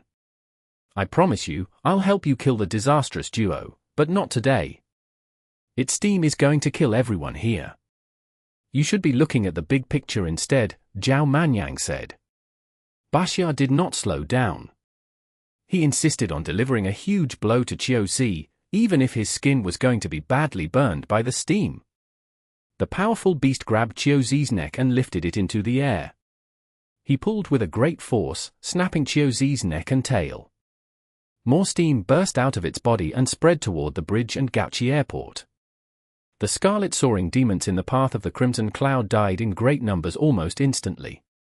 It was a terrifying sight. Baxia's anger erupted like a volcano, yet he managed to retain his rationality. After breaking Qiuzi's bones, he let out a furious roar and tossed the beast away from the strait. Qiuzi was like a poisonous red bomb when its body was contorted like that. It was thrown into the sea over 6 kilometers away. The scorching air cooled down after the beast was thrown into the distance. Baxia stood in the water and let loose an infuriated roar into the sky after he missed out on the opportunity to kill Qiuzi. The whole city trembled under his rage, including the sea monsters who were invading the island. Chapter 1932. The Disappearance. Translated by Zephizid. Edited by Aelrianth. The storm above Xiamen started to dissipate after Qiu Kai and Qiuzi were gone. As it left, the rain finally stopped falling. Sea monsters were still roaming in the city, but the majority of the city was already evacuated. The mags began to exterminate the sea monsters that were damaging the city. The sea monsters were like a sheet of loose sand without the two great rulers. As the water in the city started to fall, their strength dropped significantly with it. 2 days later, the sunlight finally pierced through the thick clouds and shone upon the drenched city around dusk. The shadows of the buildings that were still standing dragged across the water, swaying as the tide gradually fell. The weather was most likely going to be clear tomorrow if there was sunlight now. The city would soon regain its warmth and charm. By then, the sea monsters would all have retreated to their dens. For those who stayed, there was only one ending: death. Mo Fan did not join the others in exterminating the remaining sea monsters. He was completely worn out. It was already afternoon before he even woke up. He could hear giggles on the field outside the window. He knew they were ladies in the prime of youth as soon as he heard the giggles. Mo Fan rose to his feet and pulled the curtain to the side. He realized he was still at Jimei University. Even though the school was close to the sea, it did not suffer much damage from the sea monsters and the storm due to its higher terrain. The storm that had loomed over Xiamen not long ago felt like a nightmare when he heard the giggles of the young and attractive girls. Everything was just as peaceful and fine after he woke up from his sleep. Mo Fan stood in front of the window and watched the ladies in short skirts for some time. He was starting to miss the day when he first set foot into Pearl Institute. The days back when he was still a student had indeed been more relaxing. He did not have to go rushing about to so many different places that were on fire to put out the flames. He might not be able to wake up again someday, which meant he would not be able to see those pretty skirts and beautiful legs swaying outside his window. The door opened. The little beauty Lingling came in with a cup of milk tea. She twisted her lips when she saw Mo Fan awake, standing at the window to peep on the girls in their dorm's garden. The water level has fallen by half. Most of the buildings were destroyed, but it shouldn't be much of a problem to repair them. The main roads and city core are still intact, Lingling informed him. That's great, at least our efforts were not in vain. Mo Fan answered. Is your shadow element at the super level now? Ling Ling asked him. Yeah, I didn't expect it either. Mo Fan finally remembered what had happened. Yeah, his shadow element had reached the super level. He was struggling to recall everything that happened, since he had just woken up. He was completely worn out after fighting for so long. You can do a lot more things now, Ling Ling said. Of course, and my shadow element has evolved again. I feel like it's on par with my lightning element, Mo Fan said. You've claimed the Dark Moon Crystal from Jimei University, which is said to be of the finest quality. It's not surprising that your shadow element has evolved again, Ling Ling told him. I'll need some time to stabilize my cultivation when we are back. That way, it will be easier for us to achieve our goals, Mo Fan smiled. The duel between you and the guy from the Zoo clan is just around the corner too, Ling Ling reminded him. I bet he didn't expect my lightning element to break through to the super level in such a short time. My shadow element is now at the super level too. Mo Fan was now looking forward to the duel. Zhu Xiangqian had purposely hired people to impersonate him and ruin his reputation to gather more attention before the duel. Mo Fan had been given no choice but to keep a low profile since then. Zhu Xiangqian had done everything to secure the limelight for himself. He had even sent out invitations for people to watch the duel a long time ago, so he could claim the title as the strongest young mage in front of the whole country. It was true that Mo Fan was no match against Zhu Xiangqian when they were still in Greece, as he had only been an advanced mage. However, that was no longer the case now. Zhu Xiangqian did not have much time left to be full of himself, as Mo Fan would soon beat the crap out of him when the time came. By the way, where's old Zhao? Mo Fan remembered Zhao Manyang and his totem beast, Baxia. It was a relief that old Zhao had managed to bring the old turtle to their aid in time. If the Jimei Bridge had collapsed, Xinglin Bridge would have been the only escape route left. They would have had no chance of evacuating the city within 8 hours. Baxia had played a very important role during the battle. He now understood why Xiao Zheng insisted that they find the totem beasts. Most mags did not stand a chance against the powerful and ancient sea monsters. Only the totem beasts were strong enough to face them. He left quietly, Ling Ling said. Really? That's not like him. He would normally stay here for some time after contributing so much, so he could enjoy the fame and admiration from the people. The ladies would fall into his arms. He wouldn't leave until he had enough. Mo Fan was amazed. People might link Baxia's appearance to the incident in Venice. Zhao Manyang might want to enjoy the benefits like you mentioned, but he still needs to keep an eye on his brother, and the Zhao family who's currently under his brother's control. Let's just say he has grown a lot. It was best if he left quietly, Ling Ling said. That's true. Zhao Yuqian is vicious. If he knows old Zhao is still alive, who knows what crazy acts he would try to pull off, Mo Fan agreed. The Zhao family was able to match the Mu clan in terms of influence. Money could do a lot of things. They would never be short of tricks if they wanted someone dead. Zhao Manyang wanted to improve his strength in peace, so he should avoid the public eye as much as possible. There's something I need to tell you. Ling Ling sat down on the edge of the bed. She tossed back the cup of milk tea and straightened her face. What's wrong? Mo Fan could not figure out any reason why Ling Ling would be so serious all of a sudden, as if something was bothering her. I've asked many people, and even asked the people of the Donghai Magic Association for help. I also asked Sister Ningxue to investigate the Dali clan, but we haven't learned anything useful, Ling Ling said. What do you mean?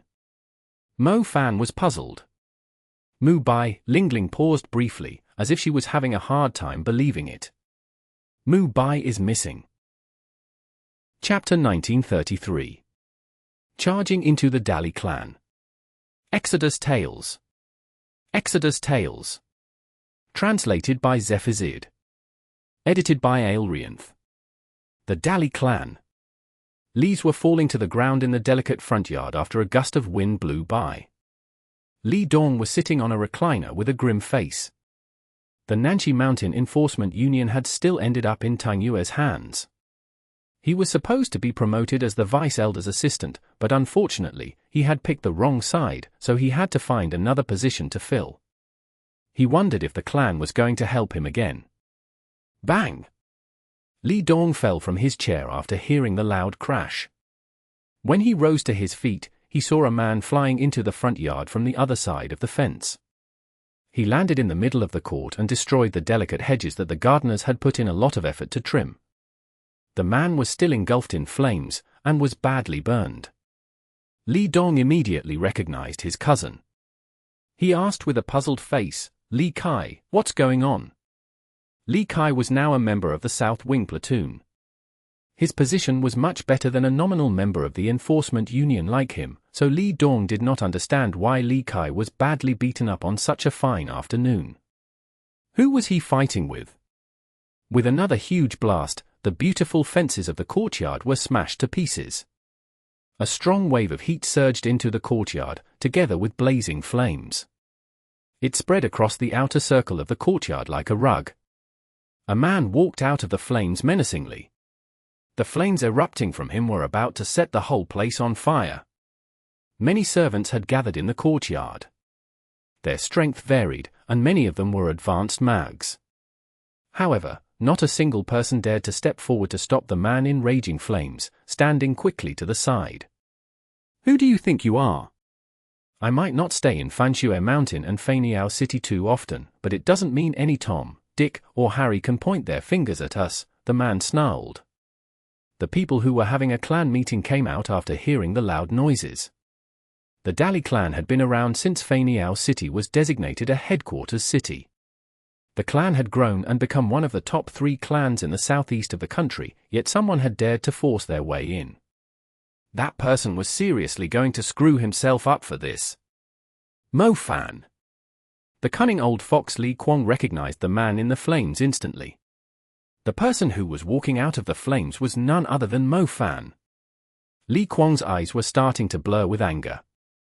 Li Kwong had been competing with Mu Ningshui and Mu Ruyan for a long time, since he was the person in charge of the Dali clan. He had never taken Mo Fan seriously, yet this infamous scoundrel had broken into their territory during their first encounter. He had gone too far. "I'm only going to ask once, did your clan set Mu Bai up?" Mo Fan did not show any mercy. They were already enemies in the first place. The Dali clan had been troubling Fanshue Mountain a lot. He would not be Mo Fan if he still went easy on them. "What Mu Bai? Don't you dare act recklessly just because Great Councilman Xiaozheng has your back. This is private land that belongs to the Dali clan. If you dare trespass into our territory and use magic, we can execute you right on the spot without the Magic Association's permission. We won't be afraid to bring it up to the Great Councilman either." Li Kwong pointed at Mo Fan and snarled, like he had just been slapped in the face. To think that someone like him had broken into a renowned clan's courtyard. It would be a disgrace if they allowed Mo Fan to leave in one piece. "The fact that I'm here means your petty tricks simply aren't a threat to me." Mo Fan continued forward while glaring at Li Kwong. Li Kwong was startled by Mo Fan's aura. He did not expect the young man's cultivation to be so strong. "Do you really think our clan has no one else? Go, I'll make whoever kills him an honorable elder." Li Kwong told his men. There were some experts among the henchmen, but they were not even comparable to Mo Fan's little finger. There were also 1 or 2 super mags watching over the clan, but they would not make their moves recklessly before understanding what was going on. A battle between super mags was not playing house. The whole clan would be caught up in it. Calm down, master, please calm down first. Let me ask him why he's here first." Li Dong noticed the tension between both sides. He knew starting a fight now would not bring any benefits to either side. Li Dong did not wait for Li Kwong's response. He quickly ran up to Mo Fan with a smile. Mo Fan glanced at the opportunist. His face was not friendly in the slightest. "Brother Mo Fan, even though there were some conflicts between us, it's only because we are on different sides. However, there's no reason for you to break into our territory today.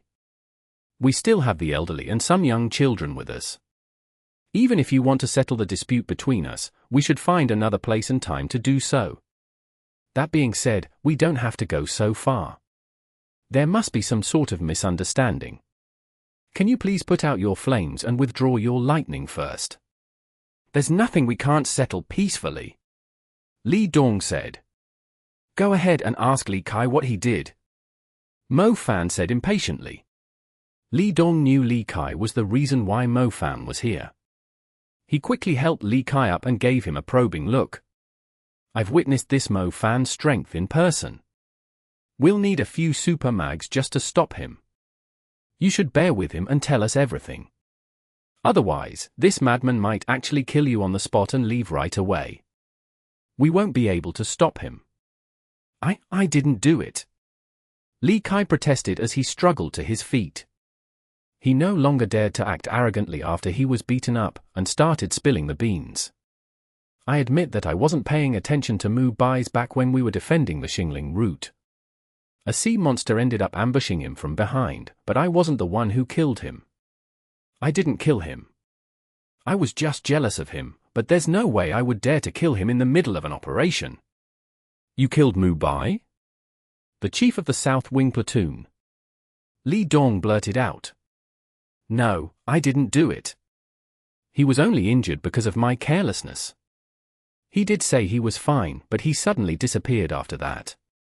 The South Wing platoon has been looking for him in Xiamen ever since, but we just couldn't find him. You have to believe me, I didn't set him up. Li Kai was seriously afraid. He finally recalled that this Mo Fan was someone who would do anything just to get his revenge. Chapter 1934. Targeted. Exodus Tales. Exodus Tales. Translated by Zephizid.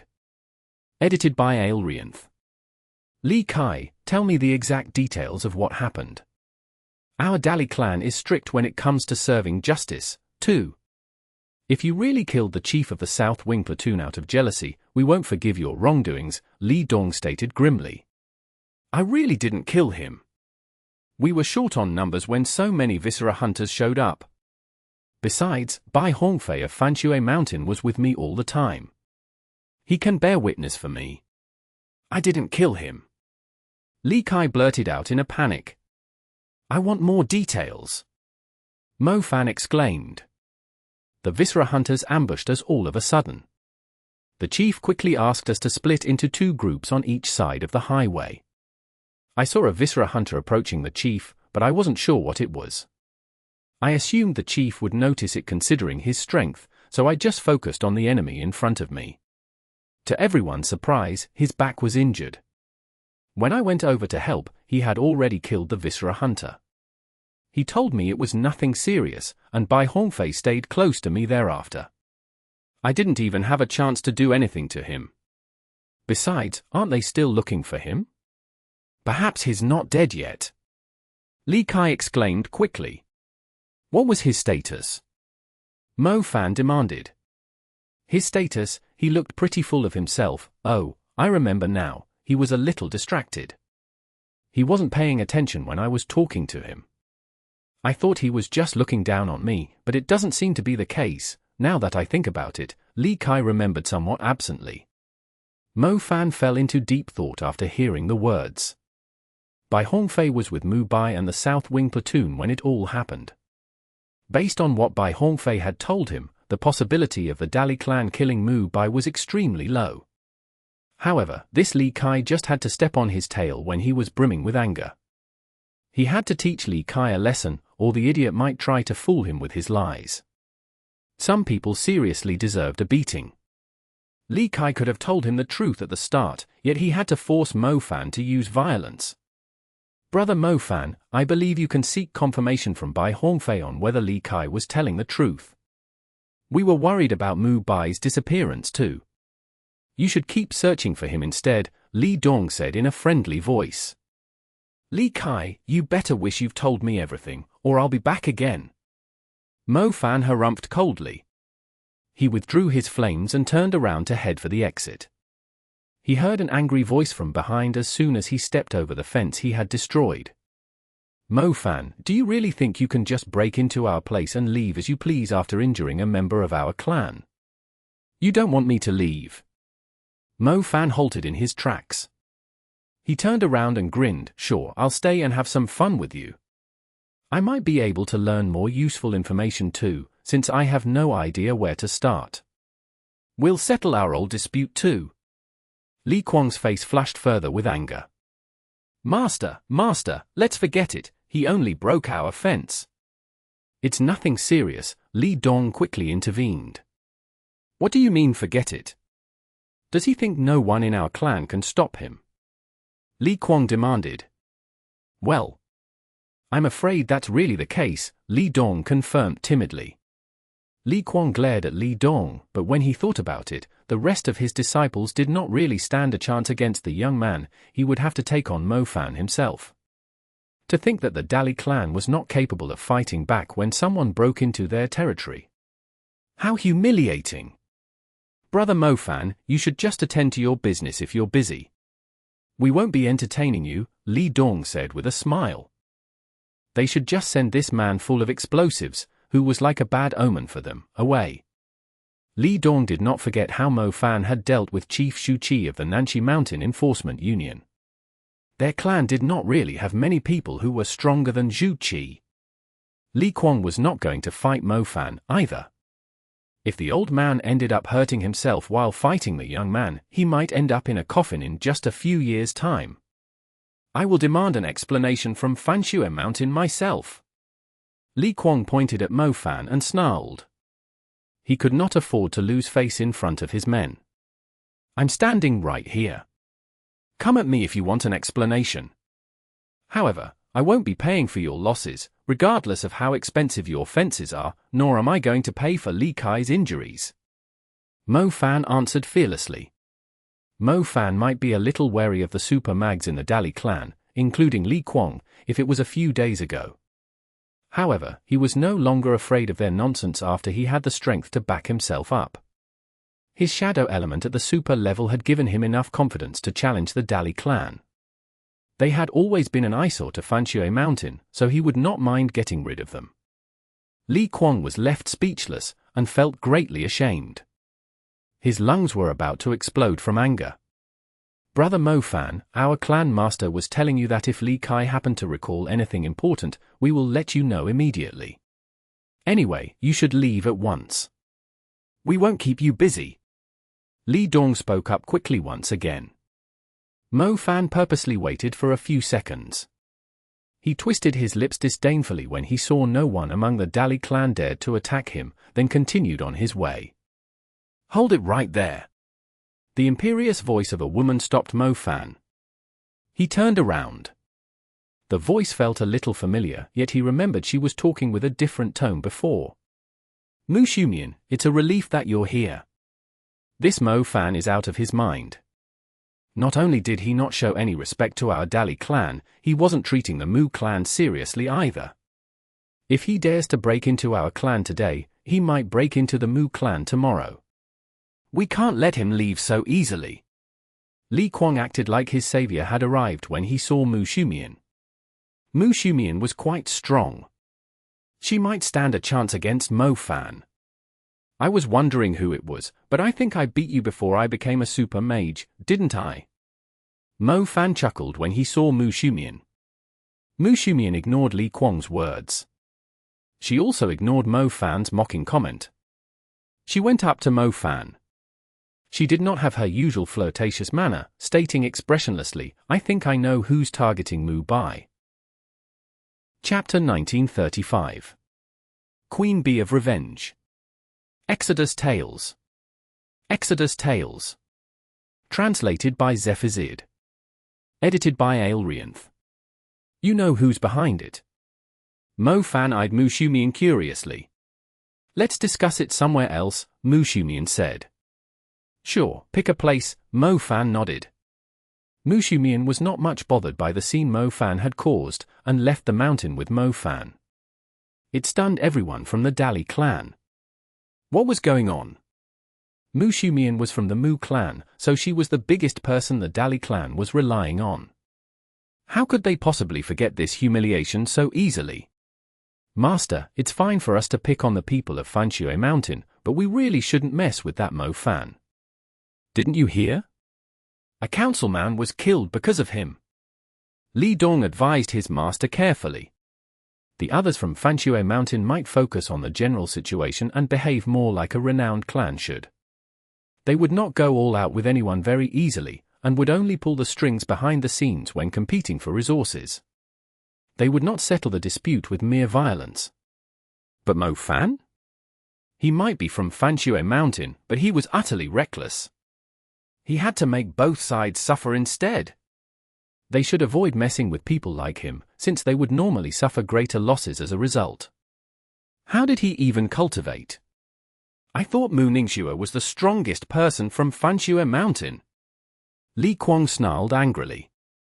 Their youth gave them unlimited possibilities, unlike an old man like him. He could no longer improve any further, even with the best resources and environment to cultivate in. If the Mu clan did not send some real experts over soon, the Dali clan would no longer be able to keep Fanxue Mountain at bay. However, Li Kuang had a feeling that was not going to happen, judging from Mu Xumian's reaction just now. Forget it, the dispute between them and Fanxue Mountain was mainly because of the Mu clan. The Dali clan was only the Mu clan's lackey. If the Mu clan was not fussed over it, why should he care so much? The two went down the mountain. The Dali clan's mansion was not too far from Feiniao headquarters city. The center of Feiniao city had already been relocated inland. It now had a lot of new buildings and streets, and felt like a second magic city. They walked along the main road toward the harbor. Mu Xumian was acting like a different person. She was actually more pleasing to the eye when she was not acting coquettishly. How did you know Mu Bai was being targeted? Mo Fan asked with a puzzled look. Didn't anyone tell you I was placed under an undead spell? Mu Xumian answered. I did hear about it, Mo Fan confirmed.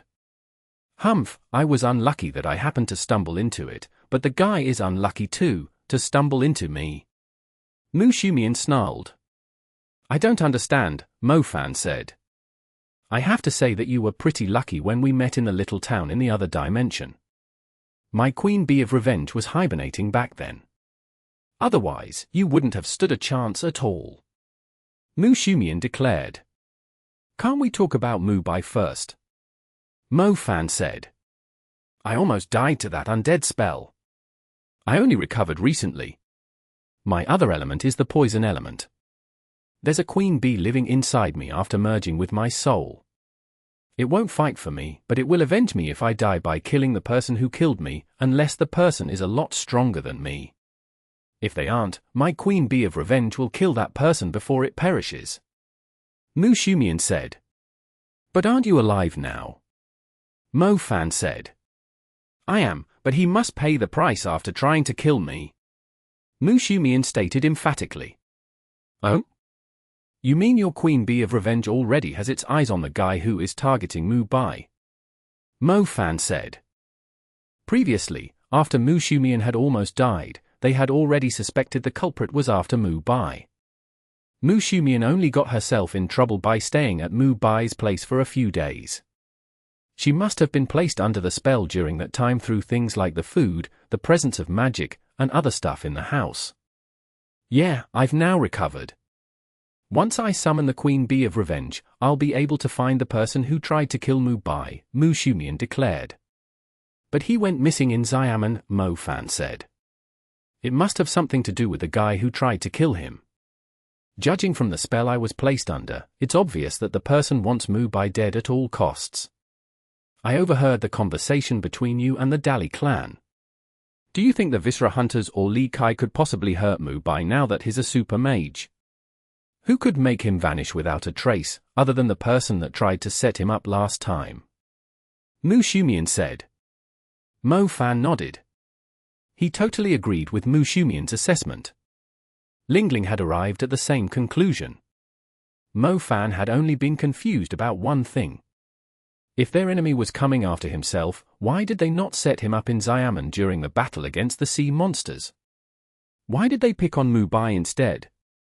Therefore, Mo Fan also believed the person was after Mu Bai after hearing Mu Shumian's explanation. The culprit is very strong. You better bring 1 or 2 capable mags with you. He should still be in the country. My Queen Bee of Revenge will track him down. Let's hope Mu Bai is still alive, Mu Shumian said. Got it. Mo Fan nodded. Don't find someone who's too far away. We are running short on time. My Queen Bee is telling me that the culprit is already on the move, Mu Shumian said. I'll ask Mu Ningxue to go with me. That won't be enough, the 3 of us will still struggle against the culprit, Mu Shumian said. You're going too? Mo Fan was surprised. Humph, even though I almost died because of Mu Bai, he did save my life. I don't like owing anyone. Mu Shumian sniffed. Mo Fan did not think Mu Shumian was lying to him. From her description, the culprit was unusually strong. Mo Fan could only bring Zhao Manyang or Liu Ayu with him. The others might die instantly when fighting the culprit. Unfortunately, they were currently in the season when the days were longer, so it was not a suitable time for Bowler to go with him. He had been forced to rest for a long time after he went to Dawn Island before. It would have been a lot safer if the Elder Vampire was around. Mo Fan could only ask Zhao Manyang and Mu Ningxue for help. They were both super mags. Mu Shumian was tagging along too, meaning they had 4 super mags, including himself. It was time for them to face the person who was hiding in the dark. Chapter 1936. Cadaver. Translated by Zephazid. Edited by Aelrianth. The port was oddly clean after the ferocious storm, as if the wind had blown away all the dust particles and the gloominess of the city. The sky was oddly blue, and so was the sea. Women in sailor outfits were standing in a row at the dock of Lehigh City. The tight outfits were setting off their alluring figures and curves. A luxurious cruise ship was parked at the dock. Apart from the well-trained ladies who were receiving the guests, mags in dark blue uniforms were assembled on the deck. They were standing straight with stern looks on their faces. They had the demeanor of powerful mags. Men and women in fancy clothes were boarding the cruise liner. The men kept shifting their eyes between the ladies who were receiving them, while the aloof women had disdainful expressions. That being said, their eyes would occasionally glance at the handsome mags on the deck. The physical and mental traits of mags were usually more outstanding than ordinary people. It was not rare for rich women to provide for young mags, especially on a vacation cruise with Tokyo as its destination. The men and women who were holding hands while boarding the cruise were not necessarily couples. Once the cruise departed, they might even go hunting on their own. There were at least 1,300 passengers on the cruise liner. They would eventually stumble into someone who caught their eye. If not, the organizer was more than willing to provide its guests with the best services. "Sir, are you alone?" an inspector in a white outfit asked. "Sir," the short-haired person took off her sunglasses. She looked at the bulky inspector with a puzzled expression. "Oh, I'm sorry, are you by yourself, beautiful miss?" the man quickly corrected himself. "For now, this is my ticket," the short-haired woman said. "Your room number is 1316, the most luxurious suite on the cruise. Someone will bring you to your room soon. May I ask, you have a piece of oversized luggage with us. Even though we aren't allowed to inspect the content of our guests' luggage without their permission, we are asking for your cooperation as part of the standard procedures. Can you tell me what's inside the luggage?" the man said. "You're only asking it now that I'm on board." "How inefficient," the woman replied. "How about this? I'll bring you to your room, and you can explain the details to me. I will be lenient on you if it's something discreet," the man said.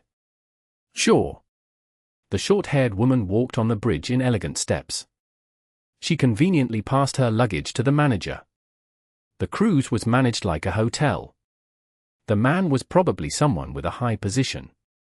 He told the rest of the crew that he would be away for some time, and asked them to attend to the guests. He then led the short-haired woman to the level with the luxurious suites. "Let me show you around briefly.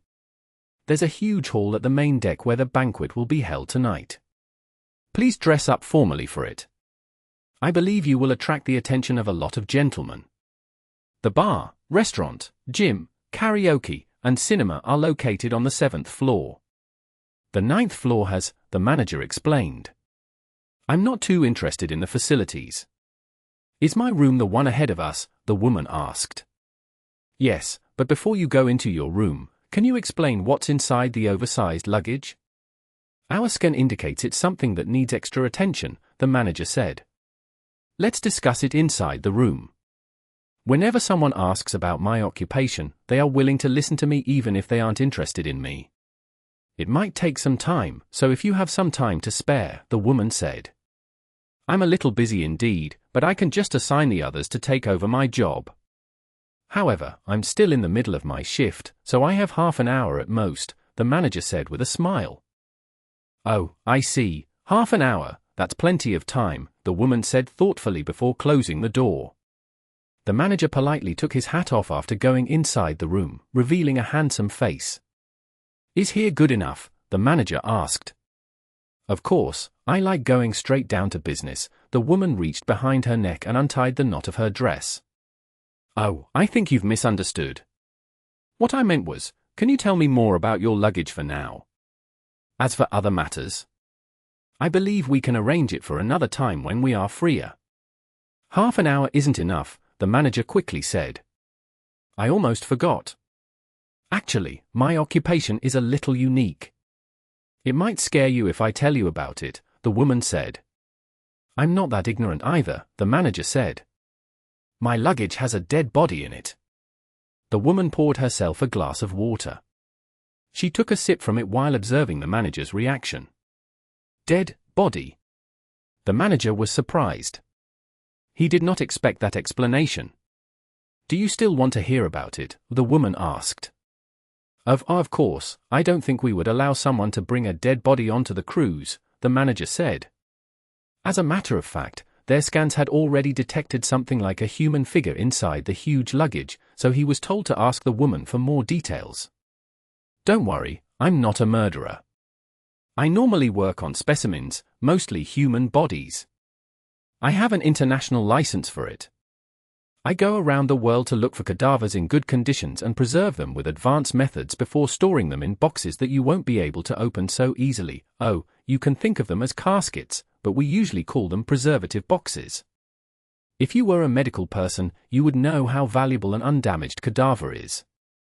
The specimen I'm bringing along is absolutely perfect, the best that I've collected over the years.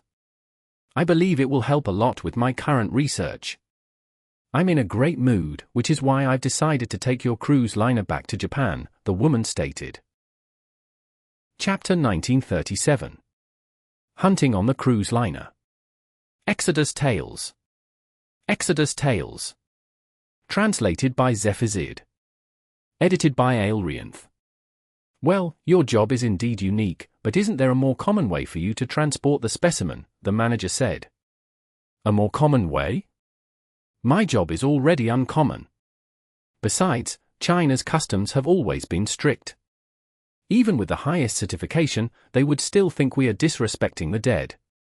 Even if they don't confiscate my specimen, it would still bring me a lot of trouble, the woman replied. I see. Our cruise does have a certain prerogative when passing the customs. If you can indeed provide us with your identification, certification, and the proof of ownership of the specimen, we won't have to check what's inside the box, the manager finally agreed. Everything you need is here.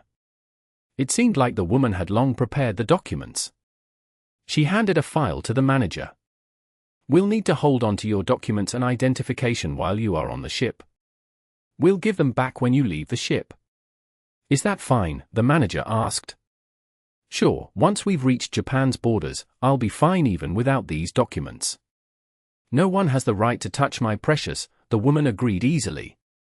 Thank you for your cooperation. One more thing, your preservative box, how tightly sealed is it? I'm just concerned about other passengers' luggage, I don't mean anything else, the manager asked one final time. The box is sealed perfectly. It's protected with magic, too. Those who are weak won't be able to open it. Don't you worry. My staff and I are the most professional researchers of the undead element, the woman said. So you're an undead mage? That's a relief, the manager sighed in relief. It was not uncommon for undead mags to be interested in dead bodies. The Magic Association had strict rules that the undead mags had to stick to the rules when acquiring dead bodies. The Magic Association was also more lenient with undead mags regarding the possession of cadavers. I'll submit your documents first. Please enter my ID through the device in your room if you need my help. It will send your message straight to me. The manager had immediately lost any interest to have some fun with the woman after learning what her job was. Aren't you going to stay for a little longer? It has only been 5 minutes, the woman almost cooed at him. The manager looked at the woman's identification and the smile on her face. For some reason, her smile looked weird to him after he knew what her occupation was. I still need to work. I wish you a pleasant time on board. The manager hurried to the door. You forgot your hat, the woman said, holding it out. Oh, right, my apologies.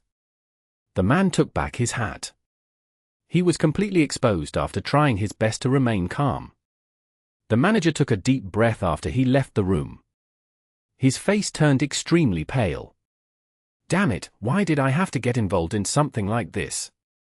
The standard smile on the manager's face was replaced with a hint of disgust.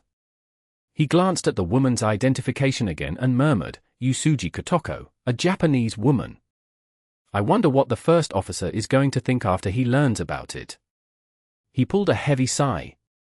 Forget it, the Magic Association is responsible for mags. It's none of our concern whether the woman made the cadaver herself. Under a clear blue sky, the cruise liner left the port and slowly distanced itself from the land.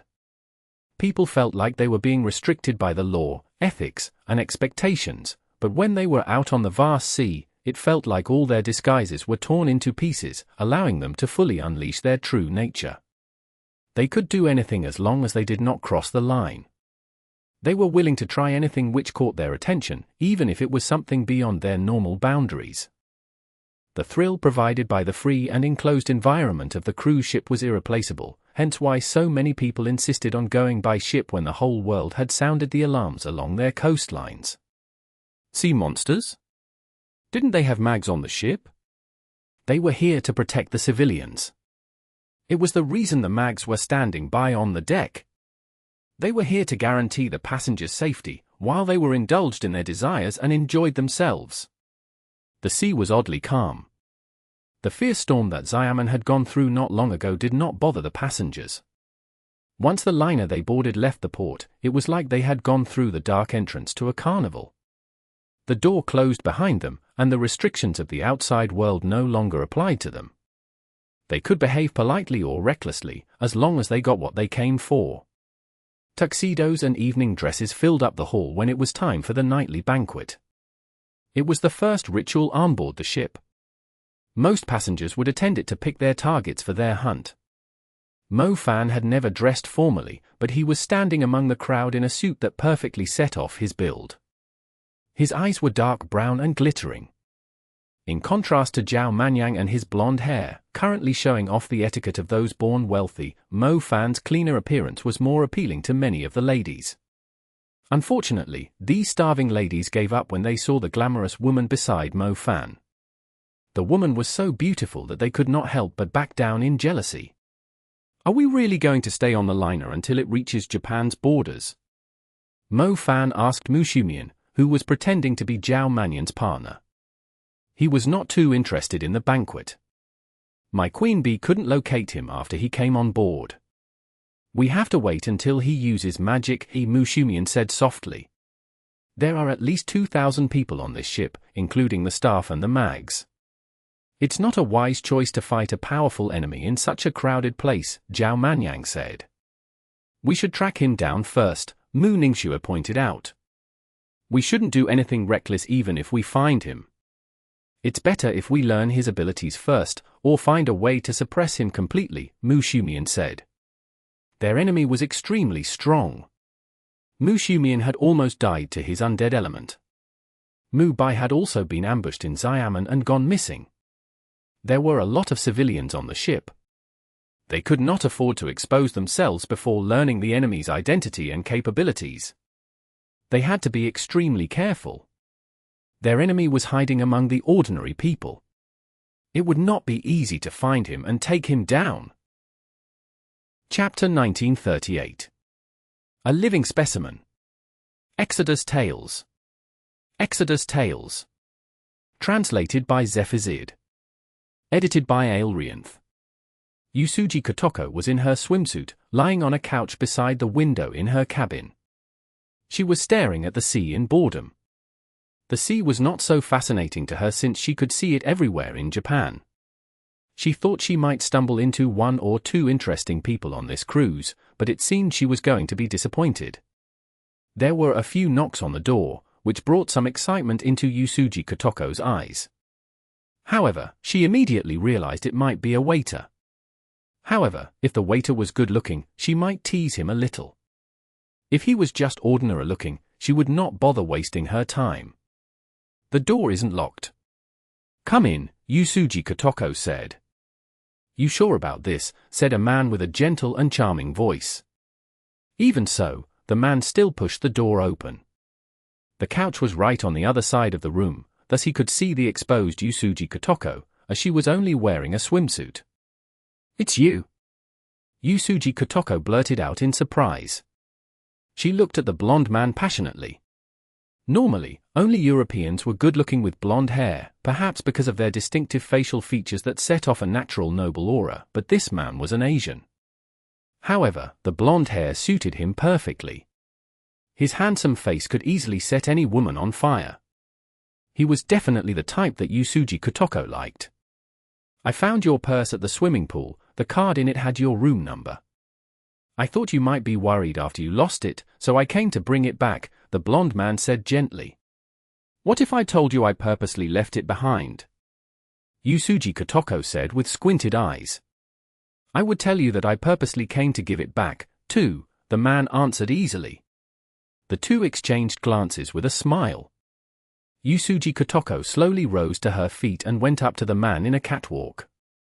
She went around him in a circle, like she was admiring a piece of art. She gently placed her hand on his shoulder while closing the door behind them. I don't really like the cabins here. Should we go somewhere more exciting? The man sounded very experienced. He could easily tell what kind of women he could tackle without a disguise, as it would entice them more. Enlighten me, Yusuji Kotoko said agreeably. I like it dark, messy, and a little dirty.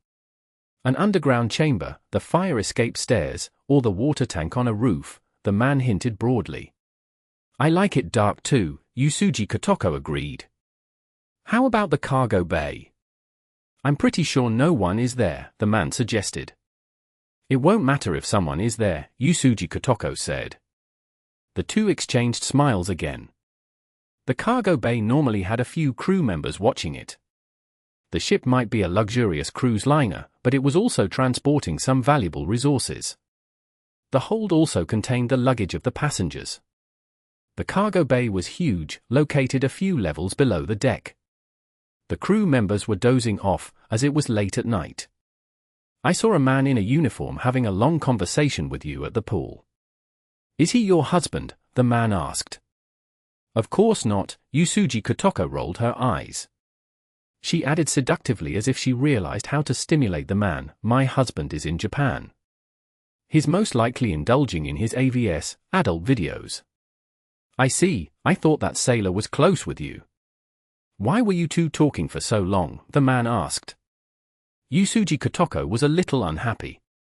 She could not stand it any longer, as she wanted to vent her desires immediately. However, she could not rush it either. Otherwise, she might look too impatient. They were checking my identification. I brought something they aren't comfortable with onto the cruise.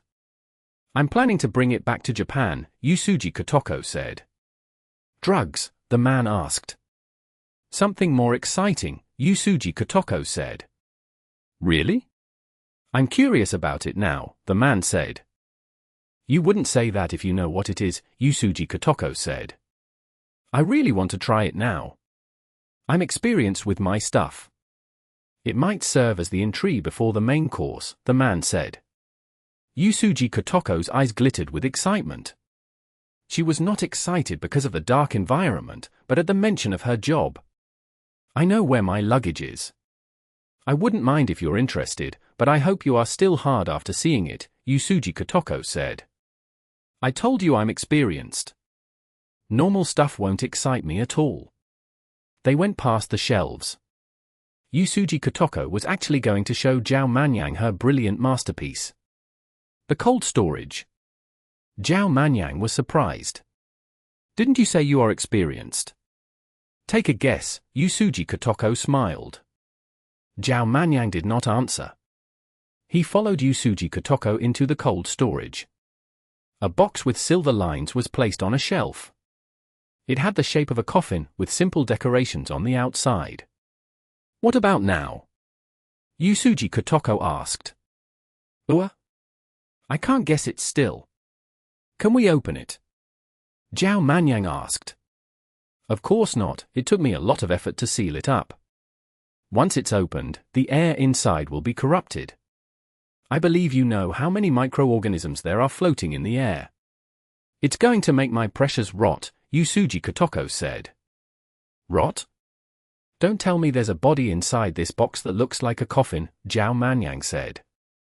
You guessed it right.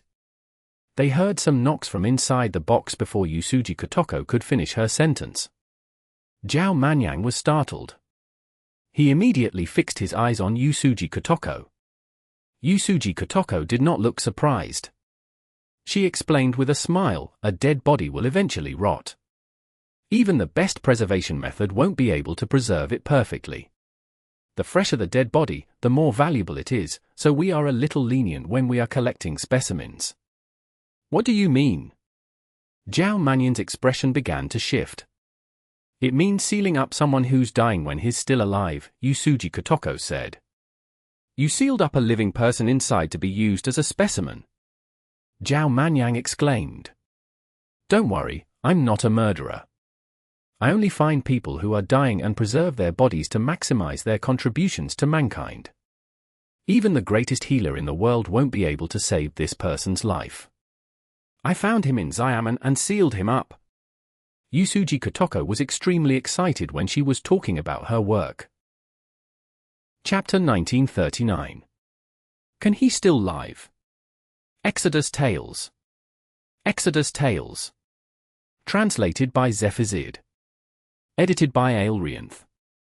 Yusuji Kotoko was very happy when she was discussing her work with others, so whenever someone was interested in her job, she would put all her physical desires away to satisfy her mental needs first. Not many people were willing to discuss her job. She almost went crazy from focusing on her work so much. She even wished that the dead bodies could talk so she could share her discoveries and progress with them. Therefore, she answered every question Zhao Manyang had. Little did she know, a shadow was creeping up to her in the darkness. It placed its long claws around her neck. Yusuji Kotoko did not notice it at first until a few figures showed up behind her. Who are you? Yusuji Kotoko only realized something was not right when she turned around and saw people behind her. Enough with your disguise, you undead mage. Mo Fan said coldly. She had murdered people, sealed them up in boxes, and transported them out of the country as specimens. How could Mo Fan not be angry when he heard about it? Most importantly, the person inside the box was Mu Bai. What do you mean? I told you I have international certification for my job. The cruise liner is out in the ocean too. If you intervene with my job, I will call the police immediately. Yusuji Kotoko realized these people might be after her specimen. The blonde man was only bait. Call the police? Zhao Manyang chuckled. Mu Shumian frowned. She observed the woman carefully before looking at the queen bee of revenge on her shoulder. Wait a second, she isn't the warlock we are looking for, Mu Shumian informed them. What warlock? I'm only a researcher. You have no right to interfere with my job, even if my specimens are humans. Yusuji Kotoko defended herself. You better tell us the truth, or we'll turn you into a specimen and deliver it to our country's research union. Mo Fan's dark brown eyes were wide and murderous.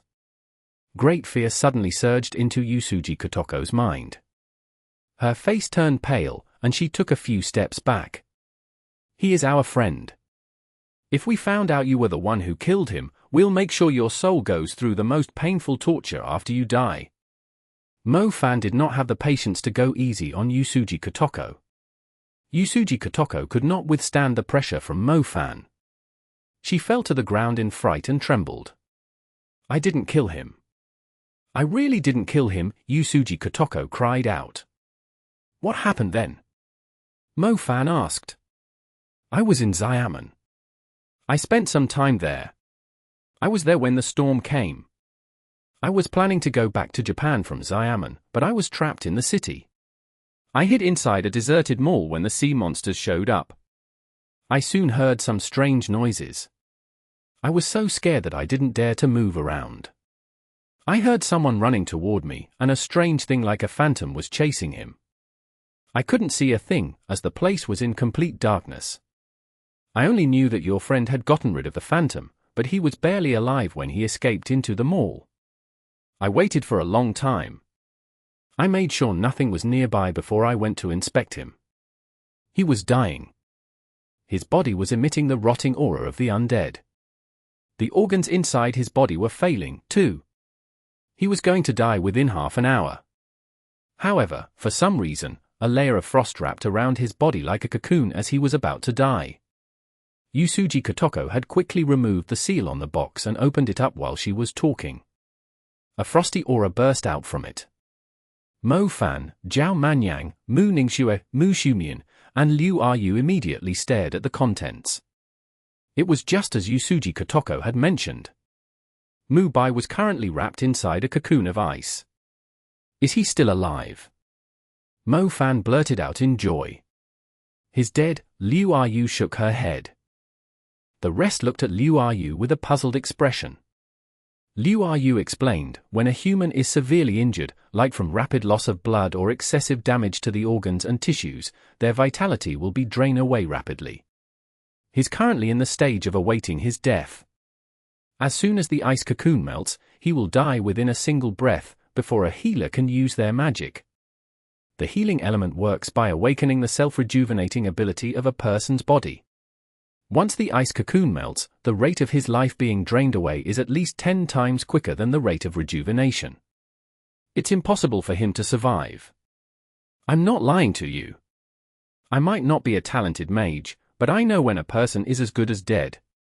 You won't be able to save him, no matter what trick you use to preserve his body. I've been working in this field for a long time. I believe he only froze himself because he didn't want to die just like that, so I simply stored his body inside the preservative box. If you still want to preserve his body, you should put the lid back on, Yusuji Kotoko said. Mo Fan looked at Mu Bai, who was frozen in the ice cocoon. He could see the pain and resentment on Mu Bai's face. He knew someone terrifying was hiding nearby, yet he naively thought he was the enemy's primary target. Little did he know that enemy was after Mu Bai all along. Mu Bai was ambushed by the undead warlock while he was defending the Xinglin route. Mu Shumian had already told them how strong the enemy was. They needed to gather so many people just to match the enemy's strength, yet Mu Bai had managed to drive the enemy away by himself while holding on to his last breath. Mo Fan, can Xinxia save Mu Bai in his current state? Mu Ningxue asked softly. I'm not sure. The Parthenon Temple might know some powerful spells, Mo Fan replied, equally quietly. The Parthenon Temple won't be able to save him either. People in our field are quite familiar with the Parthenon Temple. Their healing magic only works on living beings. As for your friend, even if he isn't corrupted by the undead magic, he's no longer considered living, Yusuji Kotoko said confidently. Either way, let's bring him to the Parthenon Temple first, so Xinxia can take a look at him, Zhao Manyang said. You can't take him away. He's my, Yusuji Kotoko blurted out. Humph, keep grumbling if you want to spend the rest of your life in jail, Mo Fan spat coldly. Yusuji Kotoko might be a disgusting woman, but she had somehow preserved Mu Bai's body by sealing him in the specimen box. Otherwise, not even a body would be left if the undead mage found him again. It was the fortunate part of this misfortune. Chapter 1940. Who Wants Him Dead, Part 1. Exodus Tales. Exodus Tales. Translated by Zephazid. Edited by Aelrianth. Considering the possibility that the undead mage might show up again to end Mu-Bai's life, the group took the Cadaver storage box and left the cruise liner that was still on its way to Japan. The liner was not too far out in the sea, so it would not take them too long to go back to China if they turned around now. Once they reached the land, they took the first plane to Greece. Meanwhile, a waiter came out of Yusuji Kotoko's cabin back on the liner. He looked around himself and made sure there was no one in the corridor before closing the door. There was a little gap in the door. A person could peek through it and see Yusuji Kotoko lying on the couch. She was still in the swimsuit she had assumed would make her look alluring, but her skin was no longer tender. It was like the skin of an aged tree, falling off in pieces. Her face was frozen in disbelief forever. Greece, Athens, the Parthenon, do you really think you can save him? No one has ever escaped the hands of Spectre. The waiter was emitting a ghastly aura. Even he did not expect he would be a step late, and the living specimen would be taken away right under his nose. The good news was that he knew where those people were going. He also knew that the Parthenon temple had no chance of saving a man who was put under the undead curse. Citadel of Athens, Mount Parthenon. Xinxia was already waiting when they brought Mu-Bai to the place where Mo Fan used to stay. There was no one else there, apart from Tata.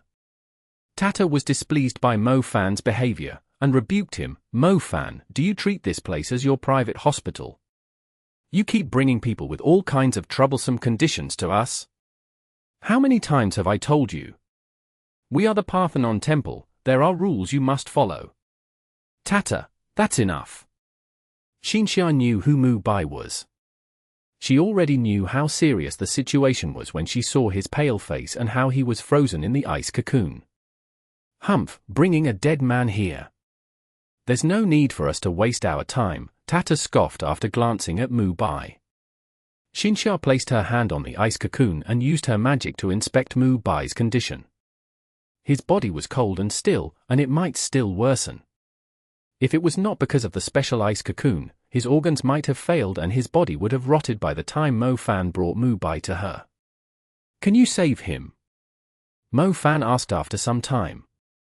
Of course not, kid, don't you forget about your contracted beast. She sacrificed her heart just to bring her back to life. Yes, you can bring that man back to life too, but you're going to kill her honor in return. Tata snarled. Tata was angry because of how ignorant Mo Fan was. Did he really think the spell of resurrection could be used at any time on any person? Every spell that defied the law of nature would need certain sacrifices. Xinxia's cultivation speed had dropped significantly because she no longer had a complete heart. Is this an undead curse? Xinxia asked. It's from a powerful undead mage. We were too careless. We didn't expect Mu-Bai to be his target, Mo Fan said. What about the ice cocoon? Xinxia asked. I know what it is.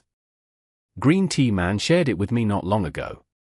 He said that he had found a new magical silkworm that normally resides in its host's body. When its host's life is in danger, it will spit out icy silk to wrap the host in it. It will defend its host and stop the injuries from worsening, Zhao Manyang spoke up. Mu-Bai was planning to conduct an experiment on Zhao Manyang. However, Zhao Manyang was uncomfortable with the idea of having silkworms living inside his body, and was not willing to be Mu-Bai's lab rat. To his surprise, Mu-Bai had used his own body for the experiment, and the ice silkworm had actually saved his life. Otherwise, there would have been no need for them to come all the way to the Parthenon temple. They would only have been able to cremate his remains and proceed to look for the culprit. Xinxia? Mo Fan only wanted to know whether Mu-Bai could still be saved. He was extremely worried. Stop pushing. Tata ran out of patience. She continued before Xinxia could speak. The spell of resurrection has its requirements too. First, the requirements of the caster, and second, the the requirements of the target being resurrected. Leaving aside the sacrifices her honor has to make the spell work, the man you brought here doesn't meet the requirements to be resurrected. I can find a way to overcome the challenges on my side, but his condition is a lot worse than Sister Lung Qing's. I can still try my best and hope for something good, Xinxia said. Your honor. Tata was displeased with Xinxia's decision. She said, you're now a candidate for the role of the goddess. The spell of resurrection can win a lot of support for us. Izisha has been quite aggressive lately. If you waste the spell of resurrection, you are basically giving up on competing for the role, which means all the efforts you've put in are in vain, including the support that we've given to you. On behalf of the people that have chosen to support you, I won't allow you to do it. Apart from Mo Fan, I won't let you use the spell of reincarnation to save anyone else. Tata had made her position very clear. Hall Master Halen of the Hall of Knights happened to arrive too. He looked at Mo Fan before looking at Xinxia. He bowed at Xinxia before he spoke to Mo Fan. I know her honor has never turned down your requests, so I feel that I have to come. Let's put aside the relationship between you and the half-dead man. I believe you are aware that using the spell of resurrection might put her honor's life in danger, too. Also, she's the hope of the Parthenon Temple and those supporting her to defeat Izisha and be elected the goddess. The man might live in the end, but for those who have chosen to side with her honor, we will be as good as dead. Izisha has never shown any mercy to the people who are against her. It was obvious that Halen was here because Tata had informed him.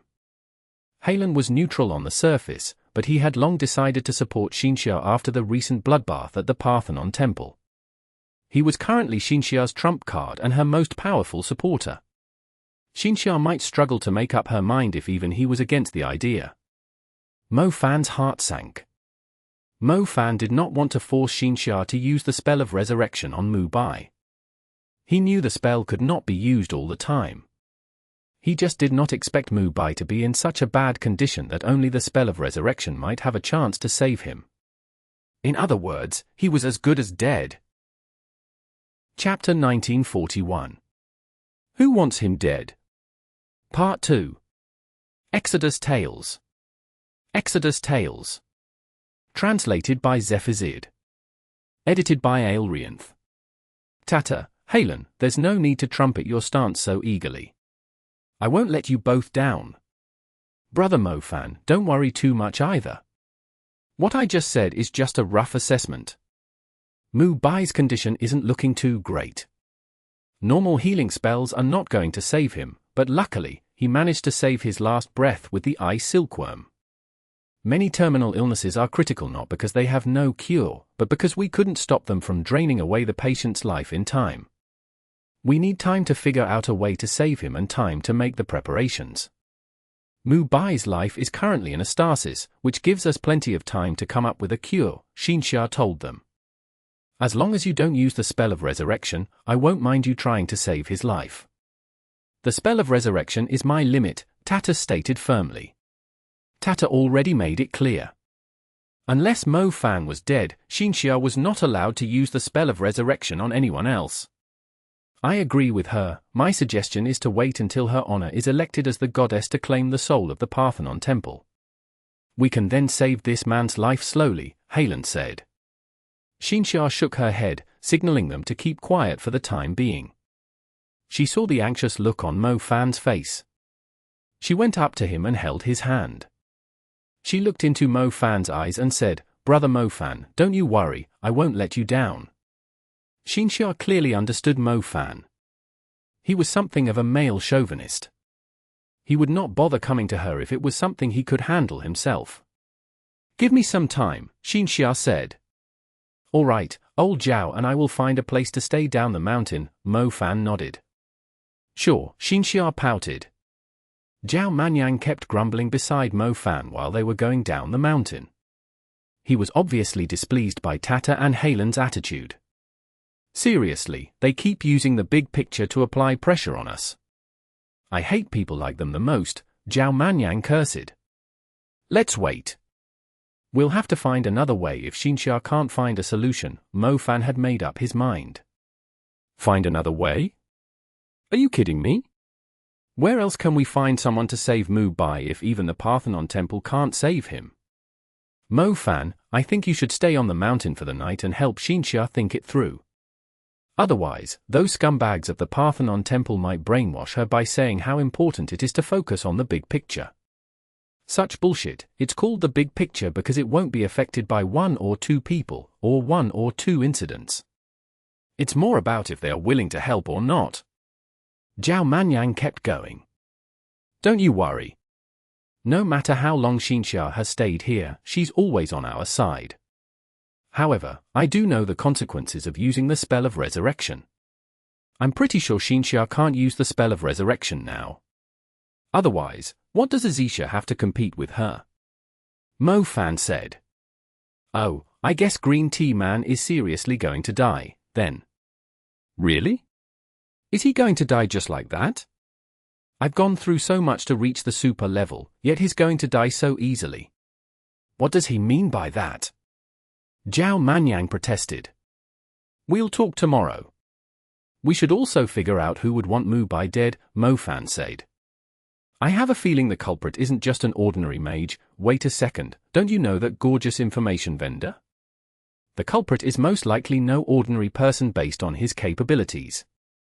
Perhaps you can learn something from that woman. Zhao Manyang advised him. You're right. After finding an inn not far away from the sacred mountain for the night, Mo Fan proceeded to set up a meeting with Asheruya. Mo Fan found it strange that Asheruya seemed very free all the time. She would show up very quickly whenever Mo Fan called her. The fragrance of roses Asheruya bathed in all the time assailed Mo Fan's nostrils as soon as she came into the room. Mo Fan felt like he was being enchanted by some evil spirit before he could see the woman clearly. I was wondering if you're going to meet me since you are in Athens, but this is clearly outside my expectations. I thought you were only going to find me when you weren't satisfied after having some enjoyable time with Xinxia. Asheruya wore a slightly disgusted look after she saw it was an ordinary inn. We can hook up next time. I need your help. Mo Fan had no choice but to go outside when he saw the woman did not want to come into his room. They took a walk down the street. Mo Fan, please understand that you are supposed to owe me a favor since the World College Tournament. Why am I always the one helping you instead? Asheruya said in a displeased voice. Didn't I cause a huge scene during the battle at the Parthenon Temple in your favor? You will have to pay me back multiple times for that. My friend was ambushed by an undead warlock. We have no clue whether he's going to survive or not. I need your help to find the person behind it. It will be even better if you can tell me his background, Mo Fan told her.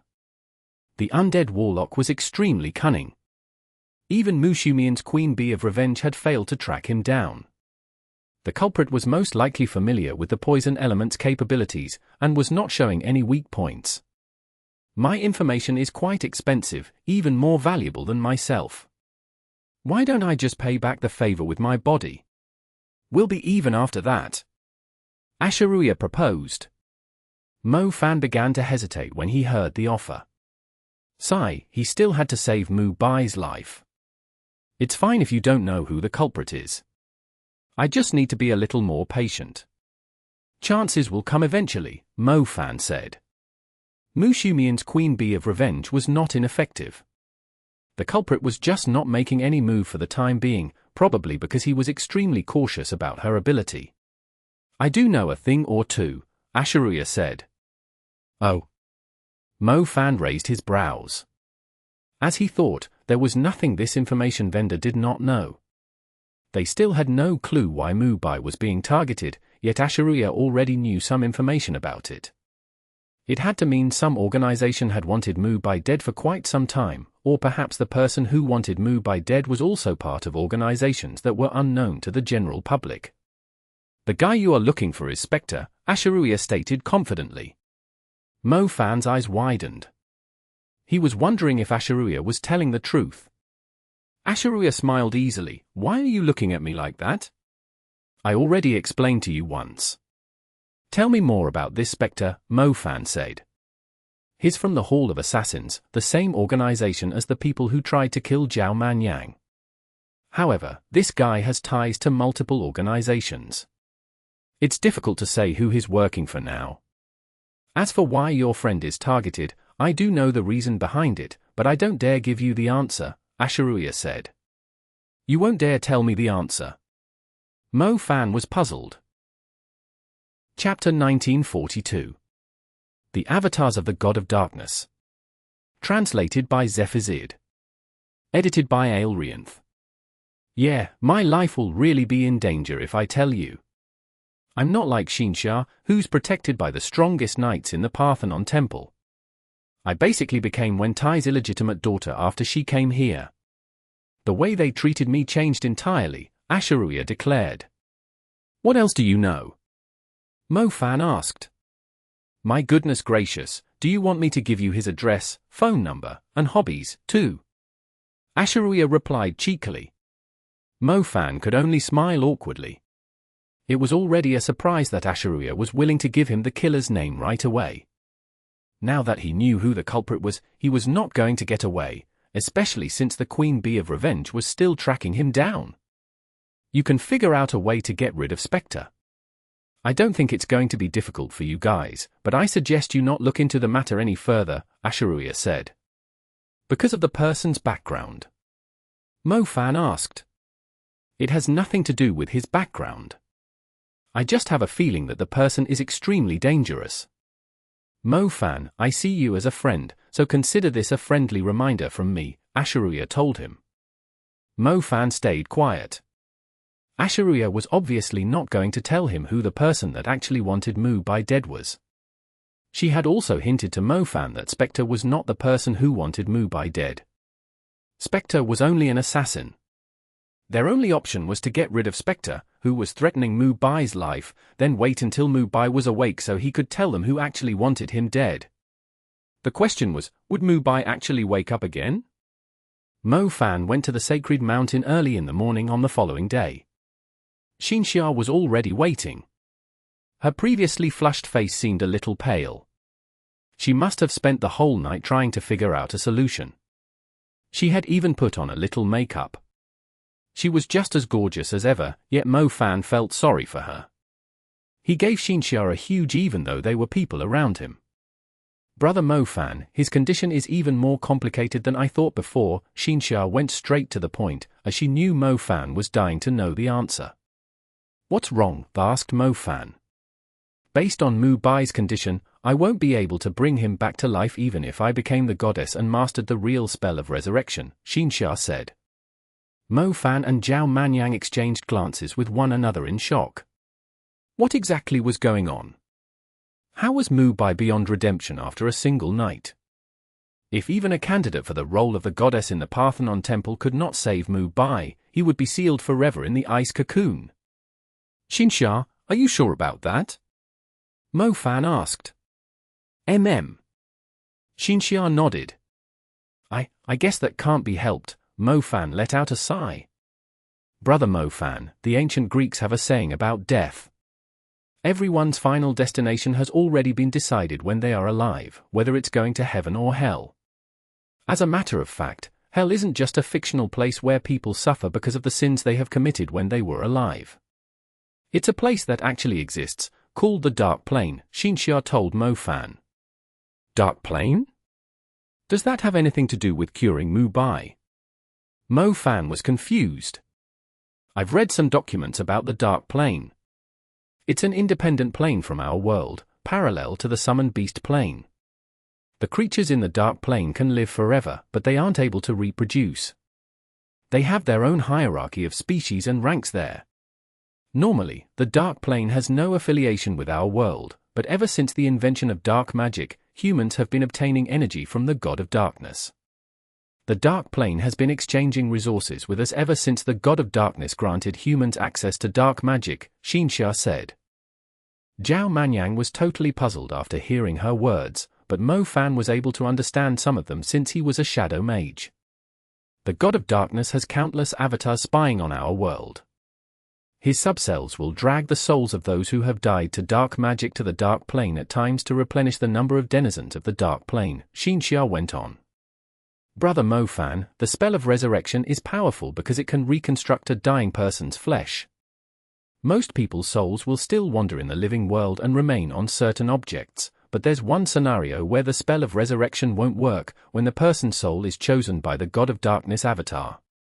Mo Fan had never heard anything like this before. Xinxia must have read some confidential secrets about dark magic. You're saying that Mu Bai has been chosen by the God of Darkness avatar? Mo Fan blurted out. He roughly understood what Xinxia was trying to say. He has died to an undead spell. Even though he isn't completely dead yet, he's already on the very edge. As soon as he dies, his soul will be dragged into the dark plane and become an entity there, Xinxia stated. Zhao Manyang was utterly dumbfounded.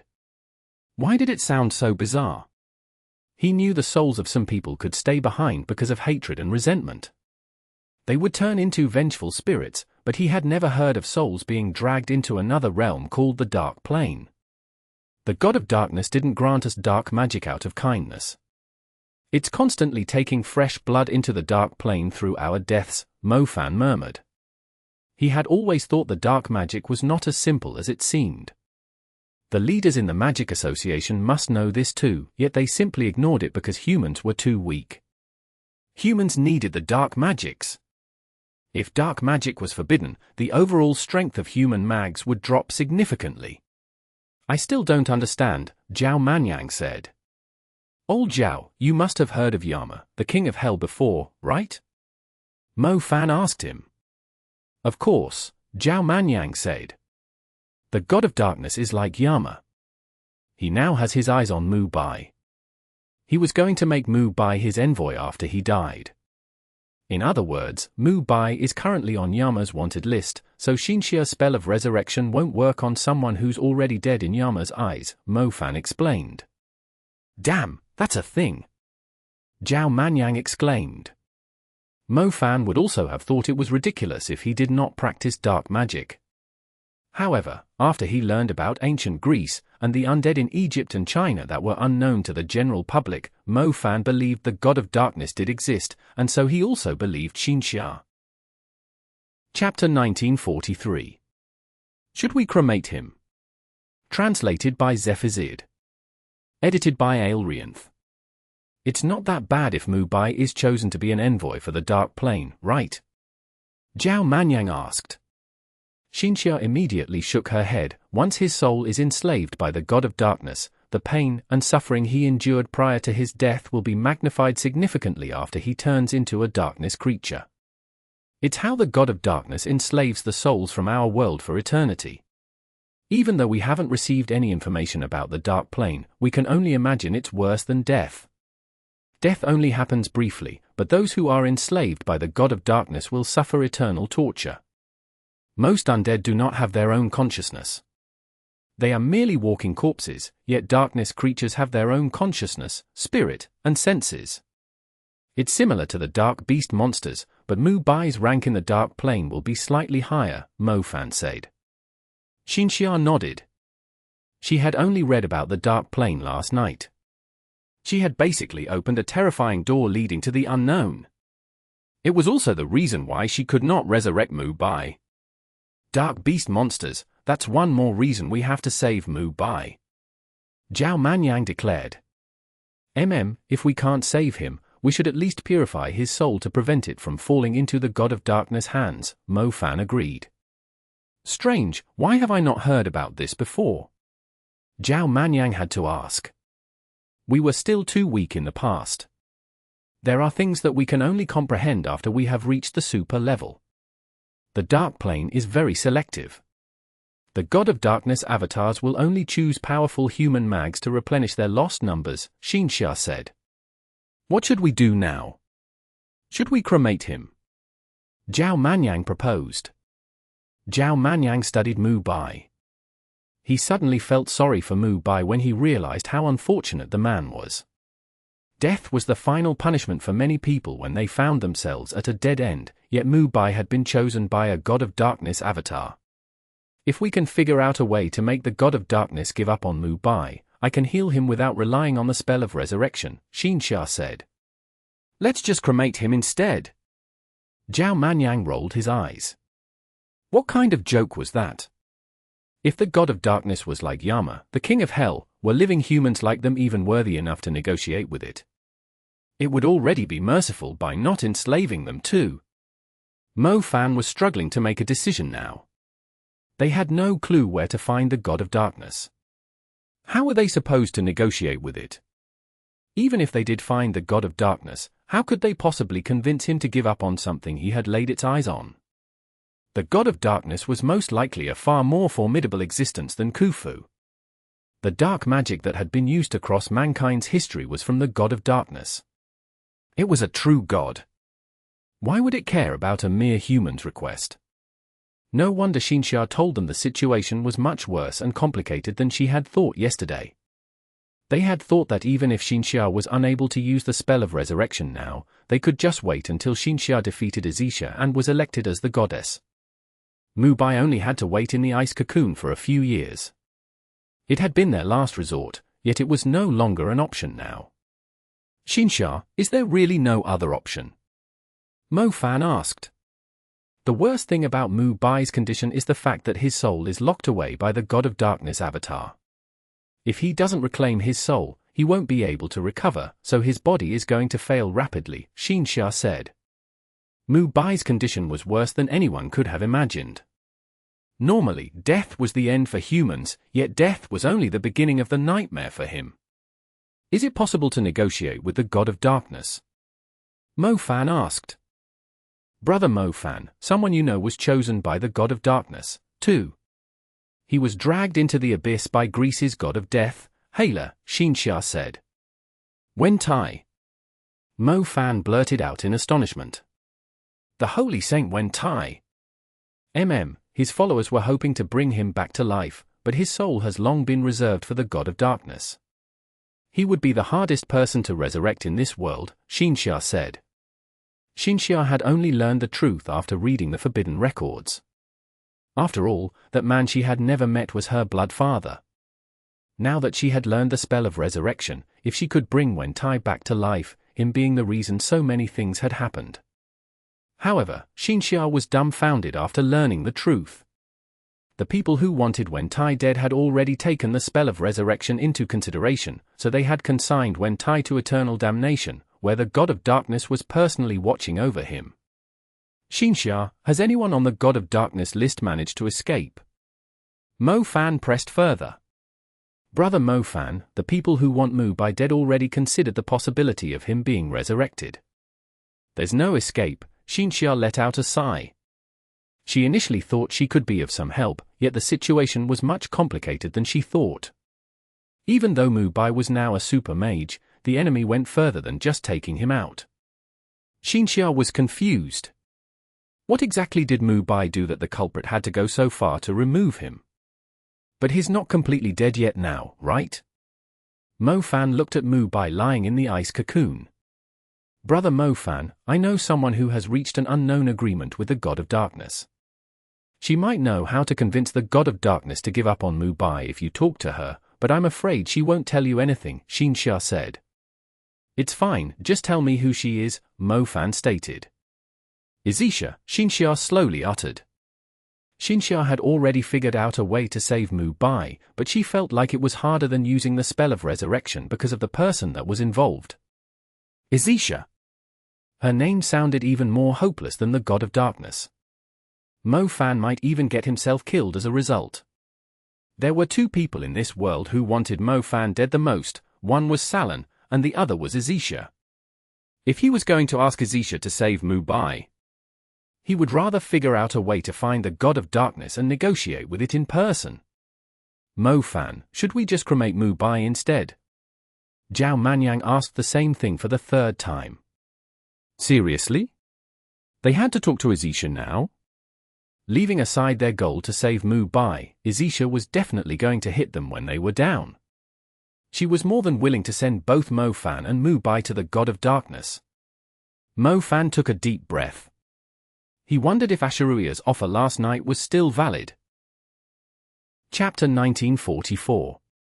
Talking to Izisha. Translated by Zephazid.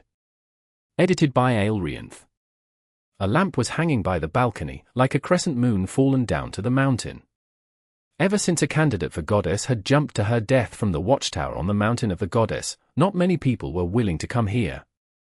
There were a lot of other attractions on the mountain, so it did not really matter. Mo Fan went up the stairs and saw a slender back up on the watchtower. She was wearing a silk robe that was almost long enough to reach the ground. Even her hair was hidden inside the robe. A rather distinctive face was under the hood. Her nose was so pointed that even some men would feel ashamed of themselves. Her nose bridge made her look like she was superior to others.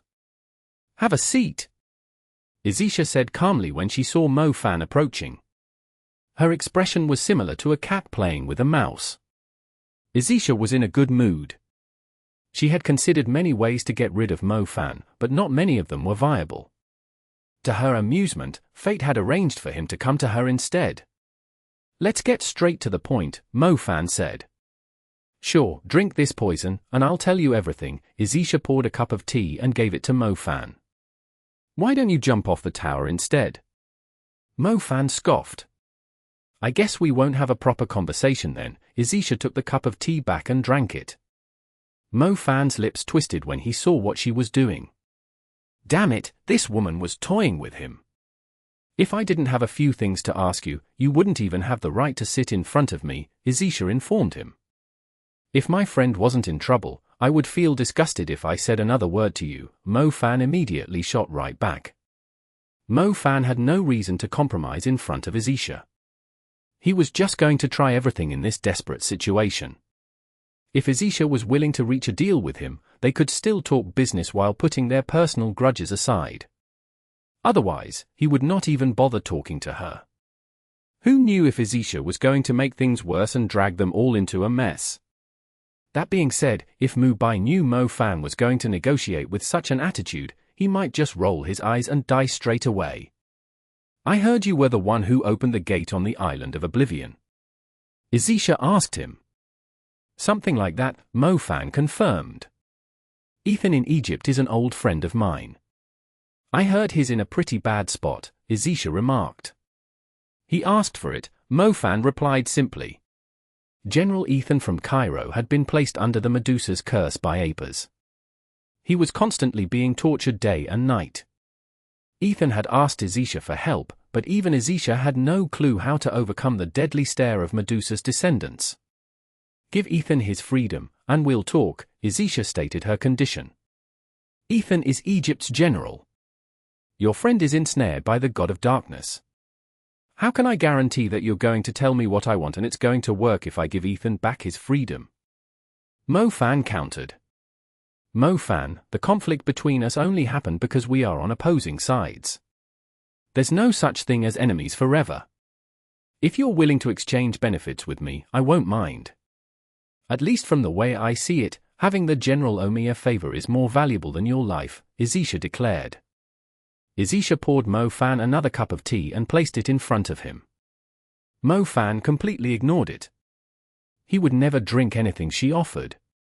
Izisha smiled when she saw Mo Fan not willing to accept it. She poured the tea into the bush nearby. The bright flowers immediately turned into a patch of black slime. Even the soil was completely spoiled. "Are you showing me a trick?" Mo Fan said scornfully. "I'm practicing. I will bump into different people in my life who control a part of the world. Once I master it, I will be able to pour them a cup of normal tea or a cup of poisonous tea as I please." Izisha played around with the cups and the teapot. "I normally just pour it on their faces," Mo Fan sniffed. "Good idea. I won't pour you a cup of normal tea next time," Izisha nodded, as if she had learned something from Mo Fan's advice. "I can let Ethan go, but you will tell him that the curse only happens because of himself. If he continues with his wicked behavior, the curse will target him again," Mo Fan finally said. "I'll relay the information to him." "I'm not fond of his character either," Izisha agreed. "It's your turn," Mo Fan prodded her. "The god of darkness. Didn't you already open the gate of the underworld on Izisha? Why don't you try entering the dark plane from there?" The God of Darkness is actually a merciful God in his world. He is willing to let your friend go as long as you replace him with something more valuable, Izisha said. Are you kidding me? The Dark Plane is so huge. Am I going to travel across mountains and oceans just to look for him? Mo Fan said. If you aren't willing to look for him in the Dark Plane, you can only let him come to you instead. You can summon the God of Darkness to you, he will at least send his avatar to you. However, whether he will erase your existence or is willing to listen to your offer is totally up to you, Izisha continued. What do I need? Mo Fan asked neutrally. Going into the Dark Plane to look for the God of Darkness was definitely not an option. There was no way he would leave the Dark Plane in one piece. It was the true definition of hell. You haven't fulfilled your end of the bargain, Izisha said. Mo Fan left the watchtower. He summoned Apis, who had been sleepy most of the time lately. Apis seemed to have gone into seclusion after she acquired the receiver crystal. Sometimes, she would turn into a little snake with an unquenchable hunger, and would drain away all the energy in Mo Fan's summoning element. Apis was obviously not pleased with Mo Fan. She stood behind Mo Fan with a cold smirk, as if the two were not bound by a contract. Apis was like a queen staring at an insignificant creature. Trying to revolt. Mo Fan chuckled when he saw Apis' reaction. I think about it every day. Apis confirmed. Enough putting on airs, it's time to get rid of the curse you placed on Ethan, Mo Fan told her. Medusa's stare isn't a promise between two kids that are playing house. You can't just remove it. Apis snarled back at him. Chapter 1945. Izisha's Resurrection? Exodus Tales. Exodus Tales. Translated by Zephizid. Edited by Aelrianth. Getting rid of the curse or not was still Apis' call. Mo Fan had no intention of wasting his time on her. Apis was furious. Getting rid of the curse was just as troublesome as using the Medusa's stare. She had basically used all her energy to drag Ethan into that psychological hell. She had barely recovered some of her strength through absorbing the energy of the receiver crystal, but Mo Fan was ordering her around again. I can get rid of the curse if you let me go back to Greece on my own for some time. I need to collect something, Apis declared. Is your skin peeling off? Mo Fan asked. It's called ecdysis. Apis stomped her foot. Fine, this ecdysis, will you grow stronger after it? Mo Fan asked her. I think I can recover a tenth of my strength, Apis said. Sure, go ahead. I'm very poor now. Don't ask me to buy you anything, especially things that are very expensive, Mo Fan told her. Apis rolled her eyes. She had never counted on Mo Fan to buy her stuff. Mo Fan agreed to give Apis a few days off. No one could possibly pose a threat to her, considering her strength. Apis removed the curse of the snake eyes Ethan had been placed under. He could finally get a peaceful night's sleep after he no longer being bothered by the ghastly faces at night. He immediately told Izisha about it. Izisha kept her promise in good faith. She gave Mo Fan a letter she had prepared long ago. It held the information on how to summon the God of Darkness. Do you think that woman is trying to trick us? Is she going to tell us the wrong thing and get us killed while we are looking for it? Zhao Manyang asked Mo Fan. Apis might have removed the curse, but she can still revert it within a certain period. I have thought of a backup plan just in case, Mo Fan answered calmly. Very well. Speaking of which, what exactly is this night amethyst? I've never heard of it before, Zhao Manyang asked with a puzzled face. Night amethyst was an extremely rare mineral.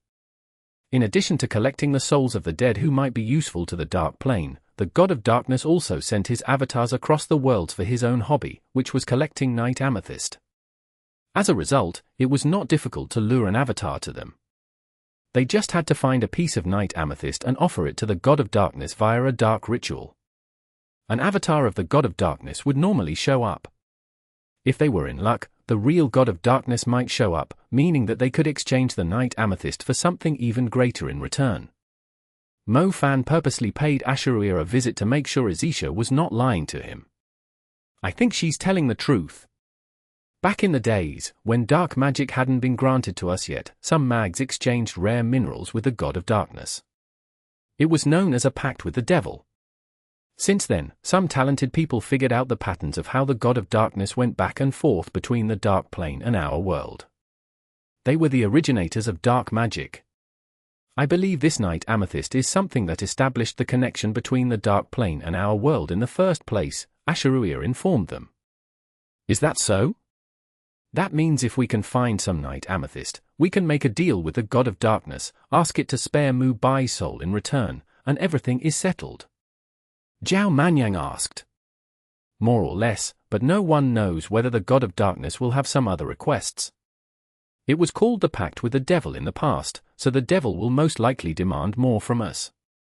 Besides, if you did summon the real god of darkness, it could just take everything it wants forcibly with its strength. Could we even bargain with it? Asheruia let them know. Do you know where we can find some night amethyst? Mo Fan asked. I'm not sure myself, but if you want, I can put up a request for it in my network. Only a few people would know about something like the night amethyst, which only exists in the legends. We can only obtain information among those people and certain strange folk. You will have to decide whether the information is reliable or not, Asheruia proposed. You have my thanks. Mo Fan glanced at Asheruia. He purposely waited for a while to see if she was going to ask for any benefits from him in return. After all, she had helped him twice at no cost. She had no reason to be so generous, knowing her traits of being a meticulous planner and keeping careful account. To Mo Fan's surprise, Asheruia blinked at Mo Fan with her dazzling eyes instead. She seemed confused about why Mo Fan was staring at her. She conveniently gave him a flirtatious look and sent an electric shock across his body. I find it embarrassing that you're helping me so much, Mo Fan had to say. We are friends, Asheruia pointed out. Why don't I pay you back with my body? Check out my build, stamina, and durability. I can guarantee you that you will be satisfied, Mo Fan said shamelessly. Asheruia almost had an urge to beat him up. Was that supposed to be a payback? He was the one enjoying it in the end. Filtering information was not Mo Fan's expertise, but he knew someone who was an expert at it. Asheruia kept her promise. She soon relayed all of the information related to the night amethyst that she had collected to Mo Fan. Mo Fan promptly gave the information to Lingling. To avoid folk tales misdirecting them from the truth about the night amethyst, Mo Fan even stole the forbidden manuscript of dark magic from the Parthenon temple and passed it to Lingling. She had a higher chance of finding the origins of the night amethyst and the location of some. They were forced to wait until Lingling found some reliable clues. Mo Fan sat outside and fell into deep thought while watching the sun setting on the horizon. Mo Fan suddenly smelled something burning. He spotted black smoke rising behind a wall not far away. Mo Fan walked over and saw the light of a small brazier. A man was crouching beside it, tossing joss paper into the fire. Old Zhao, what the F***K are you doing? Mo Fan blurted out. I'm burning money for Mu Bai.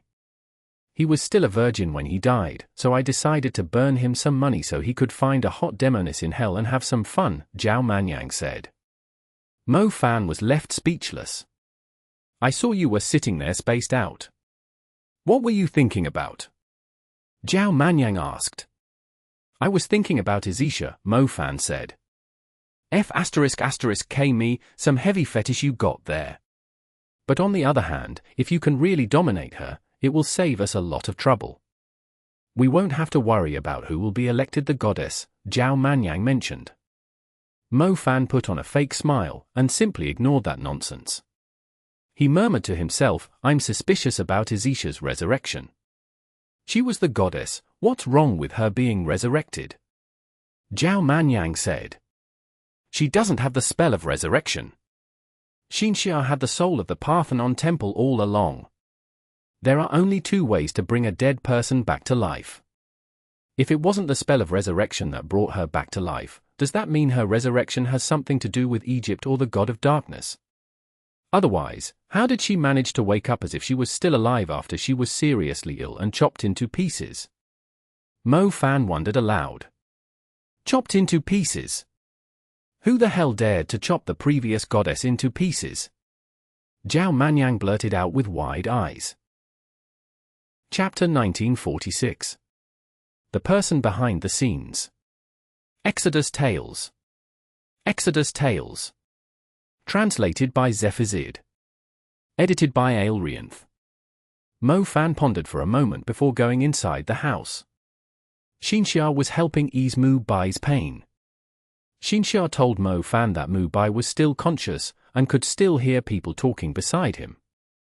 His condition was similar to a patient in a vegetative state, so Zhao Manyang was being very disrespectful by burning joss paper and knocking on his wooden clapper while Mu Bai was actually still alive. Xinxia, Mo Fan went closer.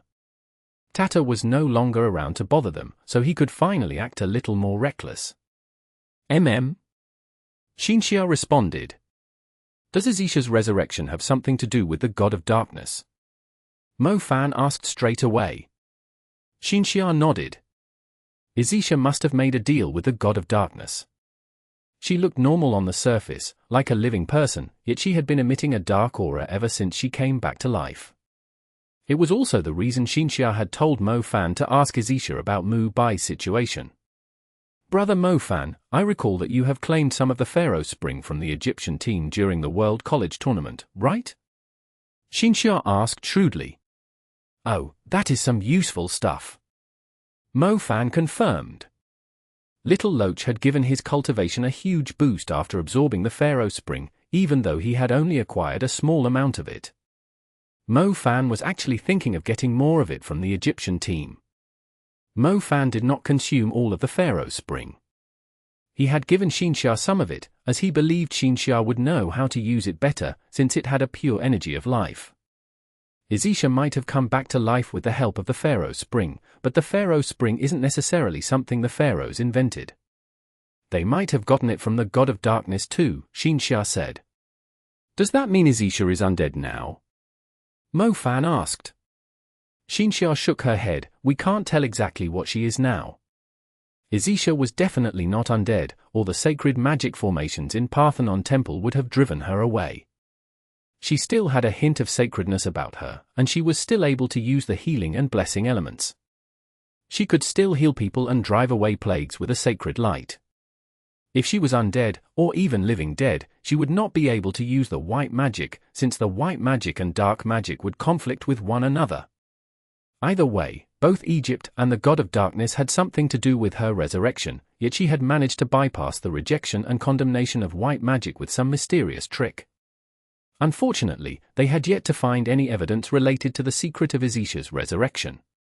If people believed the way she came back to life was evil and corrupt, that would be treated as blasphemy to the gods the Parthenon Temple worshipped, and she would be overthrown instantly. There would be no need for them to compete with her any longer. The scariest thing is, we all know how rotten and wicked she is under the disguise of her flesh, yet we still can't blow her cover, as no one is going to believe us. Mo Fan exclaimed. The Parthenon Temple was supposed to be the most sacred place in the world, yet its heart was already rotten and corrupted. If not, why would they condemn Holy Saint Wentai to eternal damnation? What sins did he commit? He was just shining so brightly that the others were jealous of him and wanted to get rid of him. His brilliance was so bright that it lit up the dark side in many people's hearts, preventing them from keeping up their disguises. Mo Fan had never met Wentai. He was unfamiliar with what kind of a person he was, but he believed Wentai was a godly man, since he had managed to convince Salon to choose the path of virtue. Unfortunately, Wentai was dead.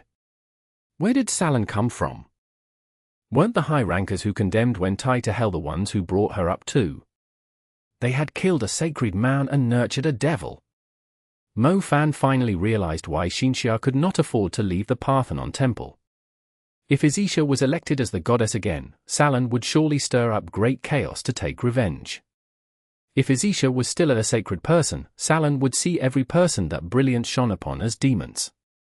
She had sworn to kill them all. If Izisha had become evil, a fight between the two she-devils was going to result in a bloodbath. As for innocent people, the two could not care less about them. They were only concerned about winning the fight.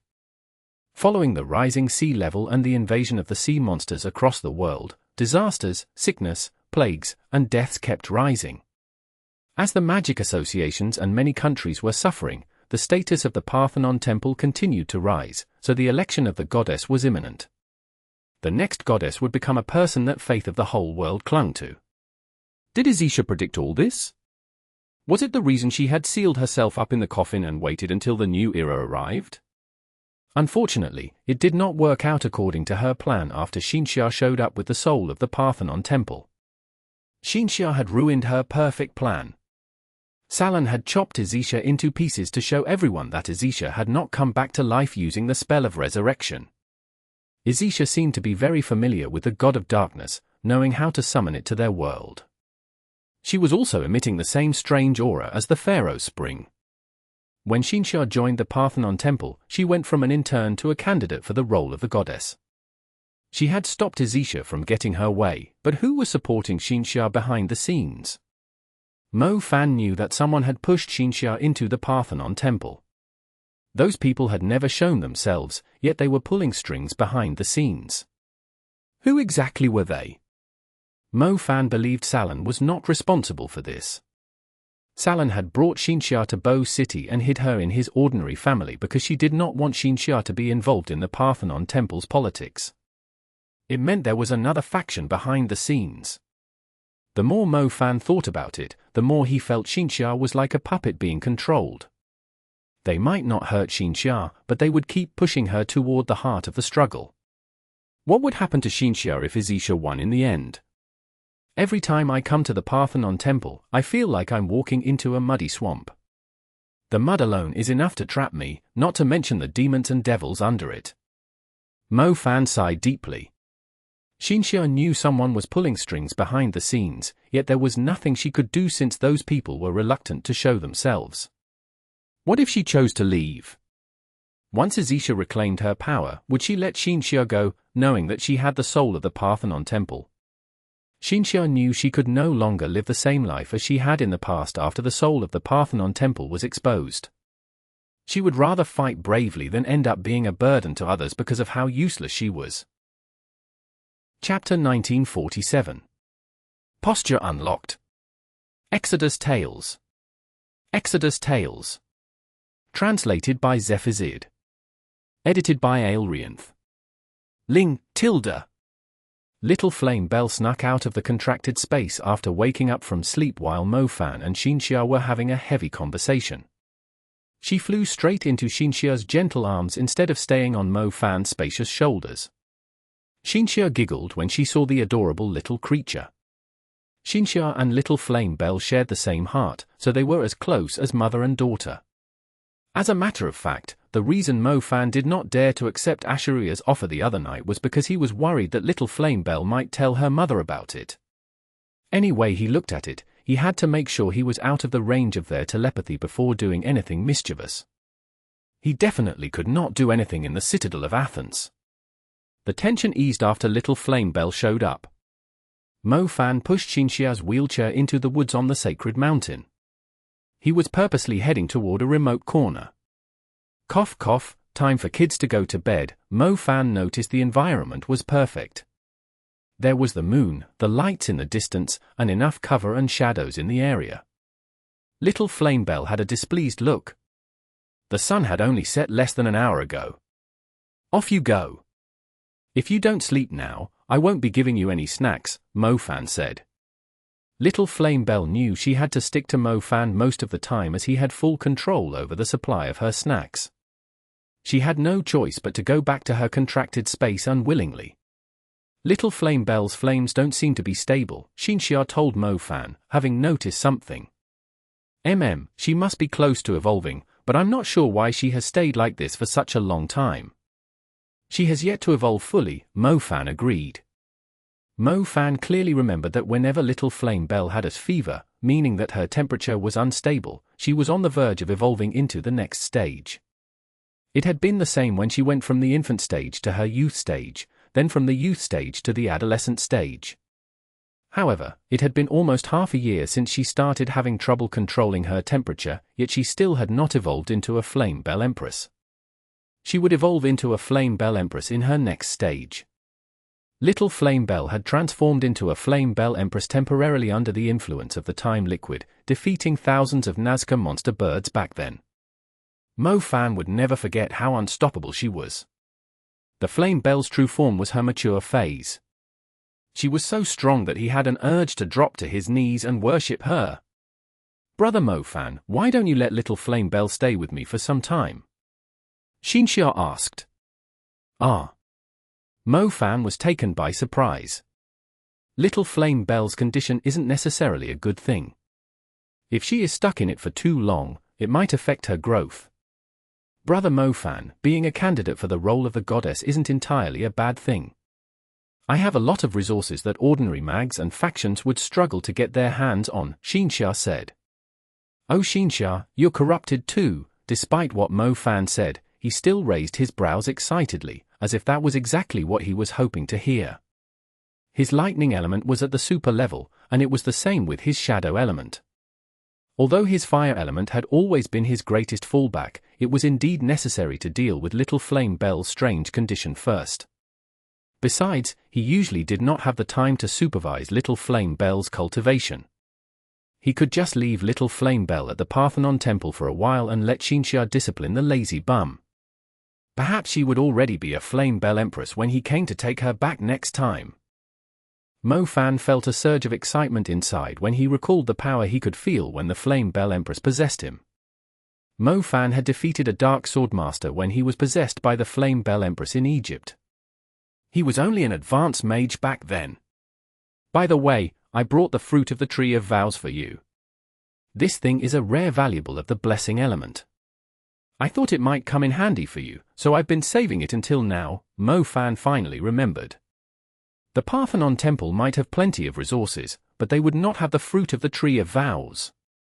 Mo Fan had purposely kept it so Xinxia could grow stronger too. Brother Mo Fan, that is something that the Tree of Vows has given you. It's dedicated to you, similar to the blessing of the God Seal. I can't use it, Xinxia shook her head. Ah? I thought I could give you a little surprise, Mo Fan scratched his head awkwardly. They arrived at a remote corner. The time when hormones were easily stimulated had arrived too. There was no sign of other people around.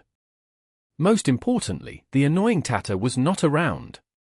Mo Fan initially planned to give Xinxia a little present to make her happy so he could conveniently place his hand on the butterfly knot on the back of her dress and undo it, allowing his hand to slip into her smooth waist and make its way toward her but easily. To his surprise, he already failed to carry out the first step. His hand froze in the air, defeated. The fruit of the Tree of Vows was exclusive to him? He should have consumed it right away.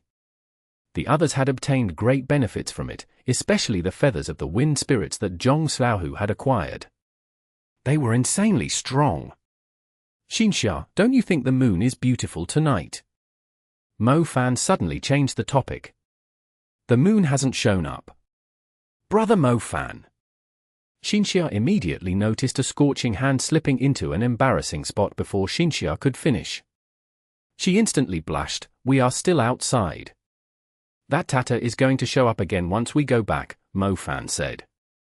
But a place like this, Xinxia blushed even further. Who the heck would even want to do it here?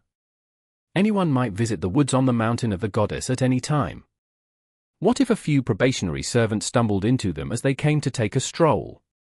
How could she possibly stay in the Parthenon Temple any longer? It's fine, I'll set up a realm of shadow. No one is going to come. I'm just going to caress you a little, Mo Fan said. Caress her a little? As if Xinxia had no idea what kind of a person Mo Fan was. There was no way he was going to stop at just caressing. Mo Fan had a stern face, like he was in deep thought when they started going for a walk. She actually thought something was troubling him, yet he was having dirty thoughts all along. The problem was, to do it in a place like this, she could still see the mountain opposite the woods. The bushes of flowers were right beside them. There was also a comfortable bench nearby. Mo Fan could not care less about all that. Troubling thoughts? Little surprise? The woods on the mountain of the goddess?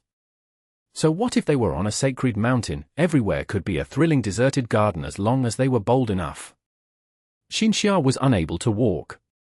Her legs would lose their strength after taking a few steps, yet they were not much of a nuisance when carrying out certain activities. They had always done it on a bed. They were too embarrassed to make it work before, but the environment here was perfect for them. They might even unlock some new postures. You don't have to take it all off. Just roll it down to your knees. Like this, yeah, and face the other way. Sit on me slowly. I'll carry you, an evil voice instigated gently. Chapter 1948.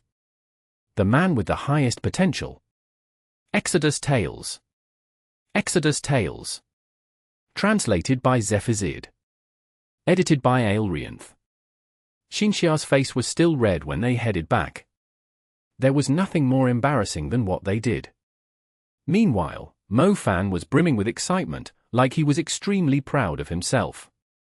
Zhao Manyang was murmuring beside Mu Bai's coffin. It was surprising how he could keep talking to a person in a vegetative state on his own. I'll be going back first, Brother Mo Fan, Xinxia said softly. Sure, Mo Fan nodded. He glanced at the stern-faced guardian knight standing at the door. Tata was most likely going to show up soon. Zhao Manyang stared at Mo Fan in a strange way as soon as Xinxia left. Mo Fan rubbed his nose with a puzzled look. Zhao Manyang went up to Mo Fan and sniffed like a dog. What are you doing? Mo Fan snapped. You ash *****, Mu Bai's corpse isn't cold yet, but you're already having outdoor sex. Did you even consider his feelings as a virgin? Zhao Manyang snarled. Those are two different things. How was it? It was King awesome. Ling Ling needed time to collect and filter the information given her. There was nothing Mo Fan could do to help her, so he could only wait patiently. To their relief, Mu Bai's condition was not going to worsen anytime soon. They were at the Parthenon Temple's Mountain of the Goddess, which had the tightest security. Their safety was guaranteed for the time being. However, things were quite complicated in the Parthenon Temple. To make sure Mu Bai was safe, Mo Fan purposely found Chris and asked him to keep an eye on Mu Bai while he was away looking for the Night Amethyst. Chris, where are you bringing me to? Mo Fan had only asked Chris to keep an eye on Mu Bai, yet he seemed to be planning something. He was bringing him toward the Hall of Knights. The Hall of Knights was Halen's territory, but there were many other authority figures in the Hall of Knights. Halen did not necessarily have a say in everything. Mo Fan was not sure if it had someone who had been around for a long time and was no different from a malignant tumor. Did you see any knights on your way to the Parthenon Temple? A Blue Star combat officer mentioned you when we were training in the morning yesterday. He said that you have the highest potential among the young mags that are ranked internationally, Chris said. He's very insightful. Mo Fan nodded in agreement. Yeah, he admires you, so he wants to meet you in person. I'm thinking of introducing you to him, Chris said. Sure thing. By the way, is this the training ground for the Blue Star Knights? It's fascinating. Mo Fan agreed readily. Of course, as the Knights of the Parthenon Temple, we have the best facilities to practice our magic. The training ground here is actually a mountain with great scenery. Halen believes the Blue Star Knights are the fresh blood of the Hall of Knights, so the training ground and dueling ground have to be good enough. He asked people to turn the mountain into this training ground. The Blue Star Knights and Silver Moon Knights both normally practice here. The air quality and presence of magic here are wonderful. In addition to the Hall of Knights, the people from the other halls, including the Hall of the Goddess, will come here too, Chris explained to Mo Fan. Chris was currently one of the probationary knights being trained to serve the candidates. He was still a long way away from becoming a real Guardian Knight, but the title of a probationary Guardian Knight was already insanely good for a Blue Star Knight. The Knights of the Parthenon Temple served the members of the Hall of the Goddess. In addition to having a greater allocation of resources, the servants, muses, and candidates whom they served would provide them with their greatest support. After all, the members of the Hall of the Goddess were the core of the Parthenon Temple, and the resources were mostly gathered in their hands. If the knights wanted to stand out, they had to serve the right person, in addition to showing their talents. The Parthenon Temple had always been an organization of women's rights. It was the only powerful organization focused on the blessing element. Chris, did you bring your friend over for a visit? Chris, haven't seen you in a while, you look a lot fatter. Have you been eating nice food ever since you were chosen as a probationary knight? Chris, please send my greetings to the goddess. The result of the election isn't out yet. Does it even matter? There's only one goddess in my heart. When they entered the spacious training ground, Mo Fan noticed most of the people were greeting Chris warmly. Chris responded with a smile too. Many were scoffing at him, yet he did not seem to be bothered. They were mostly talking in English, but some were talking in Greek. Mo Fan could guess what they were saying from their expressions and body language. See that guy over there? He's the Blue Star Combat Officer, Lido, Chris pointed out for Mo Fan. Mo Fan glanced at the circle set up in the training area. He saw a knight wearing a Blue Star uniform with golden embroidery along the edges standing in front of a group. He was rebuking the Blue Star Knights, as if he was not too pleased with their training. He was going to deprive them of their rest day as punishment.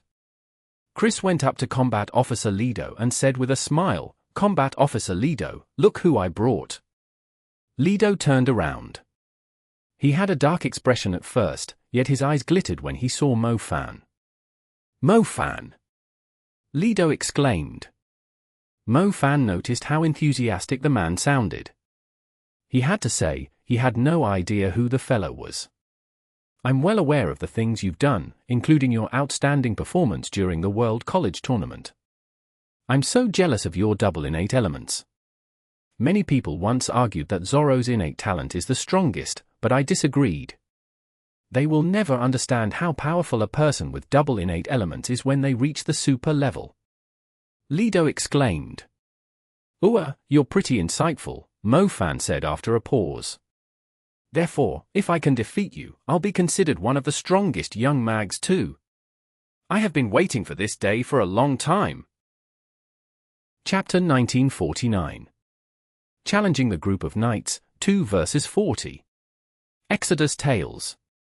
Exodus Tales. Translated by Zephizid. Edited by Aelrianth. There must be a reason if something was out of the ordinary. Mo Fan felt something was odd when the man was staring at him so passionately. As he thought, the man was not homosexual. He was thinking of raising his own status by stepping on Mo Fan. "Combat Officer Lido, that's a little inappropriate.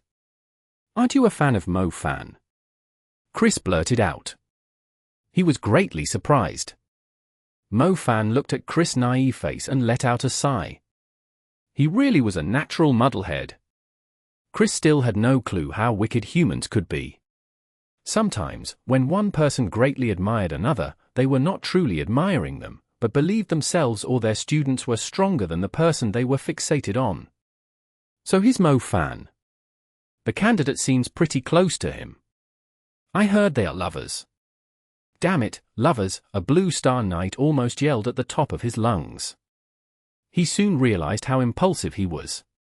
Humph, he only earned a name for himself during the World College Tournament. The Parthenon Temple isn't allowed to take part in it. Otherwise, he wouldn't have had a chance to win it.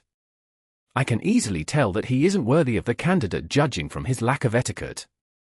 The members of the Parthenon Temple were not prohibited from entering a relationship. There were times when knights had managed to enter a relationship with the members of the Hall of the Goddess. In the West here, guardian knights were merely the servants of women who held great authority. The master-servant relationship was still valid. The Parthenon Temple might not have stated it clearly, but the status of the women from the Hall of the Goddess was significantly higher than that of the knights. They were the nobles here, meaning they could easily win the support of the others. Being with a member of the Hall of the Goddess was the ultimate dream for the Guardian Knights. The young Blue Star Knights were enraged when they heard Mo Fan and Xinxia were lovers. What kind of a joke was that? Each of them had an outstanding background, and their looks were definitely more handsome than an Eastern monkey.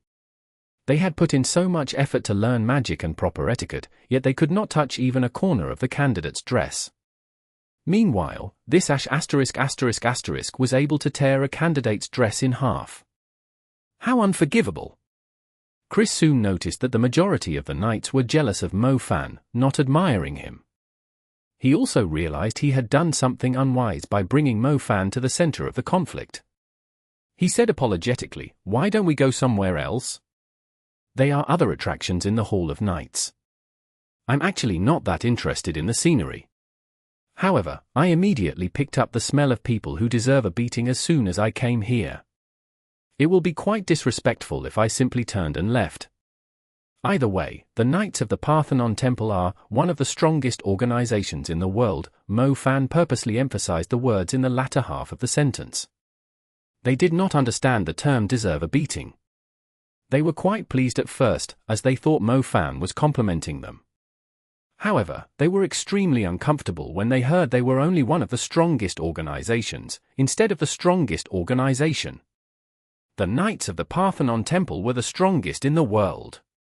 Even though beating you guys up won't necessarily improve my reputation, it's better than being challenged by little shrimps wherever I go. If anyone tries to challenge me after today, I can easily use the Knights of the Parthenon Temple as a standard to turn them down. Mo Fan went on. Use us as a standard? What does he mean? Lido raised his eyebrows. His thought process was a little slow. He's saying that we are below him. Whoever wants to challenge him must beat us before they have the right to challenge him, a student knight who came for a class said softly. The faces of Combat Officer Lido and the Blue Star Knights who were training with him suddenly contorted. They had an urge to simply charge at Mo Fan and beat him up. However, the knights treated etiquette very importantly. They had to conform to their rules of etiquette, even when they were being humiliated. They had to bow before drawing their swords out when challenging a person to a duel, so they would take back what they said. They would then accept the person's sincere apology after winning the duel. They would also not fight their enemy all at once, and would figure out a way to settle their disputes more elegantly. If their enemy did not agree with their method, they would consider using pure violence instead. Would Mo Fan bother wasting his time with them? He had long planned to teach these scum who were born with a natural sense of superiority a lesson. There were still good people among the knights, like the kind and fairly innocent Chris, as well as the expressionless knight who was looking after Xinxia's safety. However, most of the knights he had encountered so far were useless idiots. Their rules and customs of honor were supposed to earn the respect of others, regardless of a person's identity and status. However, these people kept using them to show off their superiority by referring to themselves as honorable knights, while everybody else was just ordinary people in their eyes. Mo Fan had already met Halen, who was not too fussy about the rules of honor. Halen was more concerned about a person's talents and capabilities. Mo Fan did not believe Halen was responsible for the current practices of the Hall of Knights. It had to be the work of some other authority figures, especially those who loved to emphasize a person's lineage and heritage. They must have encouraged these young knights to be so full of themselves. It was time to teach them a lesson. As the Parthenon Temple's son-in-law and Xinxia's only knight in the dark, Mo Fan felt the need to teach the correct way of thinking to the Parthenon Temple's young bloods. Mo Fan, pardon me for my impropriety.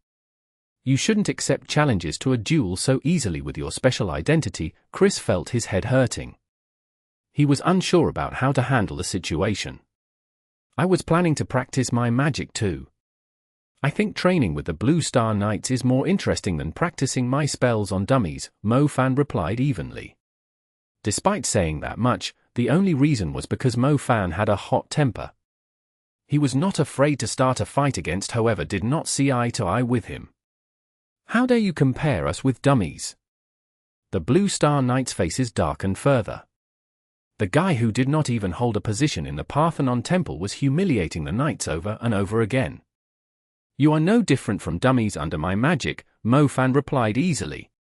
A knight who happened to have blue hair among the Blue Star Knights shouted out, "Combat officer, please give us permission to challenge him to a duel. We must make him take back his words at all costs." We will not accept his apology. It's true that as the Blue Star combat officer, I'm not allowed to challenge a student myself. However, my students might be able to have a friendly duel with Mo-Fan to warm them up. Wandi, you shall earn back the dignity of the Blue Star Knights on behalf of us. Lido smiled. He had managed to provoke both sides into a fight. He was worried that Mo-Fan would not take the bait. Combat Officer Lido, I won't be impressed if you only let a single one challenge me, Mo-Fan spoke up. Wandi is one of the strongest of this class. He's our representative, Combat Officer Lido replied. Some people might not be convinced of the result. It's difficult to determine whether someone is stronger without fighting the duel themselves. Anyway, people won't admit they are weaker unless they lose the duel themselves, Mo-Fan returned. Many among the Blue Star Knights nodded. Wandi might be the strongest among them, but it still depended on his performance on that day. It was not rare for him to lose a few duels because he was not performing up to par. There were also other factors, like the restraints between different elements and one's ability to adapt to the situation during a fight. Do you have a better suggestion? Combat Officer Lido asked. Pick a bigger place, you and your whole class will fight me at the same time. If you think your students are stronger than me, you will have to prove it to me, Mo-Fan grinned. It completely exposed his true nature. The whole training ground fell silent after Mo-Fan finished his sentence. Combat Officer Lido was no longer smiling in excitement, nor were his eyes filled with passion. His expression began to darken while his face started twitching. His eyes were filled with anger. The Blue Star Knights were about to lose their minds. Challenging an entire class of Blue Star Knights. There were at least 40 people in their class. Even the probationary Blue Star Knights had to be advanced mags, not to mention everyone in their class was an official Blue Star Knight. Combat Officer Lido was also an experienced knight. They believed Mo-Fan might have to struggle if they sent a representative from among them to duel Mo-Fan, and instead, the man was crazy enough to challenge the whole class of Blue Star Knights. How humiliating! It was incredibly humiliating that someone dared to challenge their whole class. The duels between knights had always been one-to-one. They would not allow any third parties to intervene with their duels.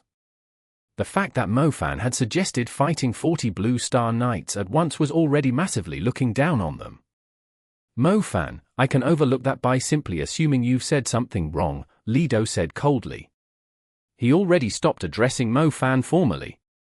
In the eyes of the knights, dignity was more important than their lives.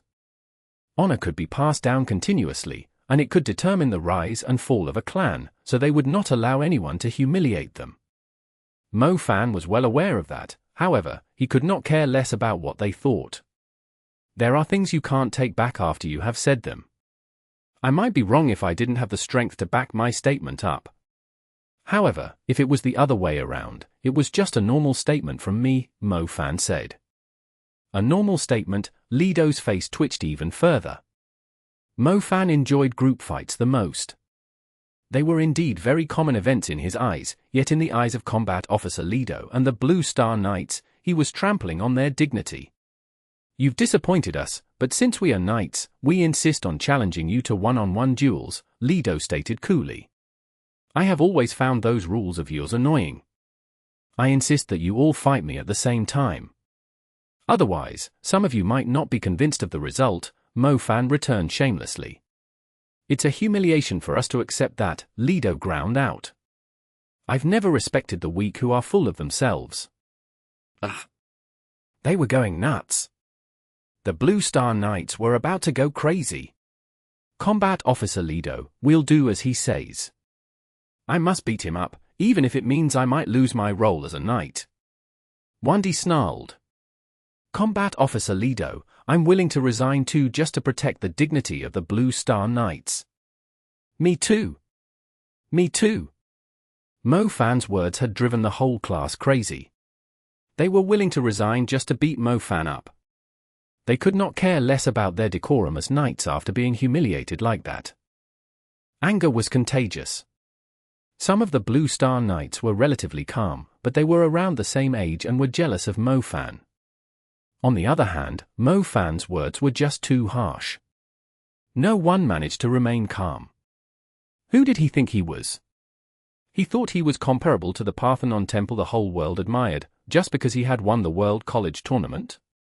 He was only a candidate's lover, not even of a member of the Parthenon temple. They were only addressing him formally out of politeness.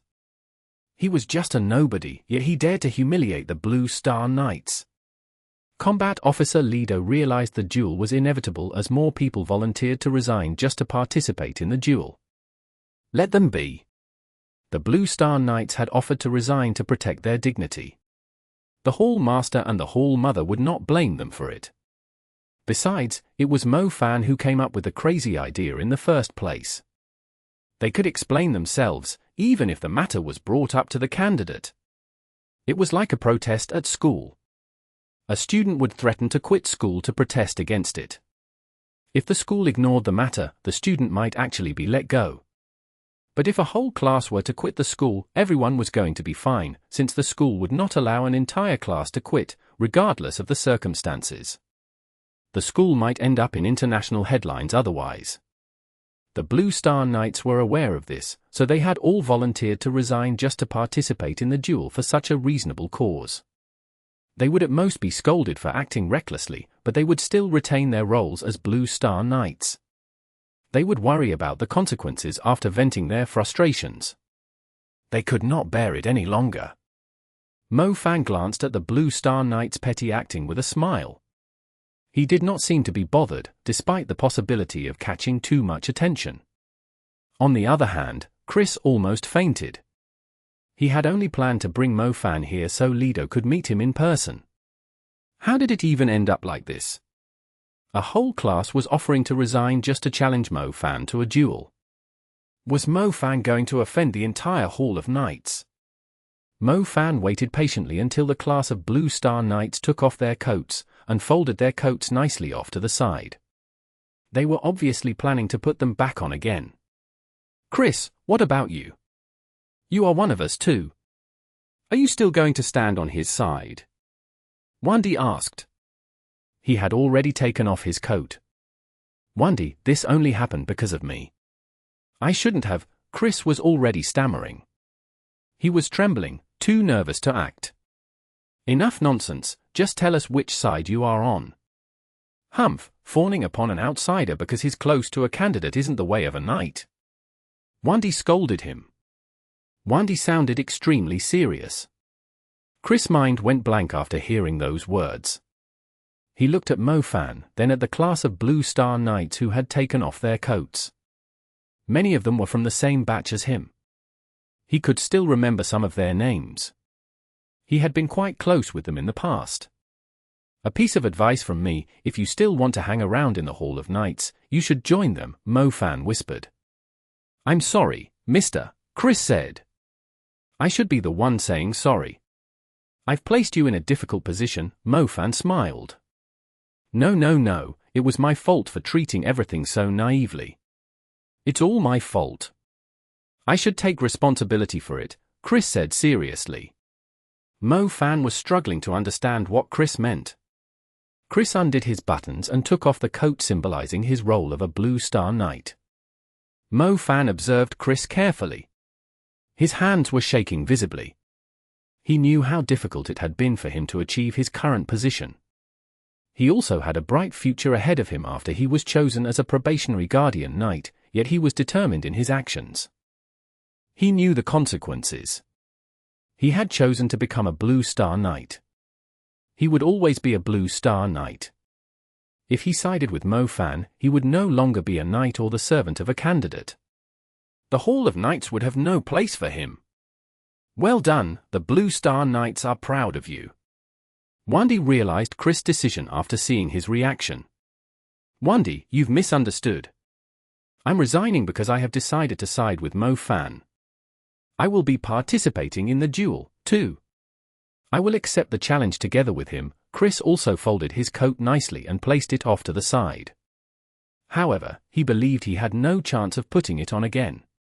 Chris' actions took everyone by surprise. Traitor! How dare you overlook the way he humiliated the Blue Star Knights, and you still call yourself a Blue Star Knight? You are not worthy to stay close to a candidate. The Blue Star Knights are ashamed of you. Wendy snarled, pointing at Chris. Chris almost burst into tears when everyone swore at him. However, it did not change his mind. It was he who had brought Mo-Fan here, but he had not realized many people just wanted to defeat him because he was considered the most talented mage of their age. He had not realized it had only come down to this since both sides were not willing to compromise because of how aggressive his comrades were. Mo-Fan did not do anything wrong. He was just responding to their provocation. The Blue Star Knights were not wrong, either. They just wanted to prove their strength. It was all his fault, and he had to take responsibility for it. Lido had already mentioned he had waited a long time for this day, but this development was no longer following his script. Mo-Fan and Chris versus the entire class of Blue Star Knights. 2 versus 40. A duel of this scale did not even need any promoting. News about it spread as rapidly as a nuke. Almost every mage in Greece would come and watch it if the Hall of Knights had not forbidden unauthorized personnel from entering. Combat Officer Lido was a cunning man. He knew he could not afford to drag the matter on for too long. He had to settle it as quickly as possible. He had to start the duel before the news reached the Hall of the Goddess. Otherwise, the higher-ups would definitely intervene with it. The others in the training ground had moved over to the spectators' seats. It was easily possible to combine the individual training grounds into a huge battleground. Lido decided to hold the duel right on the spot. The people on both sides quickly moved into their positions. The difference in numbers was just too overwhelming. Even the members of the Parthenon Temple were dumbfounded. They thought the people of the Hall of Knights just wanted a friendly duel with Mo-Fan when the quarrel started. Little did they know, it would turn into such an astonishing sight. I won't be able to keep an eye on you once the fight begins.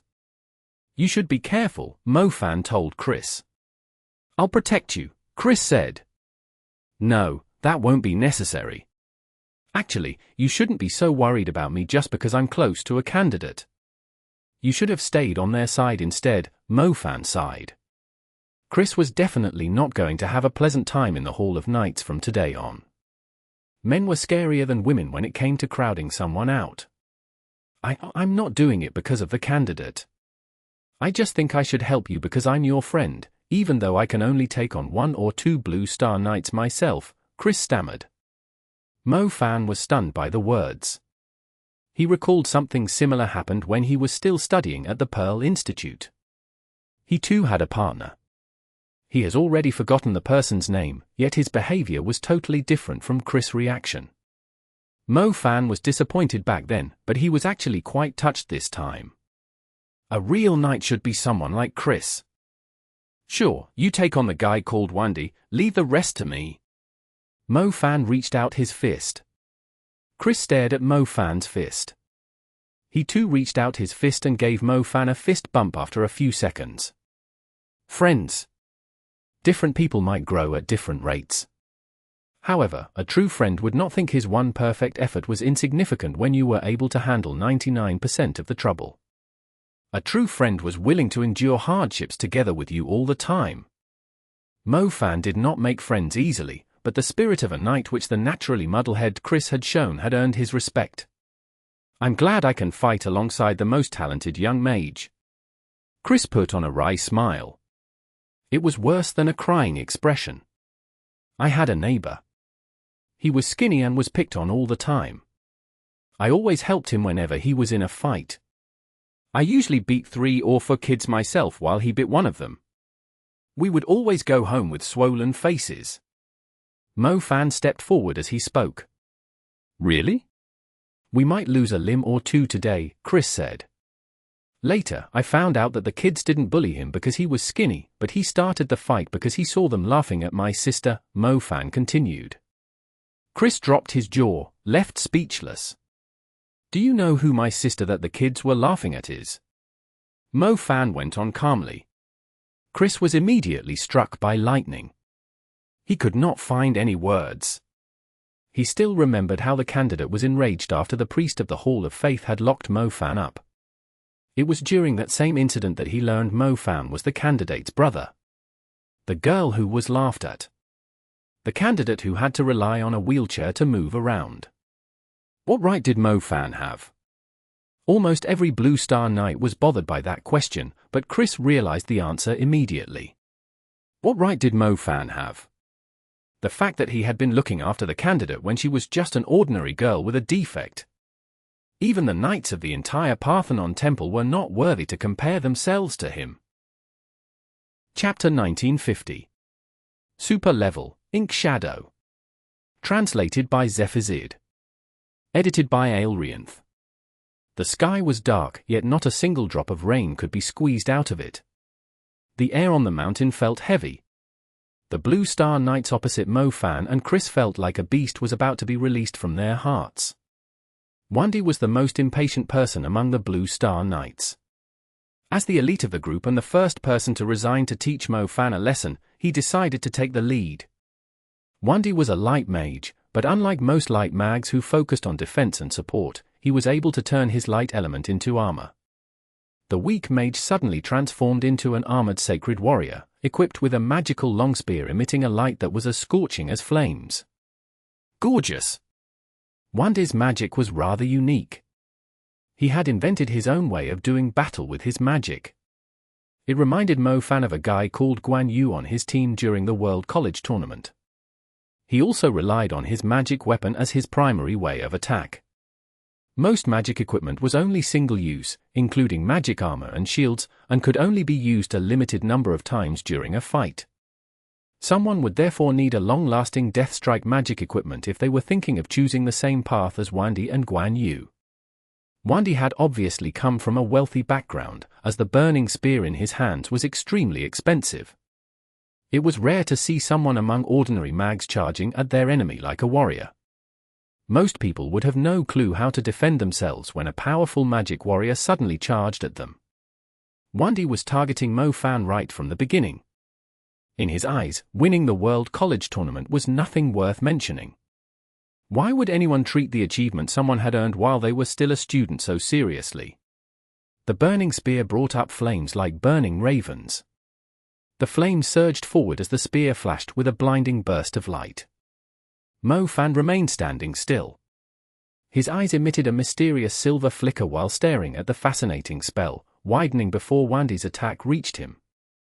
Wisps of will immediately turned into invisible steel cables, intertwining into a zone of will, stopping Wendy from coming any closer.